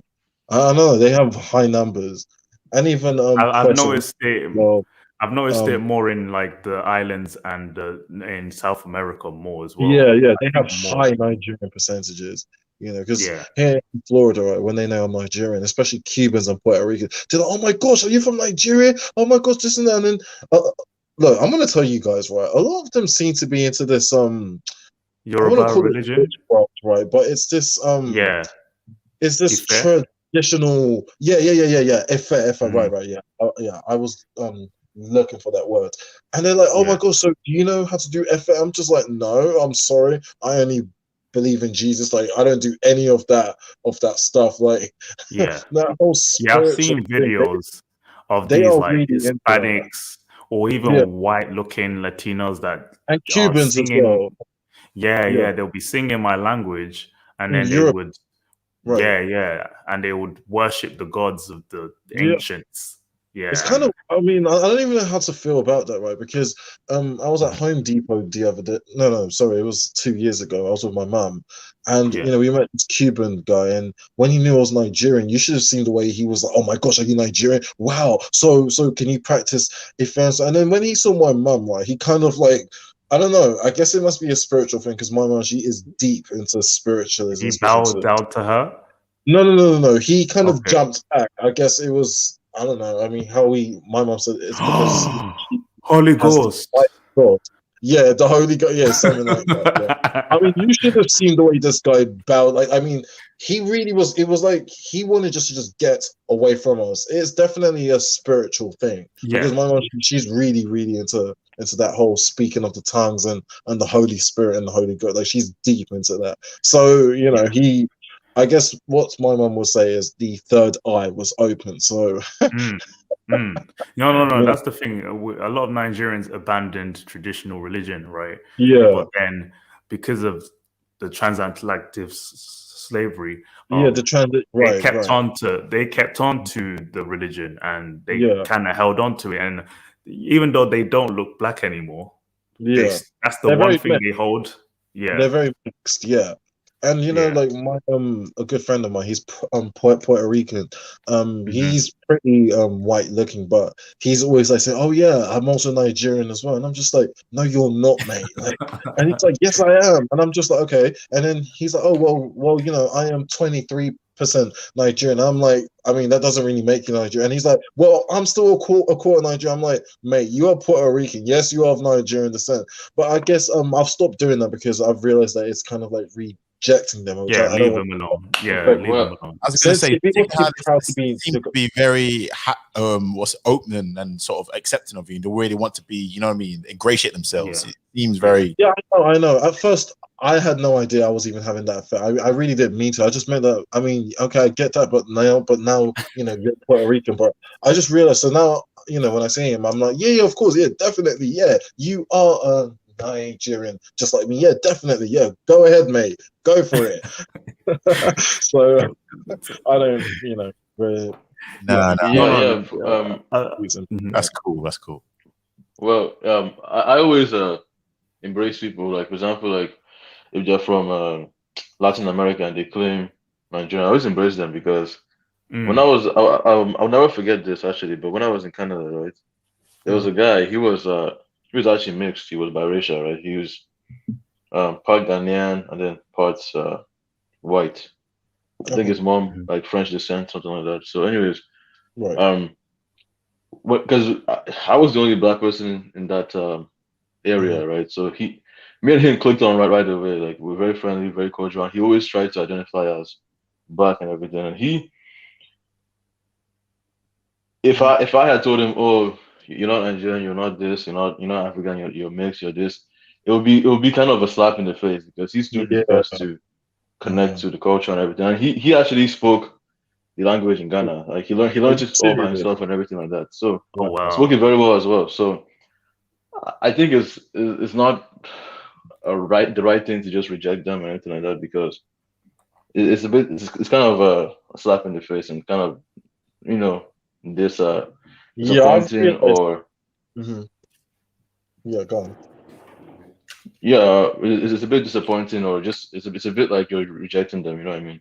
Yeah, I know, and I realized it was actually white males that brought me to that because I realized, oh my gosh, I've been saying this to certain people, you know, and even some Black Americans, you know, who are really, really nice, you know, they'll say, oh, then I'm just like, no, you're not. I just honestly, it was a wake up call. And I thank God that it was actually white males that did because now I've gone around, you know, my personal life, and I'm told them, I'm like, yeah, of course, mate, yeah, trust me, you are just as Nigerian as me, and you know, I accept them and others, you know, like this other Mex guy, you know, where I used to tell him that you're not black, mate, but he loves to call himself black. So I'm like, yeah, sure, of course, go for it. I mean, if you want to call yourself black, go for it. You know, I've realized that it's not nice to be, you know, rejecting people because at first it was not as if I wasn't, you know, trying to reject, but it was just I was just thinking, well, if you're this box, you know, this is how you are. So if you're, you know, Cuban or Puerto Rican, that's what you are. So. It Well, sounds like yeah, you're giving out free vouchers. Right. Yeah, you could be black. You could be black. The more Nigerians we have, go for it. I mean, by 2100, for every 3 black persons, 2 out of 3 are Nigerians. So I'm like, hey, we need as many as possible. So why not? So, and I know why it matters. You know, he will be saying, oh well, they're Damn Nigerians, damn Africans. well, Vincent, like, I know you probably weren't aware of it before, but I'm just, that's just what I've noticed. And yeah, actually in Canada, there were a lot of black people I met who were very, what's the word to use? Very connected to the culture, like regardless of how far away or how long they've been there. I'm not sure if it's just my anecdotal experience or whatever, but that's what I've noticed. And they do their best to speak the language, keep the culture, eat the food, everything. Nigerian Canadians. Sorry? Canadians. You said Nigerian Canadians, right? Or just general black people in Canada, like even the ones in Caribbean, like Jamaicans who were in Canada. Yeah. And also, like I even knew one person who was, I think he was like 25% Ghanaian or something like that, right? Or might have been Jamaican. Yeah, and he spoke Akan, so it's wow. quite impressive actually. So yeah.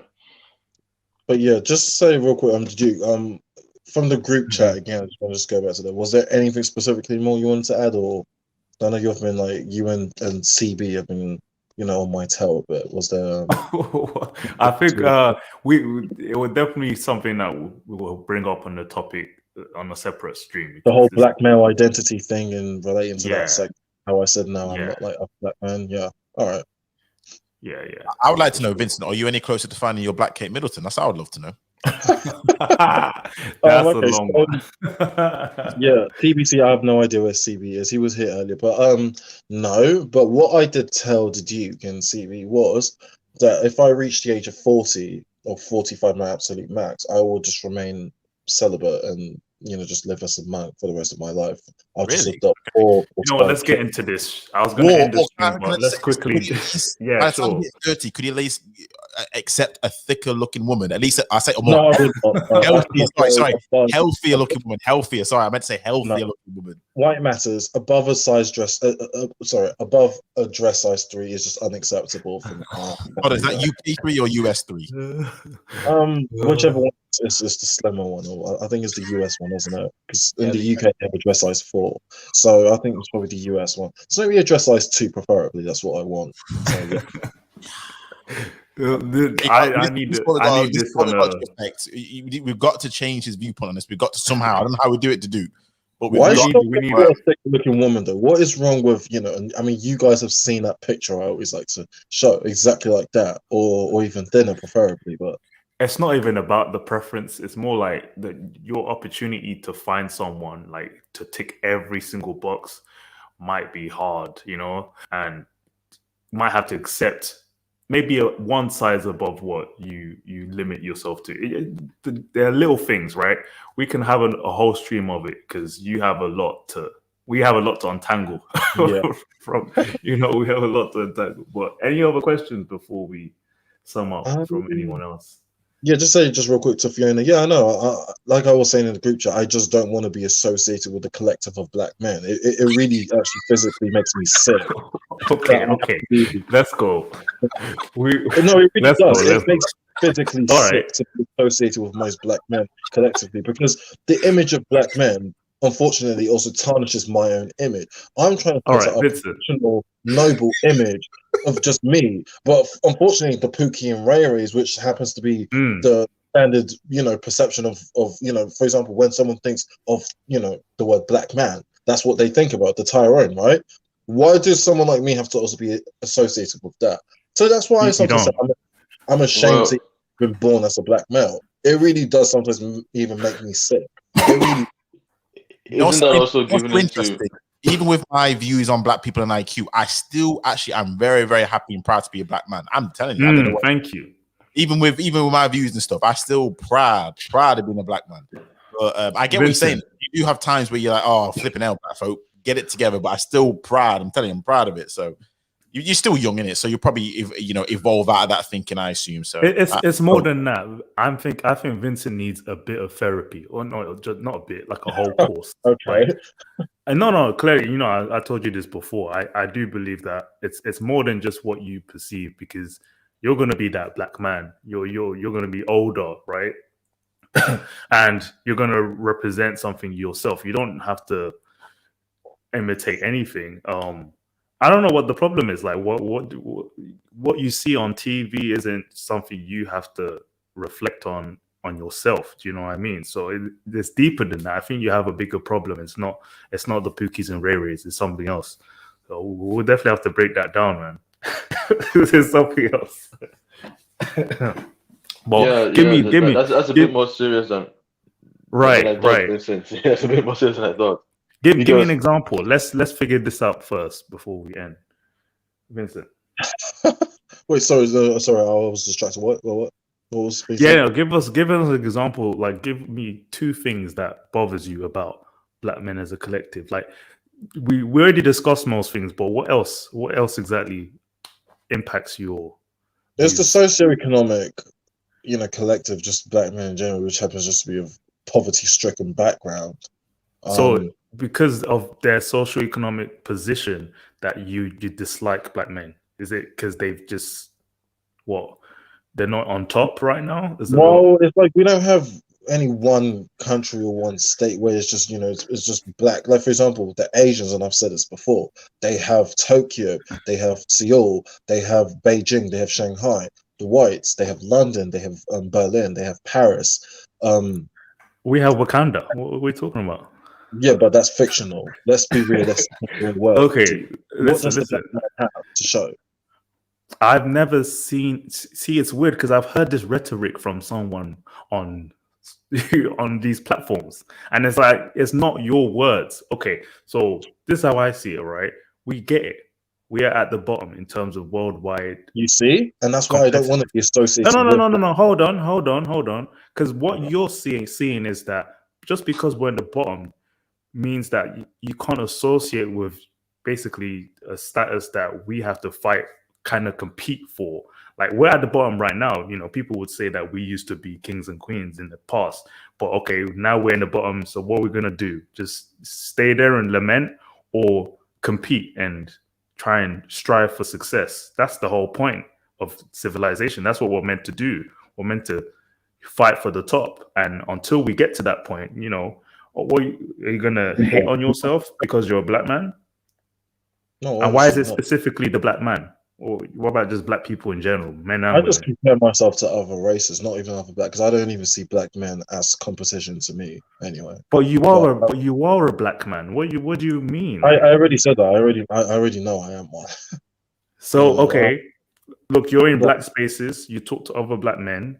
Yeah. So how do you view that? Because then, for someone who says that, they tend to disassociate themselves with black people. They don't talk to what they're whitewashed, or they stay away from other black people. But yet, you're here. So what does that really mean? Mr. Uganda said it well. In fact, I'm sure maybe Mr. Uganda might know where I'm coming from. Not even other African parents want their children to be like other black or African children. Hence, they preach for their children to be exceptional, especially above other black people. And that's pretty much but that's kind of different. That's just putting the difference between African and maybe Western black. But you just said black men in general, in any. I'm talking more so from a Western point of view, because we do live in the West, right? Born and raised in the West. That's what I'm talking about. So you have nothing against the African man compared to the Western black man? Is that what you're saying? I'm not really thinking about African men in general, because even then too, I don't really associate with them like that on that level because of cultural reasons and just how I'm just different from them. I'm just talking in the West where I live in general. Okay, and you find black men in general as a collective as disgraceful. Well, pretty much. I mean, they are, aren't they? So you are then. How am I disgraceful? I proved myself. I try to be different from them. I try not to emulate black men. It's not that. No. It's not that you are trying to disassociate with black men. You want to stand out in your own way, but there are other black men who are doing the same thing, just like you. Percentage-wise, I don't know. I really don't notice them in general, but I mean, would you associate with other successful black men, or would you just not even bother? Yeah, I would. Why? Of course I would. That's the whole point. I think that's all that matters. It's not that you dislike black men. It's just that you don't want to associate with the stereotypical black man. Hold on. That's a good question. Do you dislike black men, Vincent, on the whole? Would you say yes or no? Just quick fire question. Yes or no? Yes, I do. Yeah. I do. This is why I said it is therapy, because it's a disconnect.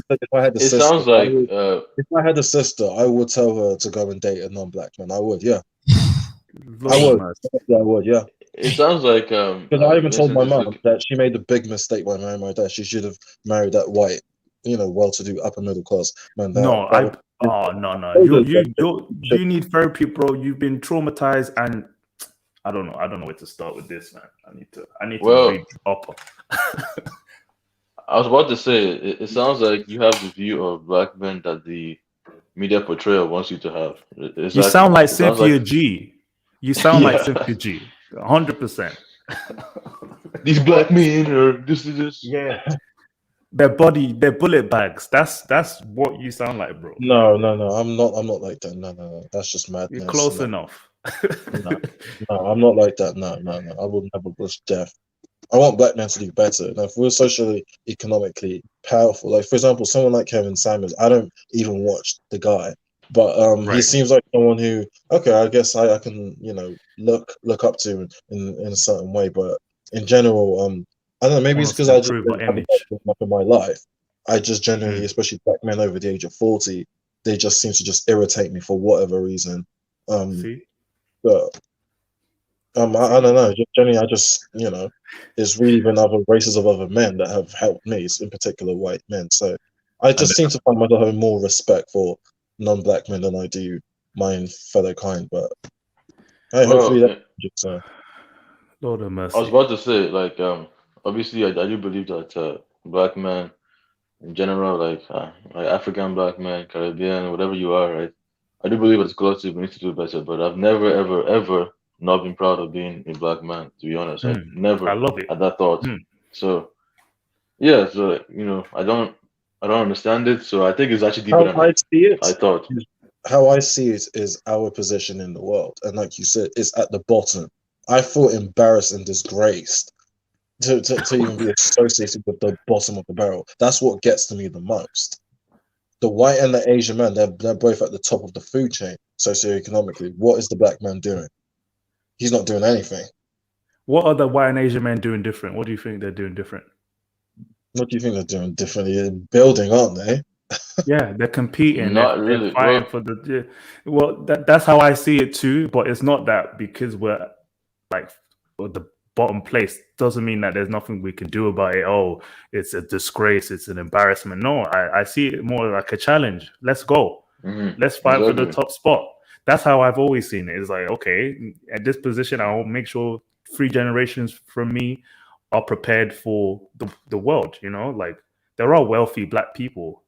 If we look at things based on race, then it's like, okay, obviously on average we're poorer, but if you look at the top tier percent of our people, we're doing very well. We're competing with, the rest of the top tier percent, right? The Dangotes of the world, the Obamas, the black politicians who've made it, who are forget the entertainers, but the businessmen who are doing bits in the Those ones economy, I they, like. they represent I us. would associate with those type of black men. Yes, I would. Yeah. Those, And we but need they're more of them to top in change that. between. I was Yeah, about but then to. that's what I'm saying. I will promote that more. So instead of, our children seeing bad images of us, show them images of Neil deGrasse Tyson, show them images of all these other big names in STEM, in business. Like that's what we want, So I'm I passionate was about about to. that.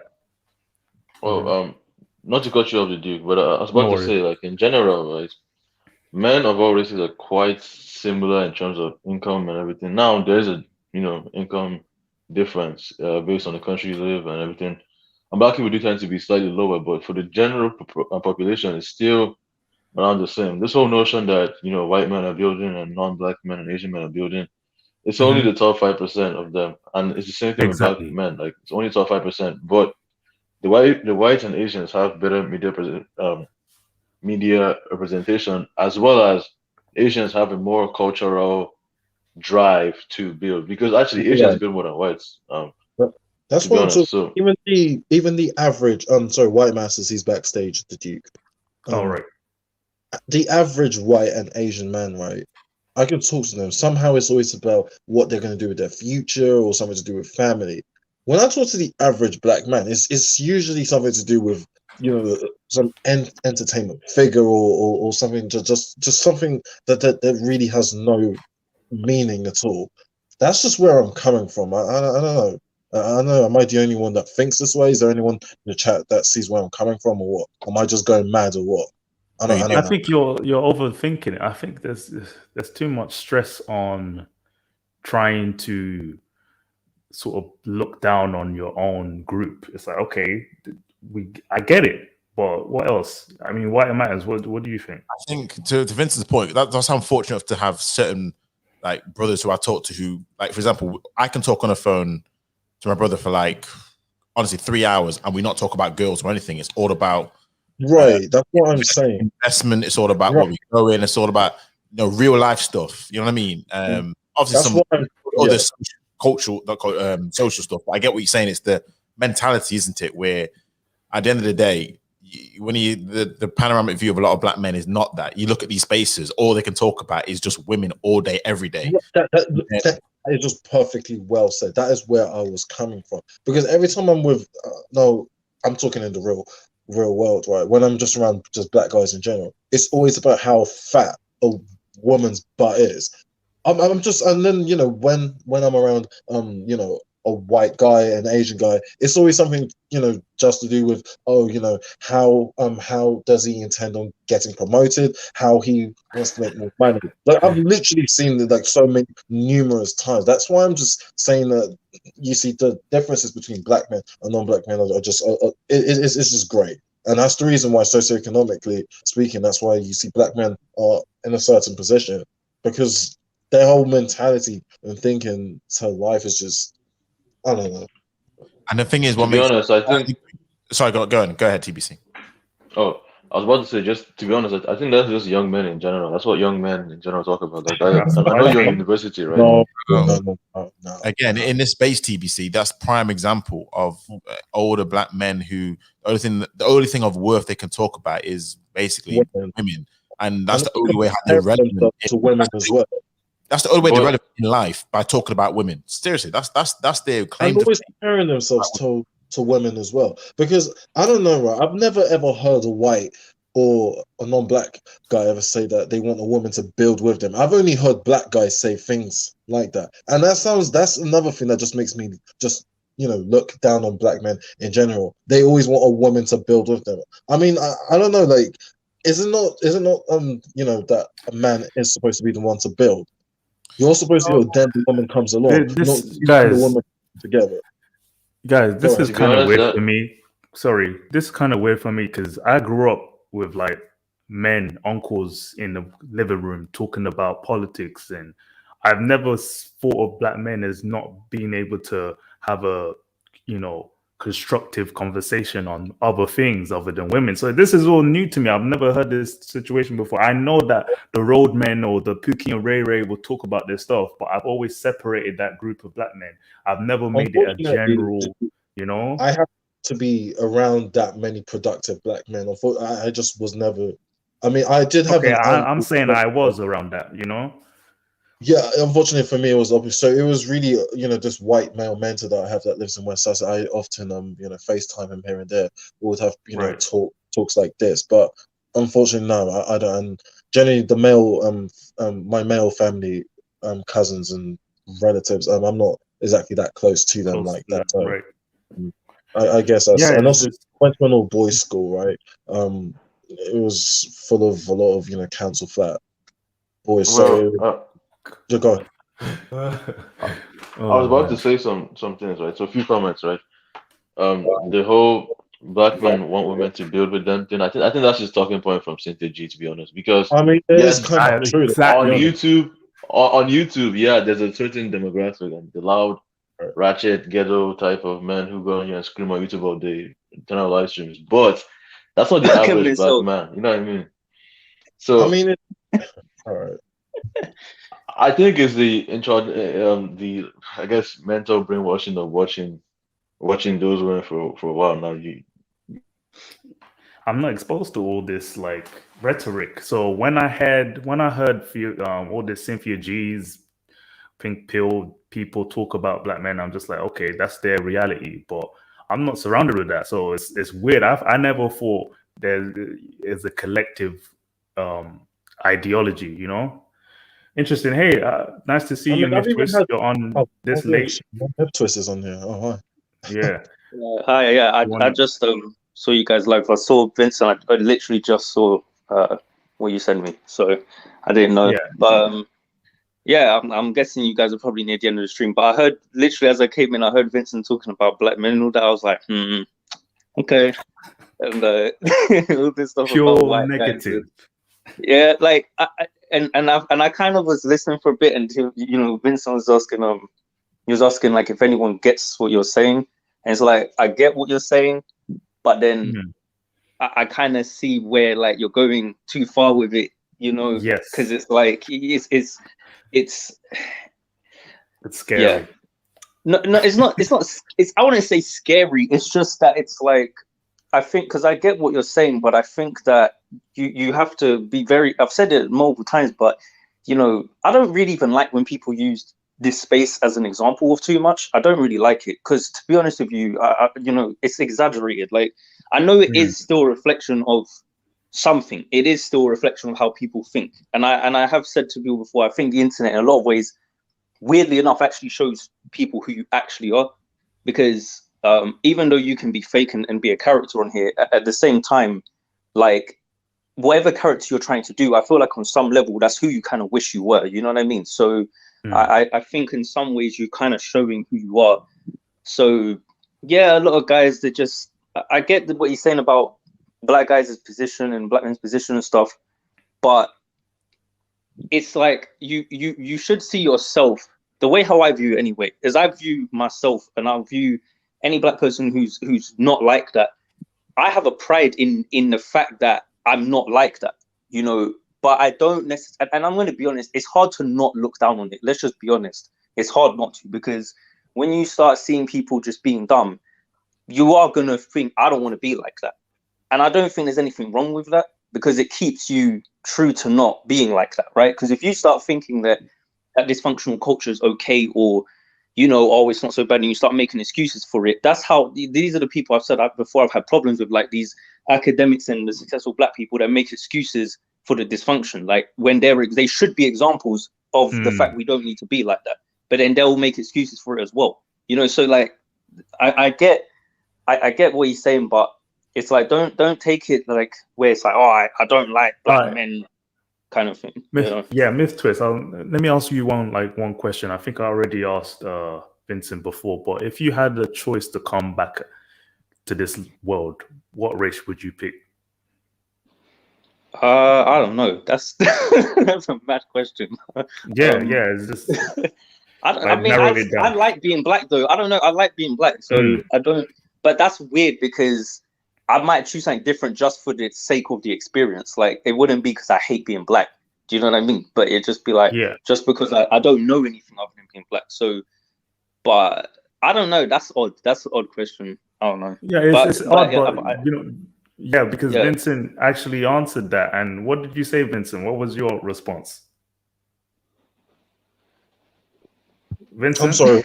What? Sorry, I was on. Yeah. Well, if you had the choice to come back, you know, whatever, what race would you pick? Maybe Asian or mixed race or something. But no, not Asian. Not Asian. I would to be a black. If I could pick, it would certainly not be black male. Hell no. No, I wouldn't. I know for sure I wouldn't pick Asian. I know that. That's it was South or East Asian does not matter. Well, that's maybe I don't care which one it is. I'm not picking that. I'm not picking nothing that side of the planet. I know why he's saying that as well. I think I know why he's saying that. Yeah. No, I don't. Well, it's a number of reasons. I just wait. Hold on, Nicholas. Why it matters? Go on. I really want to know why you think I said that. Go on. No, I'm talking about Myth. I know why Myth is saying he wouldn't want to come back as an Asian. I think point of view. That's what I'm spelling out. But yeah, go ahead. No, there's a lot of some downsides to, you know, being Asian on the dating market.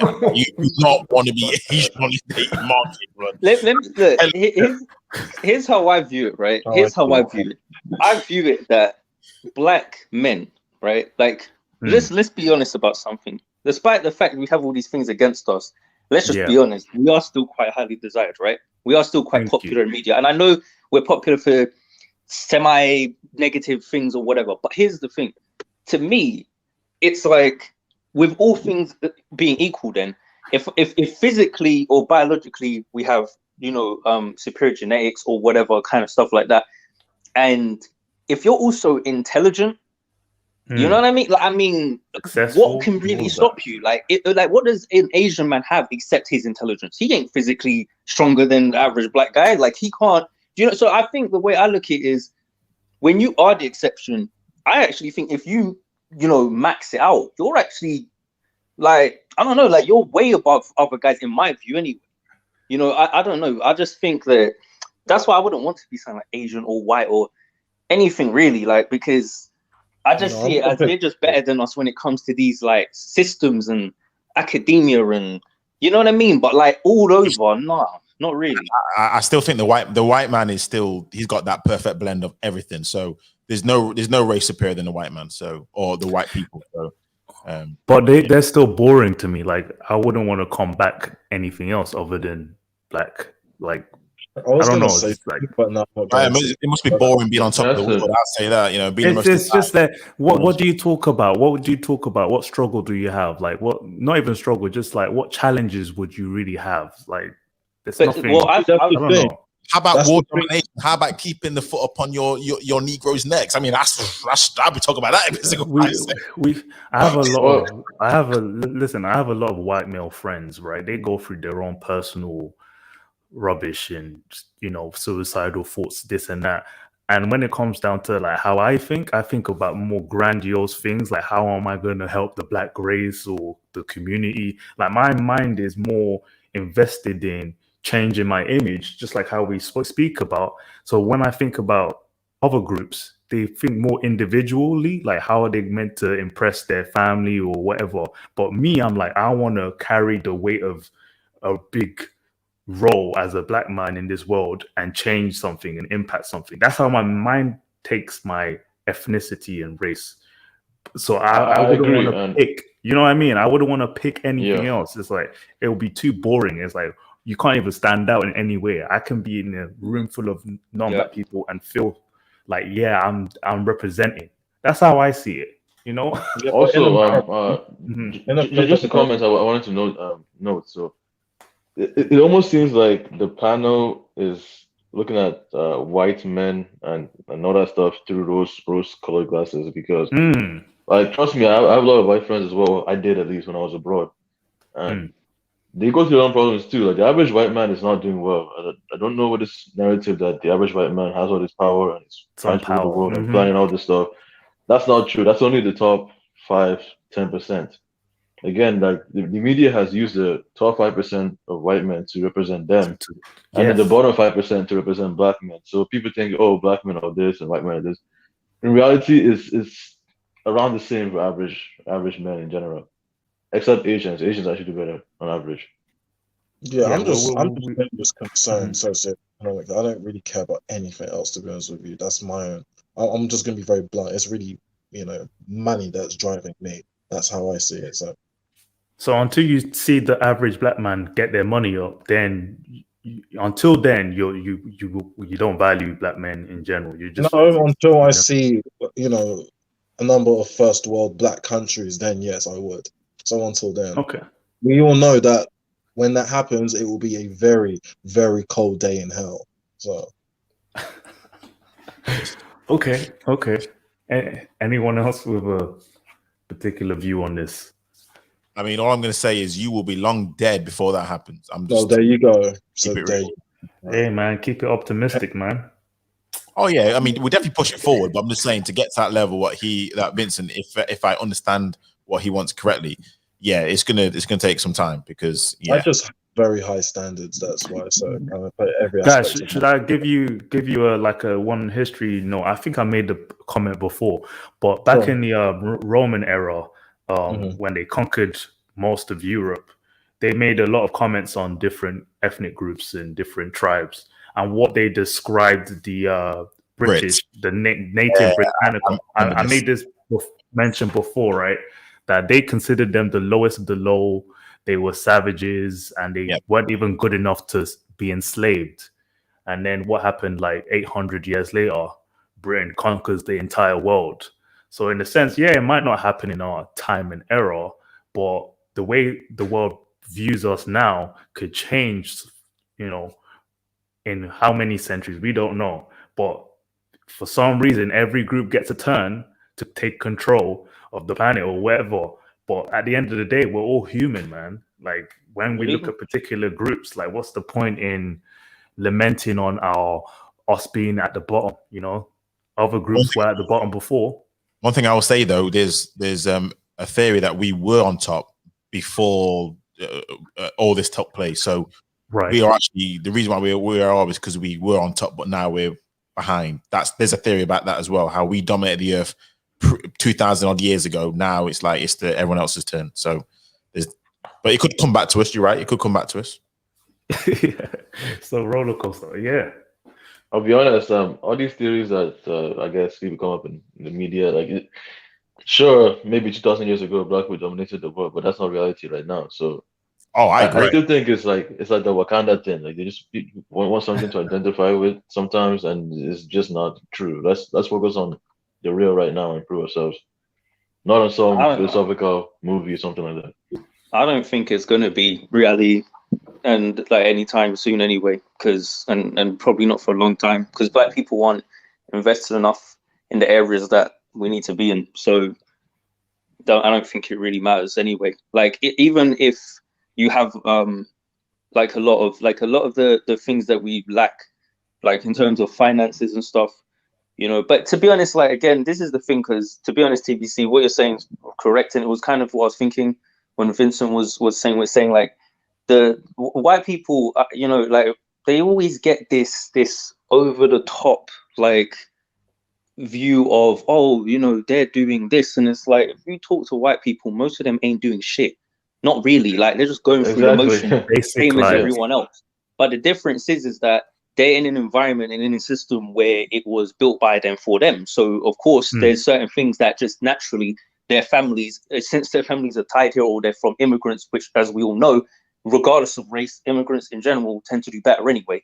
So it's like, it's not like as if, you know what I mean? Like, I don't know, like when I go outside and I see the average white dude who's out there just by the bookies, he's not doing anything. Like I'm not, you know, I don't know, like even the guy who's making 20, 30K a year doing his 9 to 5, he ain't doing much. He spends most of it down the pub. He don't know about saving. He don't know about investing like that.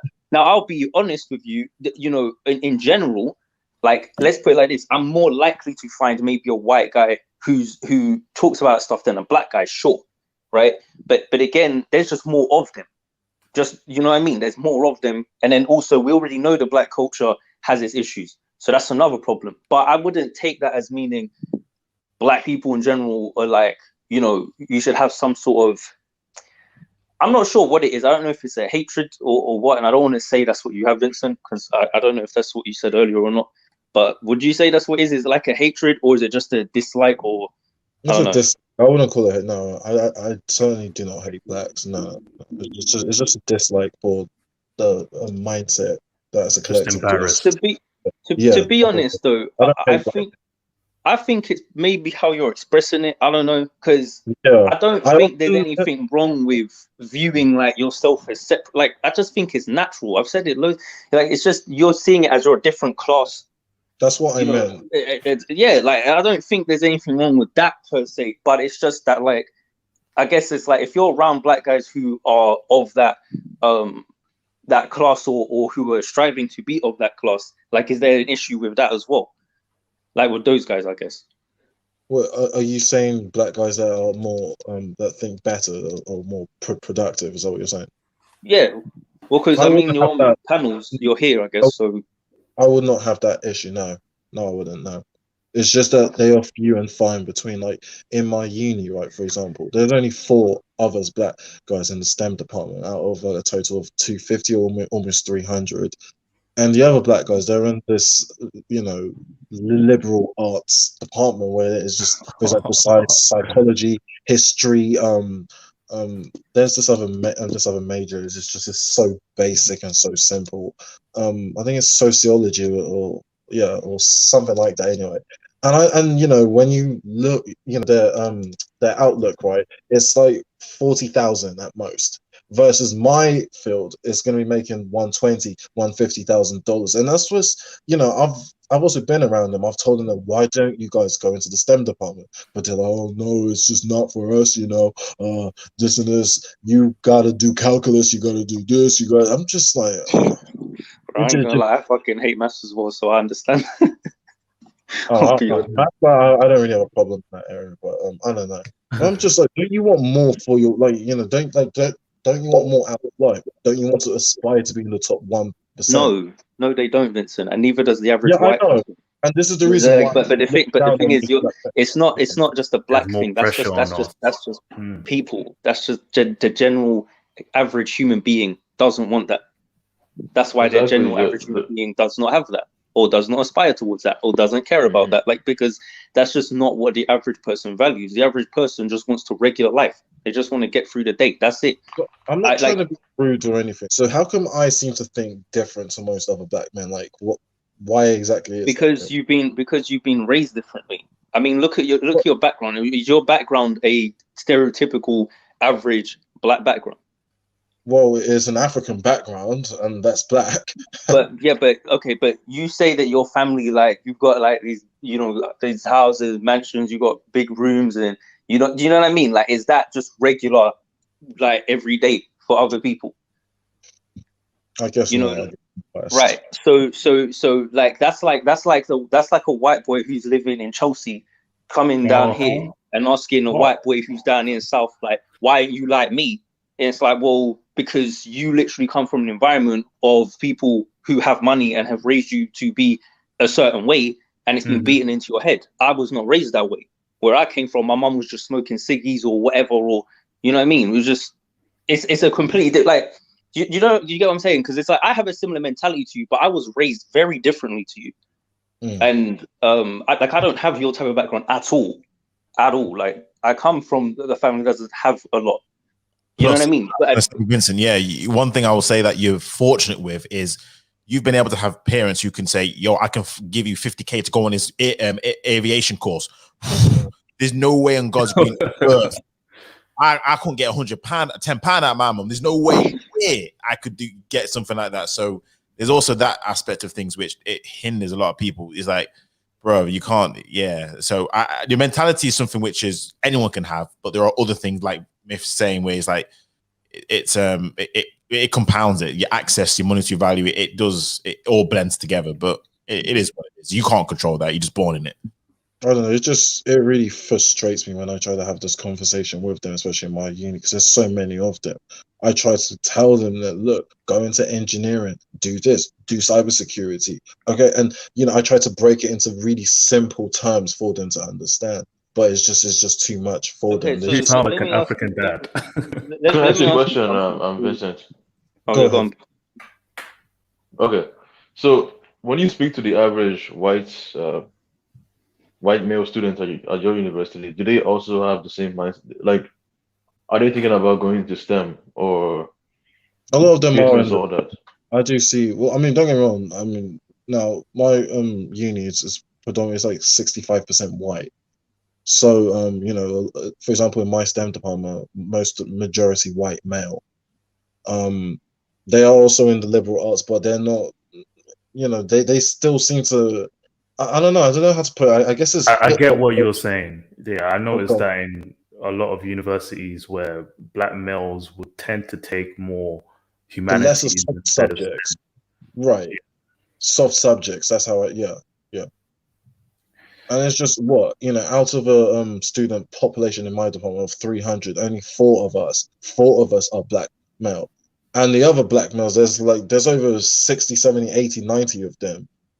Or almost 100, and they're in the soft subject. That's where I'm coming from. That's the mindset. I'm just like, again, Vincent. When you said you were pressing on them to pursue certain courses, and they were just laughing at me. They literally laughed at me. Wait. It's an upbringing thing too, because for example, I'm in STEM because I know that I had to eat maths for breakfast, lunch, and dinner.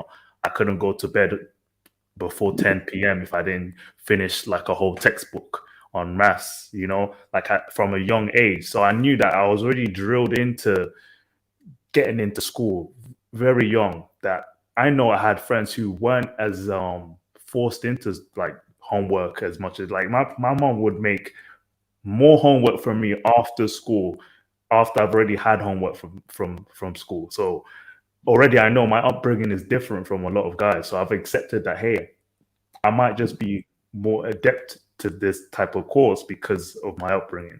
So I won't blame it on just them being unrelentlessly, unbothered about their life. It's more like, hey, some people aren't into calculus, It's a hard. I'm not gonna lie. I mean, it is because I had to do it myself. You know. Yeah. But I pushed through and I made sure I got. We do need more people in STEM. We need more. I actually enjoy calculus. To be honest, it was quite easy for me. Were you smacked as well when you were a kid? Of course. Yeah, of course. I got less than an A star. I actually would get a beat. So I would get belting. So yeah, I did. I remember because I got an A instead of an A star. My mom was just really pissed. So yeah, so like that's the thing as well. So like I'm just gonna be honest with you. So when I was at university, most of the all of the black people that I saw, all the black guys I knew who were in STEM, they were all African, right? So that's just all I've seen. I've mostly seen just African people in those types of subjects. So there's definitely a cultural thing, and like all three of you just said, literally, you all just said it, like you had to do it.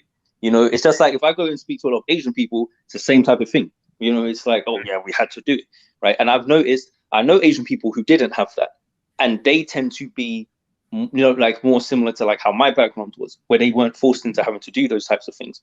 You know what I mean? But then you do tend to see that there's a difference in the results in academia and in terms of what things happen. You know, so it's like even like with me. Like I was able to drop out of university, right? But now I didn't drop out and then just sit there. I dropped out because I had a better opportunity to do something else. But the fact of the matter is I guarantee if I came from like you guys' background, I wouldn't be able to do that. And I would have probably had to been forced to stay there, which isn't necessarily a bad thing, you know, because not everything pans out. But I think it's hard to say, yeah, because there's some people who are going to succeed like no matter what, or they're gonna do what they need to do. Like there's no amount of like I didn't need my parents or nobody to come and tell me to be successful. Like I didn't need that. I didn't need them to tell me I need to focus. I didn't need them to tell me to stay off road. I didn't need that. Like I just had, you know, I think I was just raised well enough where I had enough sense. I didn't need to be beaten or, you know what I mean? Like I don't know. And it sounds to me like if you don't get that harshly, most people aren't going to go heavy in those subjects. So I don't know. Like, I guess I'd look here and I just see the success that certain people build for themselves differently. Like if I find out someone's successful because they were beaten to be successful, I don't view it the same as if I get successful. I just view it like, well, you didn't really have a choice. You know what I mean? Like there's a little bit of a difference between someone who has a choice and still chooses to go and grind and someone who doesn't. So in a certain way, like, I don't know.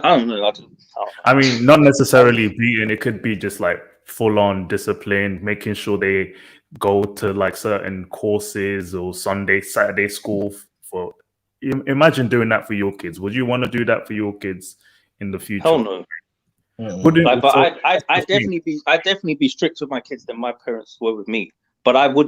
But that's because I have a higher standard though. But I wouldn't. But this is what I'm saying. Like I don't really know where that comes from. You know what I mean? Like because it wasn't beaten into me. So I don't know. I know why it matters. I don't know exactly your background is. You're a bit older than me, but I know. I don't think you had like these. Like for example, I have 3 other siblings, right? And each of us behave differently. There was always at least one person who got more beatings than the other. Like I had the least because I just wanted to get shit done without getting in trouble. So, but then it really depends on the person, not just from the upbringing. Some kids just get more attention because they needed more of the sort of straight and narrow. Comment on that. And I can relate to that, you know, because my younger brother, right, because he was failing, right. So when he got home, what my mum did, she said, okay, you know what's going to happen? We're going to go to Nigeria. That, you know, we need some documents. So now, you know, he's been in Nigeria for over a year, and I can tell you he's been put to work. Okay, right now, so he's currently in Lagos, toiling under the hot sun, learning what's, you know, the definition of hard work, and he's going to probably be there for another 6 months or that. Yeah, I know, chai. You know, yeah, there is no privileges. He's not allowed to watch TV or his phones, no Instagram, no nothing. He's been crying a lot, and he's how old is he again? He's 20. He turned 20 in April. So yeah, because when he was in uni, he was just busy chasing Puerto Rican girls with a big behind. He had an obsession with. I don't know what it is, but he's in Nigeria right now, and he's learning the definition of hard work. So selling, items on the road, and yeah, that's what my mom's done. So, well, I'll say this, right? In regards to what the Duke said and what Vincent said, right? So, in my experience, right, I was I guess beat a lot as a child, but not nearly as much as my elder brother, right? He got most of it because he's older, so he was. So basically, if any of us did something, he would also get beat along with us. So, for example, right? If I'm late to school and he's not late to school, I get beat, but he also gets beat too, double. So it was like it was not fair at all. But at the end of the day, that's just how I guess African parents are, because all my friends went through something similar. But in my case, it was even worse. Like I think I probably had it worse than Vincent and the Duke, because we're in Nigeria, so there's no like government agency or no school or anything like that. So no, my mom, what she would do, she would beat my he actually started to actually bleed. So, she would cover it up, and oh my gosh, there's a lot of things that my mom did, that sounds like sounds like my granddad, how my mum was raised, because she'd always tell me stories about how they used to get beat pretty much senseless, not because they weren't getting like A stars, but just because they were just I think it's crazy, screw loose, but yeah, discipline to the tilt. So any discipline I got, she was like, oh well, it's nothing compared to how it was when I was younger and all this kind of other stuff. So oh my god, I've heard that. I'll be honest, I wouldn't really call it discipline, because majority of the time, right, it wasn't even discipline. It was just, I guess, taking away anger on us, because it would be stuff like not doing the bed in the mornings, or not waking up at like 6 a.m. in the morning, they'll get beats. Or if they wouldn't, not even that. Like this was something simple as not taking the right milk in the fridge. Yeah, that's what I mean. Boom. I remember one time, even look a certain way. Even if you look at parents, especially like Caribbeans, if you look at them a certain way, of course.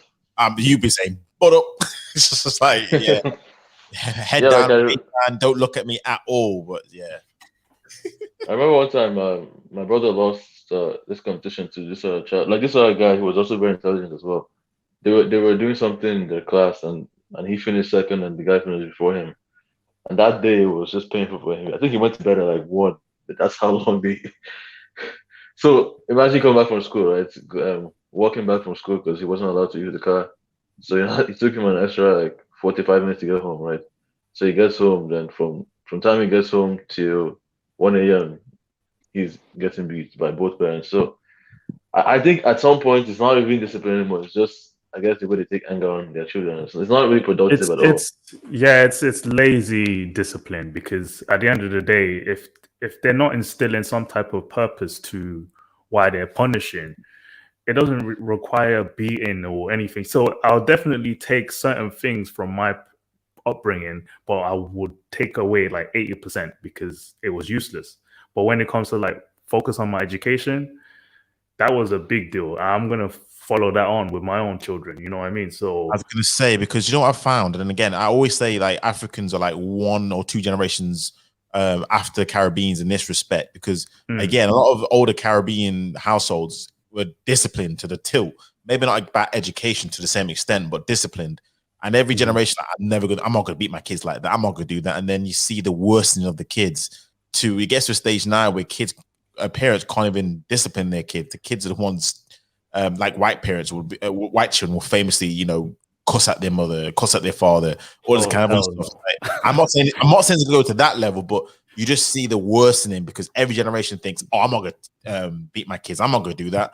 I'd be interested to see how it plays out, because you're right. It's like it is abuse, but then it's like it seems to work, is what I'm trying to say. What they're doing, I don't know if you agree or not. Do you think it works on the whole or not? I would say from the times I've been disciplined, quote unquote disciplined, only 20% of the time was necessary. The 80% was just them just raising hell for no reason. Do you know what I mean? So it's like there's a level to understanding what they were doing right, and then the times when they were just doing too much. So I won't say I'm gonna hold back from a little smack here or there, but it's going to be when they did something really bad, not, oh, you stepped a different way, you should get a spank for that. So it's like they weren't being logical, because maybe long hours at work, you come home, you're just frustrated and whack. That nonsense has to stop, because I'm not going to be in a position where I am releasing that stress on my own kids when they do something wrong. If they steal, if they disturb the neighbors, something like that, is necessary punishment would be there, not time out table. I agree. I'm just thinking, is that what instilled the fear? So do you know what happens? I don't know what it is, but sometimes they're doing things which instills the fear, so you just always on your toes. Again, I agree. It will get to the point where there's fear, and then there's just dislike for your parents, where you can't even talk to them. Yeah, that's where I don't want to be. I know that's where I am with my parents. No, fair. I mean? Yeah. That seems to be common. Because even a lot of the African people I know, it seems like the same type of thing. And I used to get smacked a lot when I was younger, and I used to get grounded a lot. And they reached a point where the smacking didn't really bother me, because I just thought whatever, like, is what is, And to be honest, I wasn't that naughty anyway, but and I relate a lot to that, to like getting in trouble for things that just seem like, what am I getting in trouble for? Or just like the slightest thing. And it just seemed, sometimes it's just exaggerated, you know what I mean? And there's not a purpose to it. Again, like I said, I didn't have that same pressure of like, you got to get A stars or whatever. So when I would get in trouble about things, it's not even like as if, like, it's, I guess you could say it's more about trying to show you right from wrong. But a lot of the time it wasn't even that. Like, it was just, I don't know, things that even still now I'd look back and think is nonsense. But the thing is that like, to me, what I found more effective was just getting grounded or having things removed. Like that worked for me personally way better. And I've noticed that my parents with my siblings, like, they've softened it. Like, it's not like, I don't know I don't think I've ever seen my younger sister or my youngest brother. I don't think I've ever seen them get, actually any of them. I don't think I've seen any of them get grounded when I think about it. And I think that, like, I remember I used to get grounded all the flipping time. You know what I mean? So and it's weird because you see certain like bit more spoiled behavior and little tantrums. I'm thinking, if I did that, and these are the same parents, and I'm thinking, like, if I did the same thing you're doing, you know what I mean? Like, that would have been a box straight away. So what's funny is, because White Matter said like about generations, but I'm actually seeing it in the same, like, just between my siblings. And so that's how much it can change if you just change the strategy just like that. So I can see where, you need to have, I don't know about if it has to be smacking, but like, you need to be willing to do that. That's for damn sure. Like, you need to be willing to do that, because, sometimes I feel like giving them a slap. I'm not even around them that often anymore. But when I'm around, I'll be there for a bit. I'm just like, who are you talking to? Like, and the thing is, here's what I say with this kind of stuff. It needs to start young. So I suppose what kind of happened with me a little bit is got like beats very young, so it instilled it in. But when you get older, you should amend your style, so it's more of a mature approach to things. So it's a talking conversation, but the punishment's different. It's about, like Vincent, you were saying about your younger brother. Now it's a case of, okay, this is big boy league. Now I'm going to ship you off to here. Now I see how you can work. I'm going to ship you off to there. So if you have you have a situation where you can do that. So if you have a situation where you can ship them off to another country where, again, I'll say it's third world, there's no welfare, there's none of that kind of cushy lifestyle, that's perfect. Because military style. When you're younger, a slap has to be the only way you enforce it, because you can't logically talk to a child really. But when you get older, that's where you should be able to amend your style, maybe less corporal abuse, more just talking honest. So you became let me even address that, because that's a kind of bothering me a bit with Vincent's brother at the age of 20 being forced to go back to Nigeria. Or like 16, but 20 is a bit like, he's like, kind of a big man in these. But yeah, I get you. And that's from failing the year. So he failed the whole year, right? No, he didn't fail the year. It was okay. So in America, it is by term. It's not like in the UK. It's by no. He failed the term. Would he have had to drop out, or he could have just? It was 2 times actually. Yeah. So because of that, she felt the need to punish him. And I'm just kind of. He was going to parties every day. He was having beach parties all the time, and he just had this obsession with just having Puerto Rican chicks with a fat butt. Fair enough. And No. he Fair would be enough. posting on his Instagram and having them twerk on him and all that, and he just pretty much was scoring F, and then his report card was saying, oh, he doesn't show up to classes, he's just out and about and so yeah. No, at that point, then I'm just convinced that your mom failed someplace, because he's an adult at that stage. Like, he should have himself already. She failed somewhere, and then it's not on him, because that sounds like, I don't know, personal no. responsibility. Let me break it down. What I'm trying to say is that her trying to impose more punishment on a grown, adult.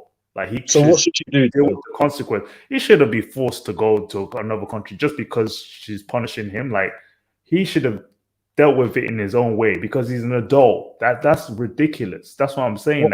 What She's just spending failing thousands even of more. dollars on tuition every time? I get it. Hold on, is your mom paying for tuition? Sorry, did you say? Yes, she is. Yeah. Oh, that's the problem right there. No, that's the point I'm making. $6,000 every time. So I'm just saying, like, that's the point I'm making, is that he's at the stage where he should be more responsible. If he's not, then something went wrong. It's like, okay, he's not. Now you're gonna try and punish him, and he got disrespected. I guess it's because, again, he too also went to an all-boys school like me. So obviously now it's like, for the first time he's living on campus, and he's just seen all these girls everywhere. The school he went, the uni he went to, there was a lot of Latina chicks there. So, and he just reads a big fat butt on a. Okay, yeah. The focus of that is funny. Can I ask you a question? Can you guys notice something there where there was a lack of freedom he's never had before? When you place so much restrictions on your kids, and then when they get to the stage when they finally get some freedom. We have a bachelor's degree, no dating, no girlfriends, no any of that. So nothing, and then now you let it rip, and now he has freedom, and look what happened. So, Vincent, okay, my question is this, right? So, what is the big difference between how you were raised versus how your brother is raised now? I don't know. He's always been a rebel, but he's just different. Like me, I seem to just take more to authority in that versus him. My mom, especially at home, she was more lenient with him. With me, he was the oldest, you were the youngest. She was kind of more strict on me. Like, I had, and again, me being the firstborn, she would always tell me that, you are the first child. And so I kind of felt the pressure of, having to live up to these expectations. Whereas with him, right, generally speaking, he was just allowed to kind of do whatever in the house. Versus me, I wasn't. I had a lot of responsibility. I had to do this and that, but she was more lenient with him. I don't know why that is. I really don't know, but now he's paying the price for it, I guess. So, yeah.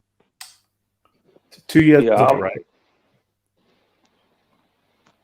Sorry, go ahead. Vincent, 2 years apart between you and him, right? Yeah. Just 2 years, and so he was treated different. That's hilarious. Yeah, I'm seeing all the red flags. Yeah, yeah. Growing up, I was the one who got all the red flags. He didn't. He was allowed to do pretty much whatever. So was he still allowed to like skirt by on grades and stuff? So he wasn't given the same if he didn't get an A star. Well, he would get a slap, but not as much as I did. So okay. Yeah, right now. I'll tell you why. It's because Nigerian parents expect the elders to now treat the younger siblings as how they treated them. So so she probably sees that. To be honest, your mom probably thinks that that you failed as an elder brother, because that's what would happen to my older brother, and he would also get sent back as well, regardless of how good he's doing. But I mean, now he's too old for that. Now he's actually quite successful himself, luckily. Yeah. But yeah, so that's the difference, I think.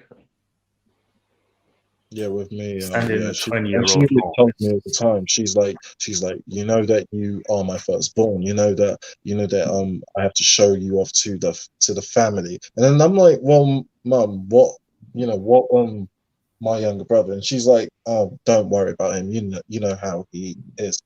he's pretty much, you know, just a clown. I'm like, no, like. You can also have the same attitude towards him, and maybe he'll sharpen up. She'll be like, "Oh no, don't worry about him. You know, you just focus on you. You are my pride and joy." And I'm like, "So if I'm your pride and joy, what exactly is he?" And she's like, "Oh well, you know." I was just about to say his real name, so sorry. I'm just being very careful because I don't want to dox myself. So one thing I'm going to say though, Vincent, which should be interesting to if ever speak to your brother is, I bet he'll probably have some resentment towards you a little bit, not your fault. He does. He actually does, because he often says that I seem to be the favorite child or that. And I'm like, no, I am not, because what I've personally done. This is it now. You see it differently because of obviously the pain that you've endured. What he's seeing is you're being favored. What he's seeing is you're the one who your mum goes and shows off to the parents as the pin-up boy, whereas he's the one who's the failure. So I think a lot of what he's doing is rebellion because of that fact. This is where the Duke's right. The difference in raising has affected his viewpoint, from what I understand, just listening to you. So what's unfortunately going to happen to your brother is two things. He's likely to going to keep going down that spiral of control. No, he's not. He's suffering in Nigeria right now. I can tell you that. Okay. No. Okay.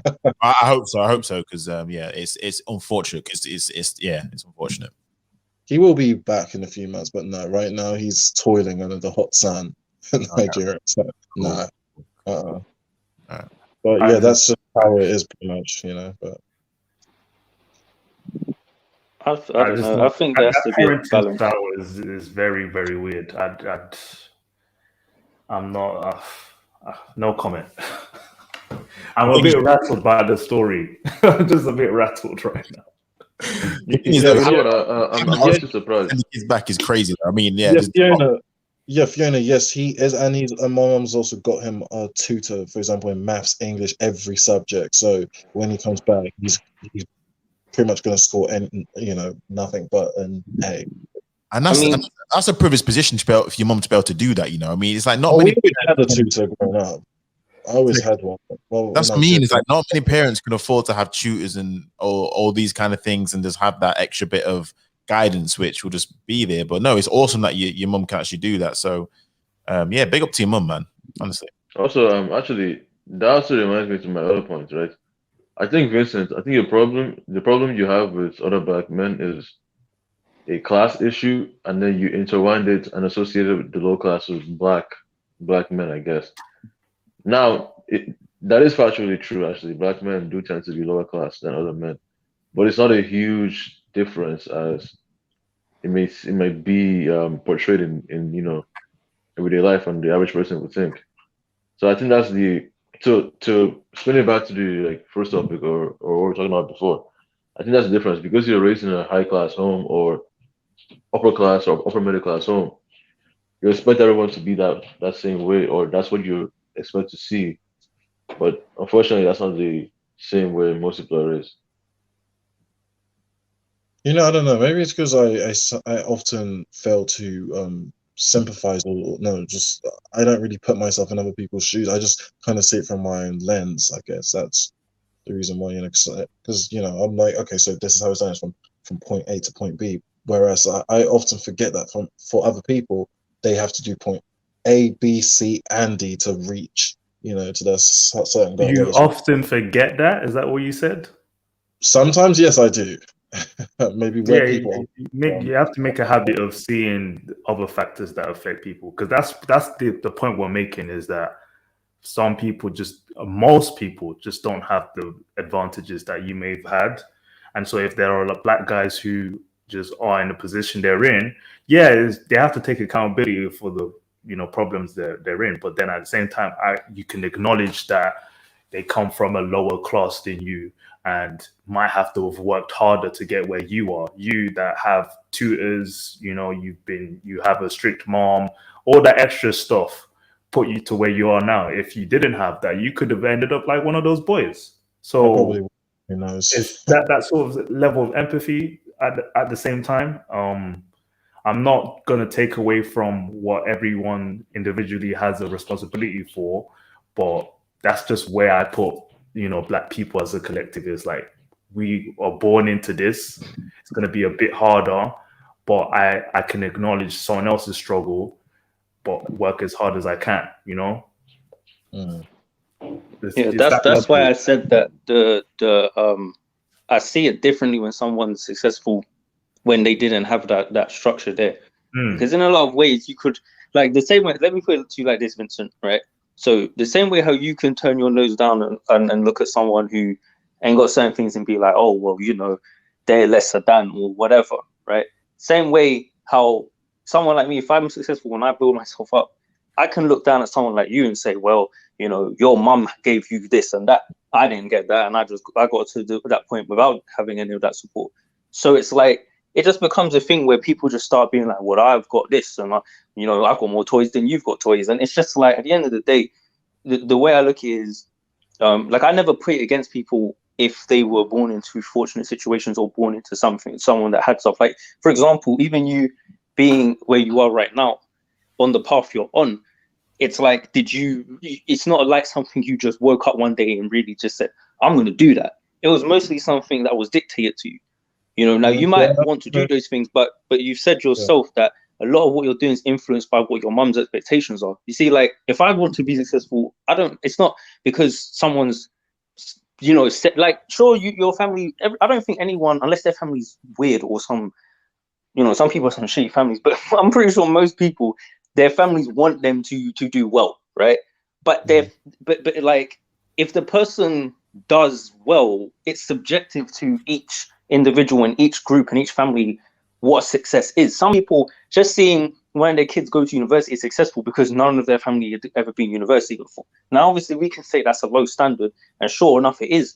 But at the end of the day, like, what I'm trying to say is that it's always subjective how people view it, and your starting point is very, very different, you know, to the majority of people. So you've already started with a whole bunch of advantages that a lot of us, particularly Black people, don't tend to have.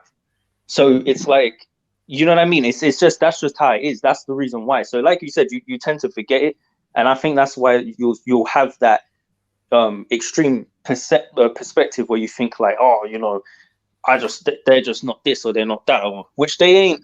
But there's reasons for it. It's not like, you know, and I'm not gonna lie, a lot of them are just being lazy. Let's just be real, like they are. Yeah, but it is also that. Well,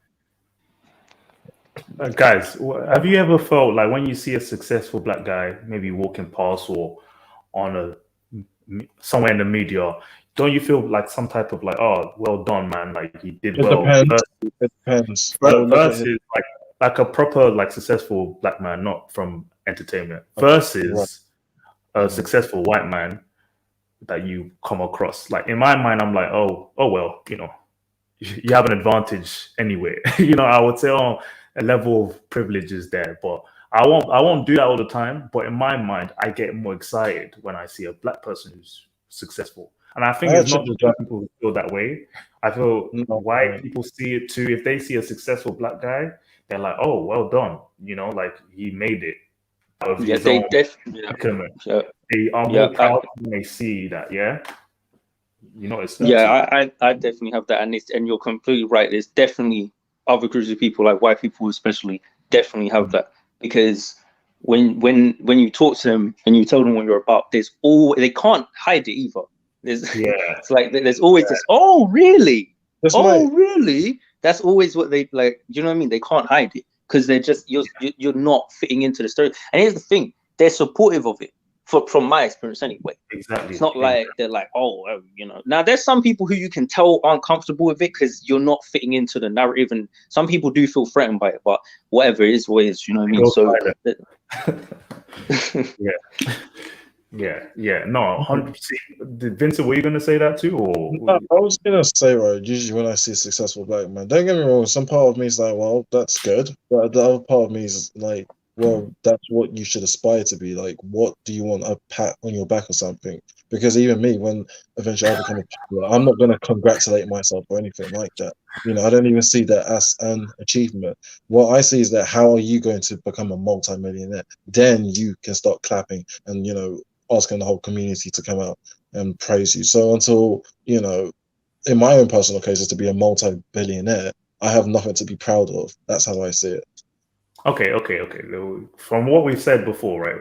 Another scenario where a black guy who came from poverty, like stricken poverty from a village or something, and he didn't have anything, and he strived to become great, and now he's a doctor or an accountant, and he's made it. He's able to pay for his way out, and he talks to you. Would you feel like, oh, well done, man? Feel pride, or No, I would not. No, I would not. Nope. Not at all. No, I wouldn't. No, because to me, that's I kind of see it also as just being average. It's like, how are you going to get to the next step? That's no. That's what I'm telling. I'm letting you know that okay, that's your goal, to be a billionaire. Great, because you come from a specific position. I'm saying someone who had nothing, who had less, disadvantaged. Oh, council estates. No, I because that's befriend bringing the them. bar up to him. I would befriend them. Yeah.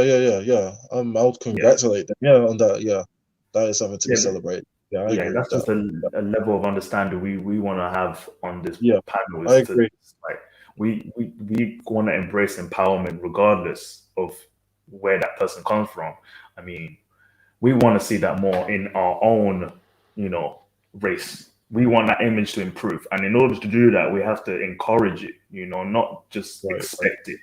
You know what I mean? So I was going to say, Vincent, one thing I'm going to say to you, and again, this is just, I know this is part of your makeup, and I'm not saying to change it, but definitely, don't be afraid to sort of praise or big up yourself. And I think that's a major part of what 100%. a lot of, from times a lot of Africans, you guys have missed that emotional connection in which you guys have that sort of, I suppose that, do you know that thing called love? It's one of those unquantifiable things that we talk about.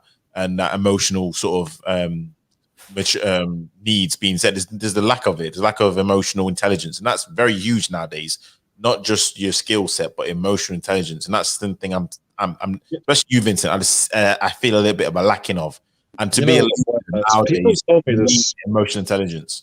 You know what, my man? People have told me that I'm very, very cold. Like I don't know, because for example, for example, when I remember growing up, right, whenever I would do well and I'd get an A star on the exam, my mum would never even smile or anything. She would just be like, So what do you want? Ice cream or something? Like, it was kind of like saying if an A star wasn't even impressionable. So I was like, okay, I need to even get better than an A star. I need to even do more than that. So, for example, my mum said that even though she got first class, my grandma and her parents didn't even attend her graduation ceremony. I mean, that's because to them, it was like a degree, just a common bachelor's degree is nothing to be proud of. Like until you get a master's, okay, maybe then. And they did, come when she did her master's, but when she did her bachelor's, not one of them sent her a congratulation or anything. It was just kind of seen as, okay, you have just achieved the bare standard.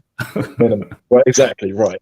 So, that's the kind of mentality I seem to harbor. So, and I've started to realize that I need to be a bit more sensitive to, because I've realized that even when some people even cry, I've had some people actually get quite emotional in front of me. I seem to find myself being more critical towards them, like, you're crying just because of so and so. I mean, are you not even ashamed of yourself? Like you should want to do this instead. And then they look at me like I'm some type of alien, like saying that, do you even have a heart or something? And I've realized that, okay, this is wrong, because when I become a parent one day, I want to be emotionally connected to my kids, not like my mum growing up. And because I'm not gonna lie, right, if I ever cried, my mum would just be giving me a dirty eye, like saying, yeah, I was just about to act like her just for a minute, She, I was the same way with the crying. Yeah, maybe I do, but go ahead, TBC, go on. Sorry. Yeah, I was the same way with the crying thing and the emotional thing, but I just realized that I don't really have any emotional connection to my parents. I just realized. So I don't want that same type of thing with my own children when I eventually have kids, right? Because I want to also connect with them more than just talking about academics and grades and things like that. Let me ask this to TBC and Vincent the Duke then. Have you ever, has your parents ever said "I love you"? Have you ever said that to your parents? Have they ever said that to you? When I was like 2, I guess when I was like 2 years old. Seriously, they've never even in a message. His message, you can say "I love you," and she does. She actually does, but it's only if I've done something good and positive. Generally speaking, yes, she'll be like, "Oh, Vincent, I love you so much. Thank you so much for doing this." And but generally speaking, it's more like, excuse me, I paid the bills for you. I'm paying $7,000 every semester or every time for you. What more do you want from me? Yeah, but they're supposed to do that. That's their job. Their parents. I know. It's not like you came out. You're not like you decided. Yes, I'm gonna be born on this day of this. Yeah, situation. I know. But no, it's interesting because I'm just listening to your viewpoints on parents and parenthood is completely different. Makeup at all. They just tell me. Yeah. Oh, yeah. To answer your question, they don't really say "I love you" anymore. No. When I was a child, when I was like 2-3 years old, yes, they did. But... Did you remember back then? Jeez. Yeah, I have memories when I was like 4 and 3. Believe it or not. But anyways, these days instead of saying that, they just say "good job." Right. Or congrats. But my nan, she ever said, yeah, just occasionally, usually like during the Christmas holidays, yeah. My mum will then open up then. But generally speaking, it's more like, okay, this is what I have done for you. Now, how are you going to repay me? That's my mum's answer. For example, yeah, I know, I'm being serious because, like, for example, she always tells me, and she is always like, Vincent, look, you must become an airline pilot. Do you understand? Your cousin who lives in Buckhead, Atlanta, he is making 230,000. You, as my son, you need to be making 400,000. Do you hear me? Do you understand me? And I'm like, yes, mom, I understand. I promise I will make 400K. And it's this like pressure and this, I need to compete. I need the drive to succeed and be in the top 0.5% overwhelms me. Like sometimes I wake up in the middle of the night. I'm like, God, how on earth am I going to make it to the top 0.5%? So then, when I go in the real world and I'm talking to black men, they will be like, oh, bro, did you hear about what Kanye West did? Did you hear about Kim? I'm just like, wait, hold on, what? See that mentality. I'm thinking of the 0.5% and also how to potentially become the next multi-billionaire. And they're thinking about how big a woman's ass is or something. And that's just the reason why I seem to just often, have dislike towards black men in general, because I seem to encounter them quite a lot. But you are definitely a different breed, honest to God. I mean, sometimes I'm like, do you have any sort of situation where you can just detox? Because sometimes a lot of entertainment helps you to detox. You guys are pretty much my detox. Sometimes entertainment is the number one reason it's so popular, because people just need to not worry about the cares of the world sometimes, and you have like the weight of your shoulders on your arms. Like Jesus, it's not right in my opinion. Again, it obviously it's helping you, but it's not right to put so much stupidly expectations on you. Because I'm just like this. One thing I was going to ask as well, regards to this love piece and emotional intelligence, is how do your parents interact with each other? Do they show like affection and love with each other, or is it? Let me intervene with this one real quick. So like, for example, my parents, they've broken up like 3-4 years ago, and when it came down to it, they were affectionate, but now there's the complete opposite, of course, and I'm like in between it, being the oldest. I'm the emotional pole for them.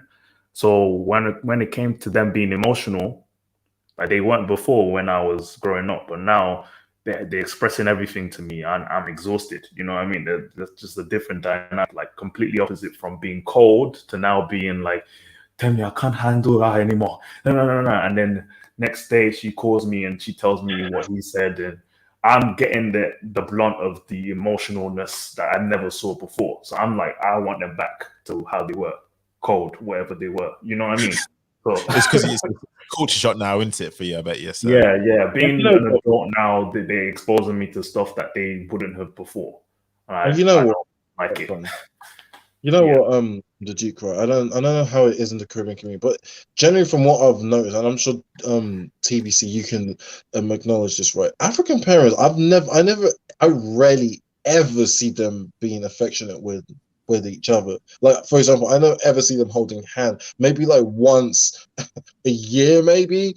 I never see them like really like, do all that kissy, lovey-dovey type stuff. That's very rare. That's not something that I see. It's pretty much just like two roommates, really at most. So I mean, And well, my Yeah. parents did. They were affectionate, but I don't know. okay, I'm just saying in general, like when you see most Nigerian couples, they are not like that. They're very. It's kind of almost kind of stiff, to be honest. It's Yeah, that's why yeah, I you see said that. yeah. That's what Go ahead, TBC. just a comment for the Duke. Like, do you realize that how your parents just switched when you became an adult? Like around, I'm assuming like Yeah, around 20, 23, 24, around that age, right? It just switched. yeah.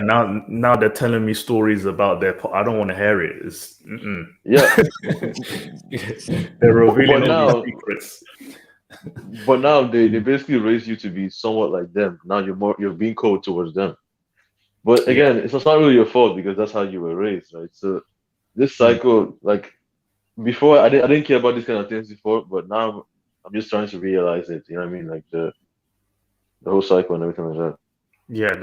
They're setting us up to take care of them eventually. So Yeah. Oh my God, you have no idea. My mum, she said that for me and my younger brother, minimum £600 to £700 a month. Like for example, my cousins, right? They send their parents is it $500 or $900 every month out of their paycheck. Like they literally expect us, on top of also getting pension from the government. Apparently, this is how most African families do. So when us the children are growing up, out of our paycheck, we're supposed to also give them, you know, a certain percentage because for all they have done raising us as kids. So I'm like, no. I told my mom the other day, I never told you to open your legs to my dad and have him impregnate you. Did I told you specifically you should go back to 1981 and you should have married that.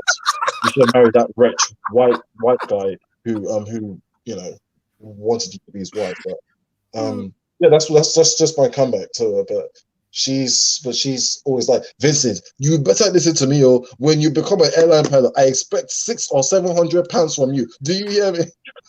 But I mean that's just a standard practice. Like that's what you do. yeah, You just send your parents Yeah, a good but amount of money. don't you find that quite like £600 to £700 a month? I mean, I could use that for like, for example, I don't know, a down payment on a house or something. Like I don't know. This is just another thing of don't listen to her. I was going to Huh? say that What you she's saying guys is, have got a good system in place, though. One thing I will say, though, I mean, I see some definite traumatic output from it, but no, it's definitely a system. I'm telling you that now. Yeah, it is, because she is always like, if you see me every single month, I am always sending your grandmother £800 a month. I'm just like, okay, and she's like, well, my 5 other siblings, they too, every one of us 800. So I'm like, okay, so £800, right? You times that 800 times what times 6. Five. That's for So almost 5 600. grand a month. So my grandma is making almost 60K a month from all of you. And then she will be like, of course now. And I'm like, why? And she's like, don't you understand? Your grandmother, she put us in the best grammar schools when we were growing up. She used to get us bodyguards. She used to do this for us. She used to do that. I'm just like, but mom, that's her job. She's the mom.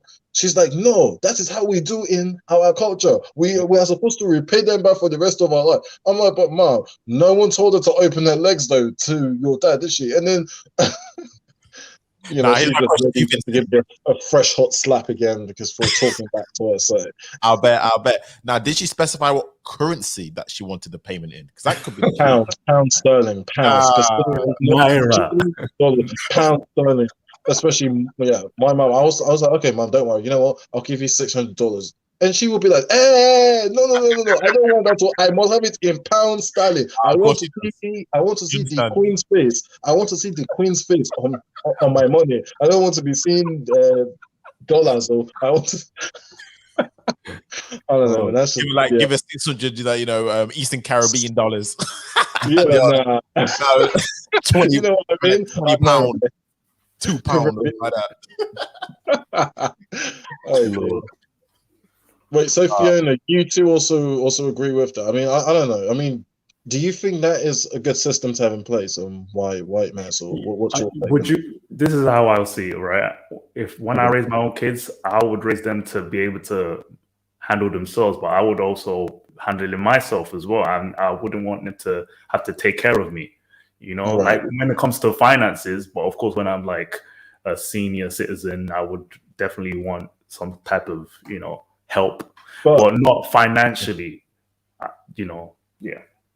I mean, don't get me wrong, I don't really mind, but it's just the way, they demand. It's like it is literally expected. I just kind of see it almost like a chore. But Isn't your mom what I successful? like about, what do you say? Isn't your mom successful already? She is, and also my grandma is, but they just still give her. Why do they need the money? I do not know. I tell her this all the time, and she's like, oh, just to show gratitude towards her for raising us. She will. Yeah. You go ahead. Not to interject, but the money is not about being successful or not. It's just I guess practice what you do. It's just what they expect you to do. Yeah. And yeah, go on. No. My case was that, is it that it has to be specifically a salary based thing, or I would give my parents things, I would gift them things in the future. I would want to buy a house for them, but I wouldn't be like, okay, I'm sending her £500 a month. You know what I mean? It's kind of a weird goal to set. It's more like they're obviously gonna be there for my parents. I'm not gonna have to send them money every time just because they said it. It's weird, Well, they haven't forced it on me. They haven't given me this criteria. They just know that I will. So it's not gonna be the same. Yeah, can I know that's all right. They haven't given me they haven't given me a criteria either, but I know I'm going to do it. I'm going to pay them the first time this next month, because it's just practice what we do. But I know specifically for my grandmother, I've been paying her since I was 18. So my cousins and everybody, they all pay her a good amount, like over $1,000 every month. And so people actually no joke, she literally picks where she wants to go. I want to go here. I want to go here. Oh yeah, bring money. I want to go here. I know I can relate, because with my nan, it's literally £5,000 tax free, mind you, a mum. She's making from all her children, all 6 of them. And I'm just like, if you put that into that's like 60K a year alone. And not only that, right? She's also making millions from the properties on top. So I'm just like, wait, now what exactly are you going to do with it? So how I see is that, okay, well, you know what? I'm going to, inherit all these plenty properties that she has. So I don't know. That's just my take on it. But to me, it's just kind of greed. That's how I see it. I'm like, especially if she doesn't need it. But not really. It's almost like how people just send cards when it's someone's birthday. It's just if it's every single month, is. that's the thing. Taking out that's a chunk out of your paycheck, but she's always like, you are going to be making 400K a year very soon. So what is 700 or 800 pounds a month? I'm just like, well, still, it doesn't really matter. I mean, let me dictate how much I would send to you. And she's like, no, I don't want to hear that. I said £700 a month minimum, or else I will be annoyed with you. And then she would always be like, my son, don't allow me to be annoyed with you, because it says in scripture, if your parents are also annoyed with the child, God too would also turn his back on you. I'm just like, look, that's just, they love that line so much. What do you think? But what exactly is the purpose of like with all this money? What's being done with it? Is there like a specific thing, or is it just like? Yeah, I was going to ask, with all the wealth inequality in like Nigeria, you guys helping the poor out there? You know what I mean? You guys hoarding. where the wealth inequality is going to. I hear all these stories, man. You guys, there's a growing middle class. See, this is what I'm thinking. Like, because like, to me, like, because even with the whole thing of you got to make an X amount, it's like, is there a specific reason? Is that amount, like, is there a goal and a plan? Like, okay, listen, we need this amount. You see, we always talk like on these panels about the prosperity of Black people as a whole, but let's just be honest. Like, I mean, is that the type of conversations that's going on? Like, because otherwise, like, it just sounds like it's just money for money's sake. Now, I know some people might think, well, it's still good to have it, and it is, but like, for the stresses that you get put under, it's like, if there's not like, that's something. Let me put it like this: like, there's parents who try to like create child prodigies out of their kids, so they try to like make them piano prodigy and stuff like that,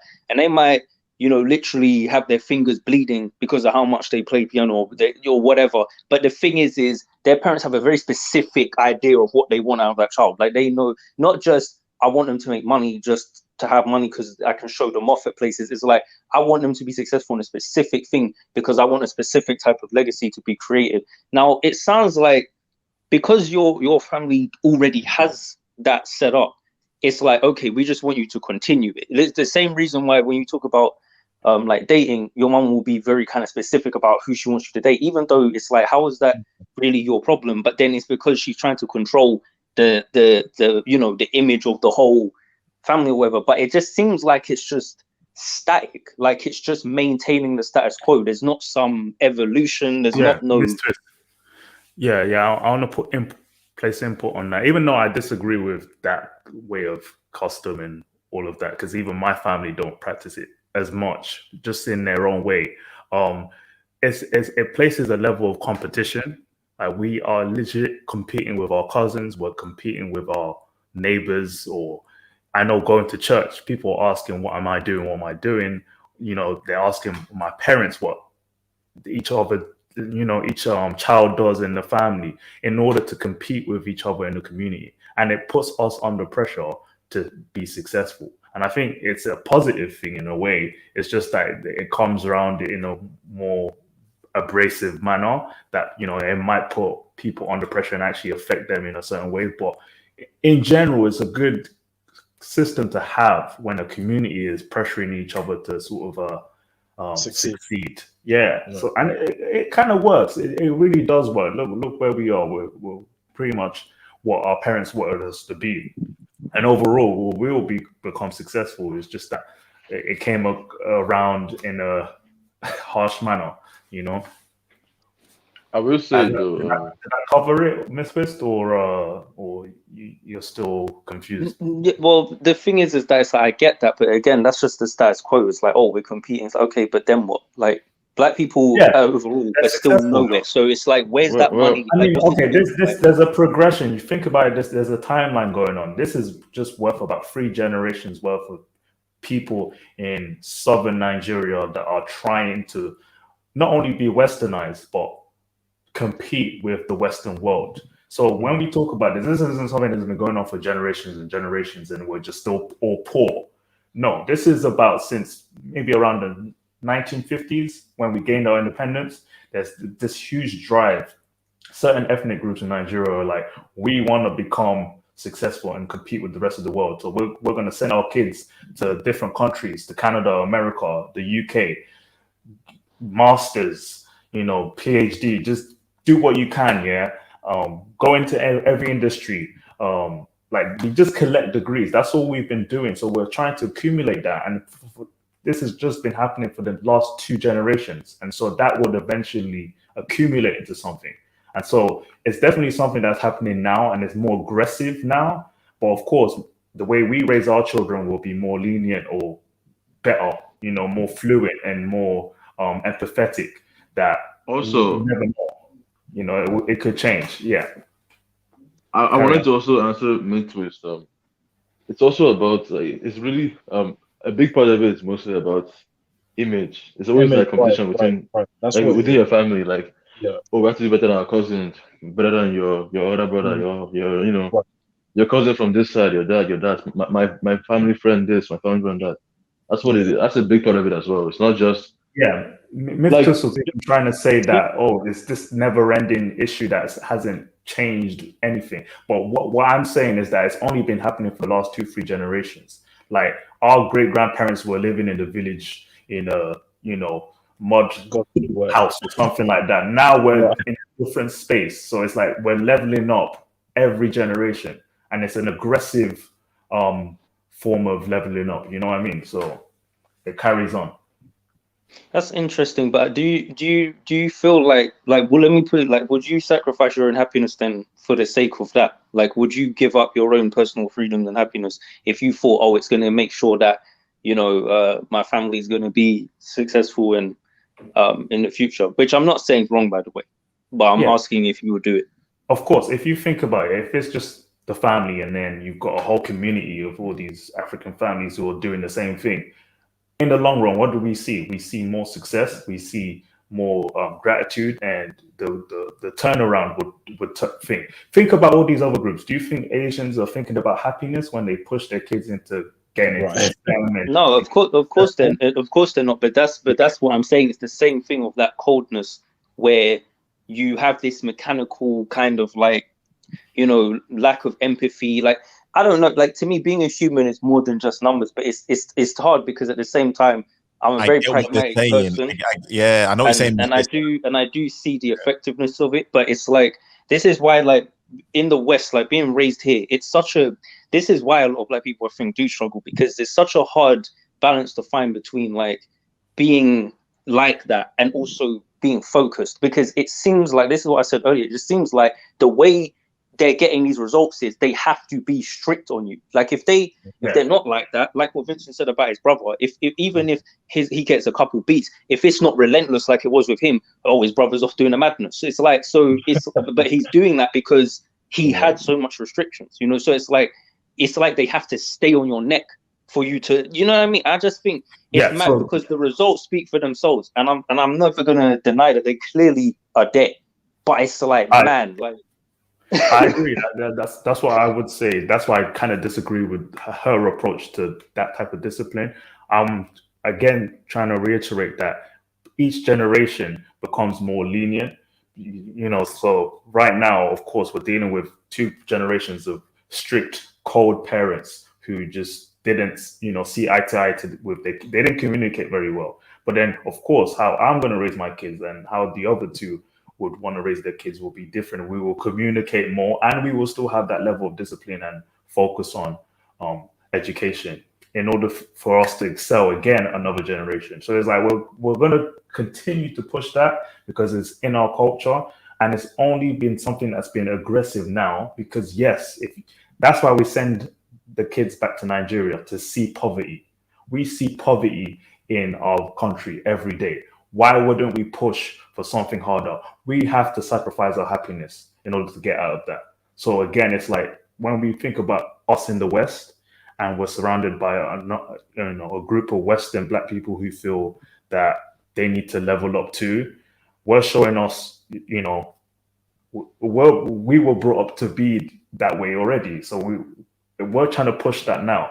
I'm exhausted, guys. Sorry about it. But overall, that's what I'm saying is that we're in a timeline and we're trying to take ourselves out of a situation that our great grandparents were in, and we wouldn't want to, you know, revert back to. So that's why I've acknowledged that my parents are hard on me, or they were hard on me, and their parents were harder because of that situation. We knew the shit we were in, and we're pulling ourselves out of it. So when we have all these discussion about improving the race and improving our situation, Africans are doing it aggressively because that's where the worst shit is happening. So yeah, I hope that covers what you were asking. Yeah, I can see it because what I was thinking was the evolution, and that's basically what it is. It's an evolution through basically like adjusting. It's basically what every other group's done, or definitely what white people kind of did, but it's just like it takes time. I don't know. I guess when for me, I always think about like I have very specific ideas in my head of things I'd want to do, and I can't imagine trying to have a child and think like, oh, they have to do these things like otherwise. I think what it is it's like there's a lack of love if you don't do it, and I think that's what I'm kind of thinking. Like that just seems a bit crazy. Like when Vincent was saying like if he achieves something, it's like whatever, you know what I mean? Which is the polar opposite of what I had. Like if I achieved things, you know, which weren't, you know, I'm going to be honest, probably weren't the most amazing things, but if I achieved something, it's like I'd still get some sort of recognition. But I understand that some parents go overboard with it, where they just give you like, you know, they just give kids pat on the back for the stupidest things, like, you know what I mean, or kids not even doing much. And you know, but it's such a hard balance to find. And I think what you said about your families being from Africa, that's what probably is the key difference. Yeah. Because, you know, like it's like in my case, it's like my family has been here, so there's not been this environment of like, you know, like you got like, even if it's like they ain't had a lot, it's still different than that, you know. And I've said this before, but I think that actually contributes to why sometimes there's a lack of motivation for Westerners to do shit, because it's a bit cushy. Like, do you know what I mean? And you kind of have to have a very ambitious mentality despite the cushiness. And I think that's not as common because there's not as much incentive. If I wake up and, you know, I got even, I'll say this, and I don't know if why it matters if you agree, because you're outside of London, but in my personal opinion, I found more ambitious people in the UK outside of London than I have in London, which sounds weird because there's a lot of people here. But I mean, like, even the people that are here that I find like that, they're usually not from here. So even if they're like from the UK, they're usually from other places. And even in like the smallest things, like even like one of my friends does a lot of stuff with music, and even with a lot of the people I see who do that, they're just more ambitious with how they want to do things. Like, then I'll find with people here. So like in London, everyone wants to just be the same, do the same. And I believe part of it is because of that closed off, like isolated, you know, Londoners are all about themselves type of thing. And so they don't seek as much inspiration from outside of themselves. So things don't evolve.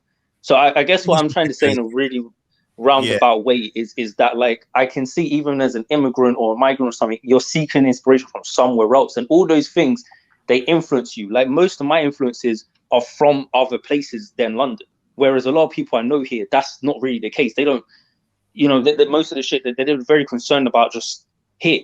You know what I mean? Yeah, I feel like I don't know if anything I just said made sense, but yeah. No, it does. It's the idea. No, it does. It's the idea of people who have everything on their doorstep are naturally going to be less ambitious because they're more comfortable. Yes, that's it. Yeah. Whereas somebody who doesn't have that and had to fight and scrap to get there, they have a different mentality. So yeah, your analogy makes perfect sense. You're a lot more resourceful because you have less to start with. Therefore, you're likely to be probably more, I'll say more switched on, to say that. Yeah, exactly. Which is like why, because like, that, you know, like, for example, right, they'll say all the opportunities here in London.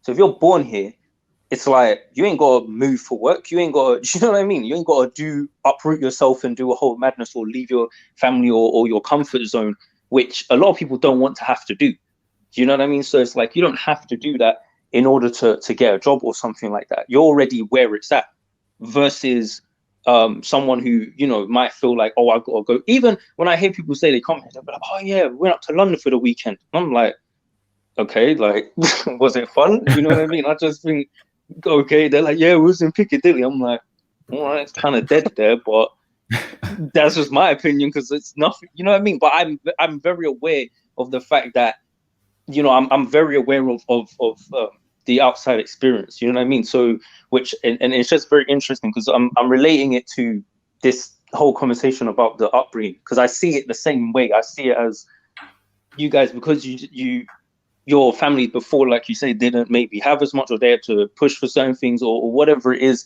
That's where that tenacity comes from. Whereas a lot of people now, it's like over here, they're just like, I don't want to say soft. Do you know why the drive is even harder when, you know, people come from Africa as well? Is that I have images of seeing, in my head, I have images of seeing street vendors at the age of 12, or homeless people, or people in poverty begging on the road. So in our head, we see shit every day. If you're in Nigeria, you see poverty around you. Why wouldn't you want to strive to get out of that, or to even just represent something that's fighting out of poverty? So being in the West actually kind of numbs the idea of like, oh, change. But in Nigeria, there's no like socialist systems there either, right? No, everyone's for themselves. You know, right. So there's no such thing as social welfare, bro. That does not even exist. That is almost certainly our biggest issue. I've said this so many damn times. That is almost certainly what our issue, because it's not just a black thing. It's a I personally think it's a UK thing. It's just less so outside of London because London's the capital, but I still think it's mostly across the country. Like, I just think there's just overall just a lack of wanting to just, I don't know, like break the barriers and just do more. I don't know. You won't hear about no baby mama drama in flipping Nigeria. Like, What are you No, doing? that is a big disgrace. Child Like even my mum, even though she divorced, so it was a big it was a taboo. Let's put it That's that way. of course Especially different. every Yeah. time we would go to Nigerian birthdays, parties, all the married women, and women, they are so catty, right? They would all be giving each other that type of eye, like, oh my gosh, is she really single? Like, where on earth is her husband? Like, now just imagine you are a single mother and you're just bringing kids there. That's even a lot more. You won't even be invited. Yeah, I can tell you, it's a big disgrace even just to be Yeah. seen without a man when you're at function, especially when there are many Nigerians around you. That's just a big no-no. Very, very a big deal. I But think I the wouldn't same. be surprised though if a lot of Nigerian girls actually get abortions just so that they're not seen as, because have you ever thought about that? Did you? Because I think it's quite common. Definitely, I think it is definitely common. I wouldn't It's be not like, surprised. yeah, because when it comes to like Western influence in Nigeria, it's skyrocketing in terms of like sexual liberation and all of that stuff. Like they've mentioned how paternity fraud is a big thing in Nigeria as well. Right, But exactly, yeah. they will never trump up the idea of having a single baby mama. No. Promoting that ever. That's going to continue to be taboo because that's ridiculous. There's no social system to provide for a woman who doesn't have a man to take care of all of that situation. So like Africa is like that, where that's a reality check for people. In fact, if I have my kids and they act up, I'm sending them back home. That's the phrase we use. That's a threat. So that's what my mum always said to me as well. yeah. Back to those schools in the village where there are no lights. It's just candles and Yes. those lizards and those snakes with meat. I'm just like that scared me. So she would always say that if you do not get an Easter, I will send you back home to Nigeria. The mosquitoes, it will eat you very well. I got that too. But that made me think. Sometimes I would think that, when I see all these documentaries in America where kids who grew up in the ghetto or something like that, I'm thinking they could do okay if they just stay straight and narrow. But if they can't, maybe they should send them to Nigeria or to an African country for like For 1 month, 3-4 months. Watch when they come back and they know that, okay, now I need to let me pay attention in school and all hold that. on, so you agree with that, right? But why do you have an issue with my younger brother who's 20 and he's currently in Nigeria? Because he's 20. Because it's to me it's like kind of too late. I get why she's paying for his school fees and everything, but there's a level of like, okay, the threshold has already been passed. Like I would only do that to my kids up to 16 or 17, and that's it. But 20 is almost okay. It might work for him because of course it has to work. Like he literally has no choice, to study computer science. So again, him too. She's told him that his minimum goal is to be earning 180,000 or more a year. I just think that there's a lack of communication somewhere. Does he want to do this? Does computer science is priority? He's really into tech. He really does. But it's just that when he was in uni, he was just out partying our schools here, there are so many beaches everywhere here in Florida. So because he went to the other side of the state, and so he was just distracted by all the girls, all the big booties everywhere. He just could not. He just didn't know how to handle. So, like Fiona said, now he's obviously in Nigeria, where he has no choice but to stare at black, butts every day. I just think after 18, like a parent should have been able to leave a child to do his thing, like to trust him. Like my parents trust me after, like they didn't have to worry where I was. What happened to that position? He didn't have enough freedom. So I would definitely promote that. Like kids need a level of space from their parents, or else that could happen. I wouldn't want to have to be dealing with my kid at 20. I'll pay for his tuition, but I wouldn't want to have to discipline him at 20, 21-year-old. She's good luck. Good luck.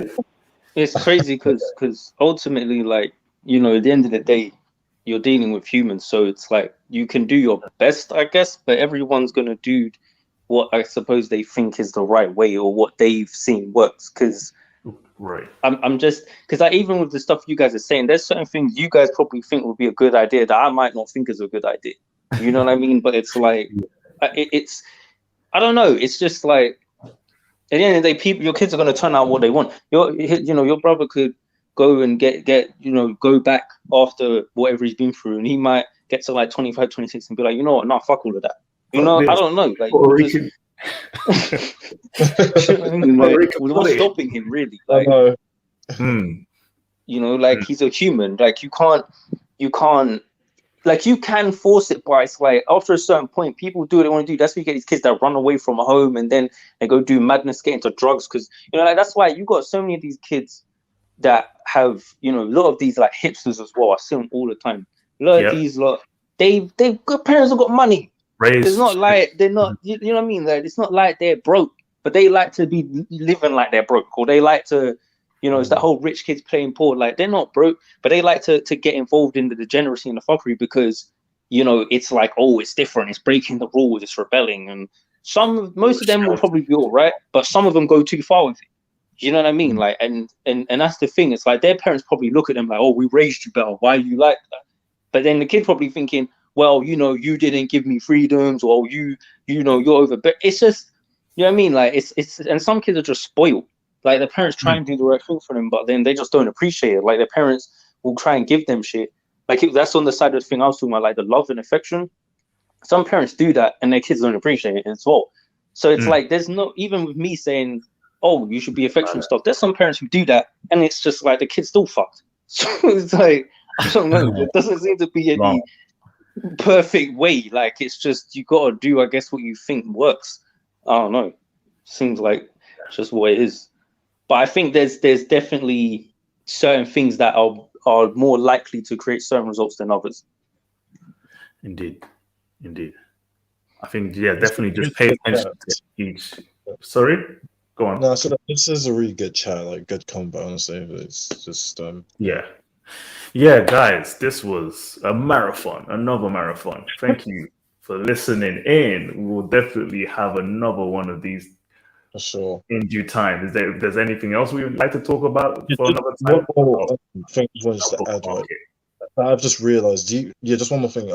I've just realized maybe this is also one of the reasons why, well, I'm talking now specifically in America, why Black Americans tend to see, and I'm talking now specifically Nigerians as, they just don't like them. Maybe is it because the way we come across, right? We're said in our culture is very strict, and I guess it's emotionless, right? We don't really, as I said before, like we're like competing, not only with ourselves, in America, it does look like we're trying to overtake them and take their spots. But how I'm seeing is that I'm only looking out for my own interest, but to them it's like I'm taking away their jobs from them, or I'm like seen as a threat to them. So I'll say this because your conversations, you've broken it down in a way which you've never broken it down to us before, especially the Duke. How he was talking about the whole objective is that aggressive push to push back from how you guys were living back in the 40s and 50s into almost first world nation. So almost, I think if you can try and explain it to them that way, is the reason why we're being like this, the reason why we are pushes, because we're behind you guys. You could phrase it in a way where we're trying to catch up to the rest of the world because we've come from situations where, and even if you want to, you can offer him an invitation. If he was to come back to, any like Nigeria, Ghana, and you can see for yourself, this is why we are the way we are. It's not because we disrespect you. It's purely because we are in a situation where we're trying to be better. So I think if you could try and phrase it again, this is that emotional intelligence sometimes, where if you phrase it in a different way, you get a different output. And it'd be the exact same conversation, but just differently said, and probably just give a bit more backstory. That would really, really, for me, that says a lot. And to why are you doing the things that you're doing? Because we're just oblivious to it. No, 100%. Do you know what I've actually thought about before? Like a program that would send Black kids, if they're Caribbean and African American, to Africa, not just to tour, but to actually see the in and outs of like poverty, just to notice Black people that look just like them, see how they live, and see where you live and what you could do to impact and change your life. So you won't feel like this is the lowest you can be. Go and see it in Africa, and then their mentality could change. You know, they have programs like that a lot for East African kids, Somali kids, that exists. But we need to see that a lot more to just kind of wake people up in the West, because this is why we're aggressive. Nigerians, Africans, West Africans, we know our cousins who are poor, who don't have anything, and we have no excuse to not do anything better, you know? So it will carry on, man. Yeah. But anyway, any else before we conclude? No, I was gonna say that's a really good point that you brought up, White Maz. You know, maybe next time I'll explain that, because generally I just tend to be dismissive, because to me it's like, well, you have all these scholarships, you have all these resources, why are you not taking advantage of it? So they'll just say their own piece or whatnot, and again it just seems to just, they say, what they say, it goes in through one ear and it comes out the other. Because to me, how I'm seeing is that you can succeed and become literally a millionaire in the USA. So why are you not taking advantage of it? That's my mindset. So, yeah. 100%. That was great, guys. This was a war room, because I've really gained a lot from this conversation, even though it was something I planned on doing. But thank you so much for tuning in. Hopefully you come on a different stream. Thank you, Why It Matters, Miss Twist, Vincent, and is it TBC? Well, who was that? That Commander. Yeah. Hope you guys do well. Enjoy your weekend. We will tune in. And also for people in the comment section, Fiona, nice to see you. You stayed on for a while, and whoever else was left in the comment section, thank you for tuning in. Just stay out, almost like 6 hours. Jeez, This was good. Thank you so much. Hope you tune in another time. All right, everyone. Thanks. All right, bye, everyone. Yeah, bye. Bye.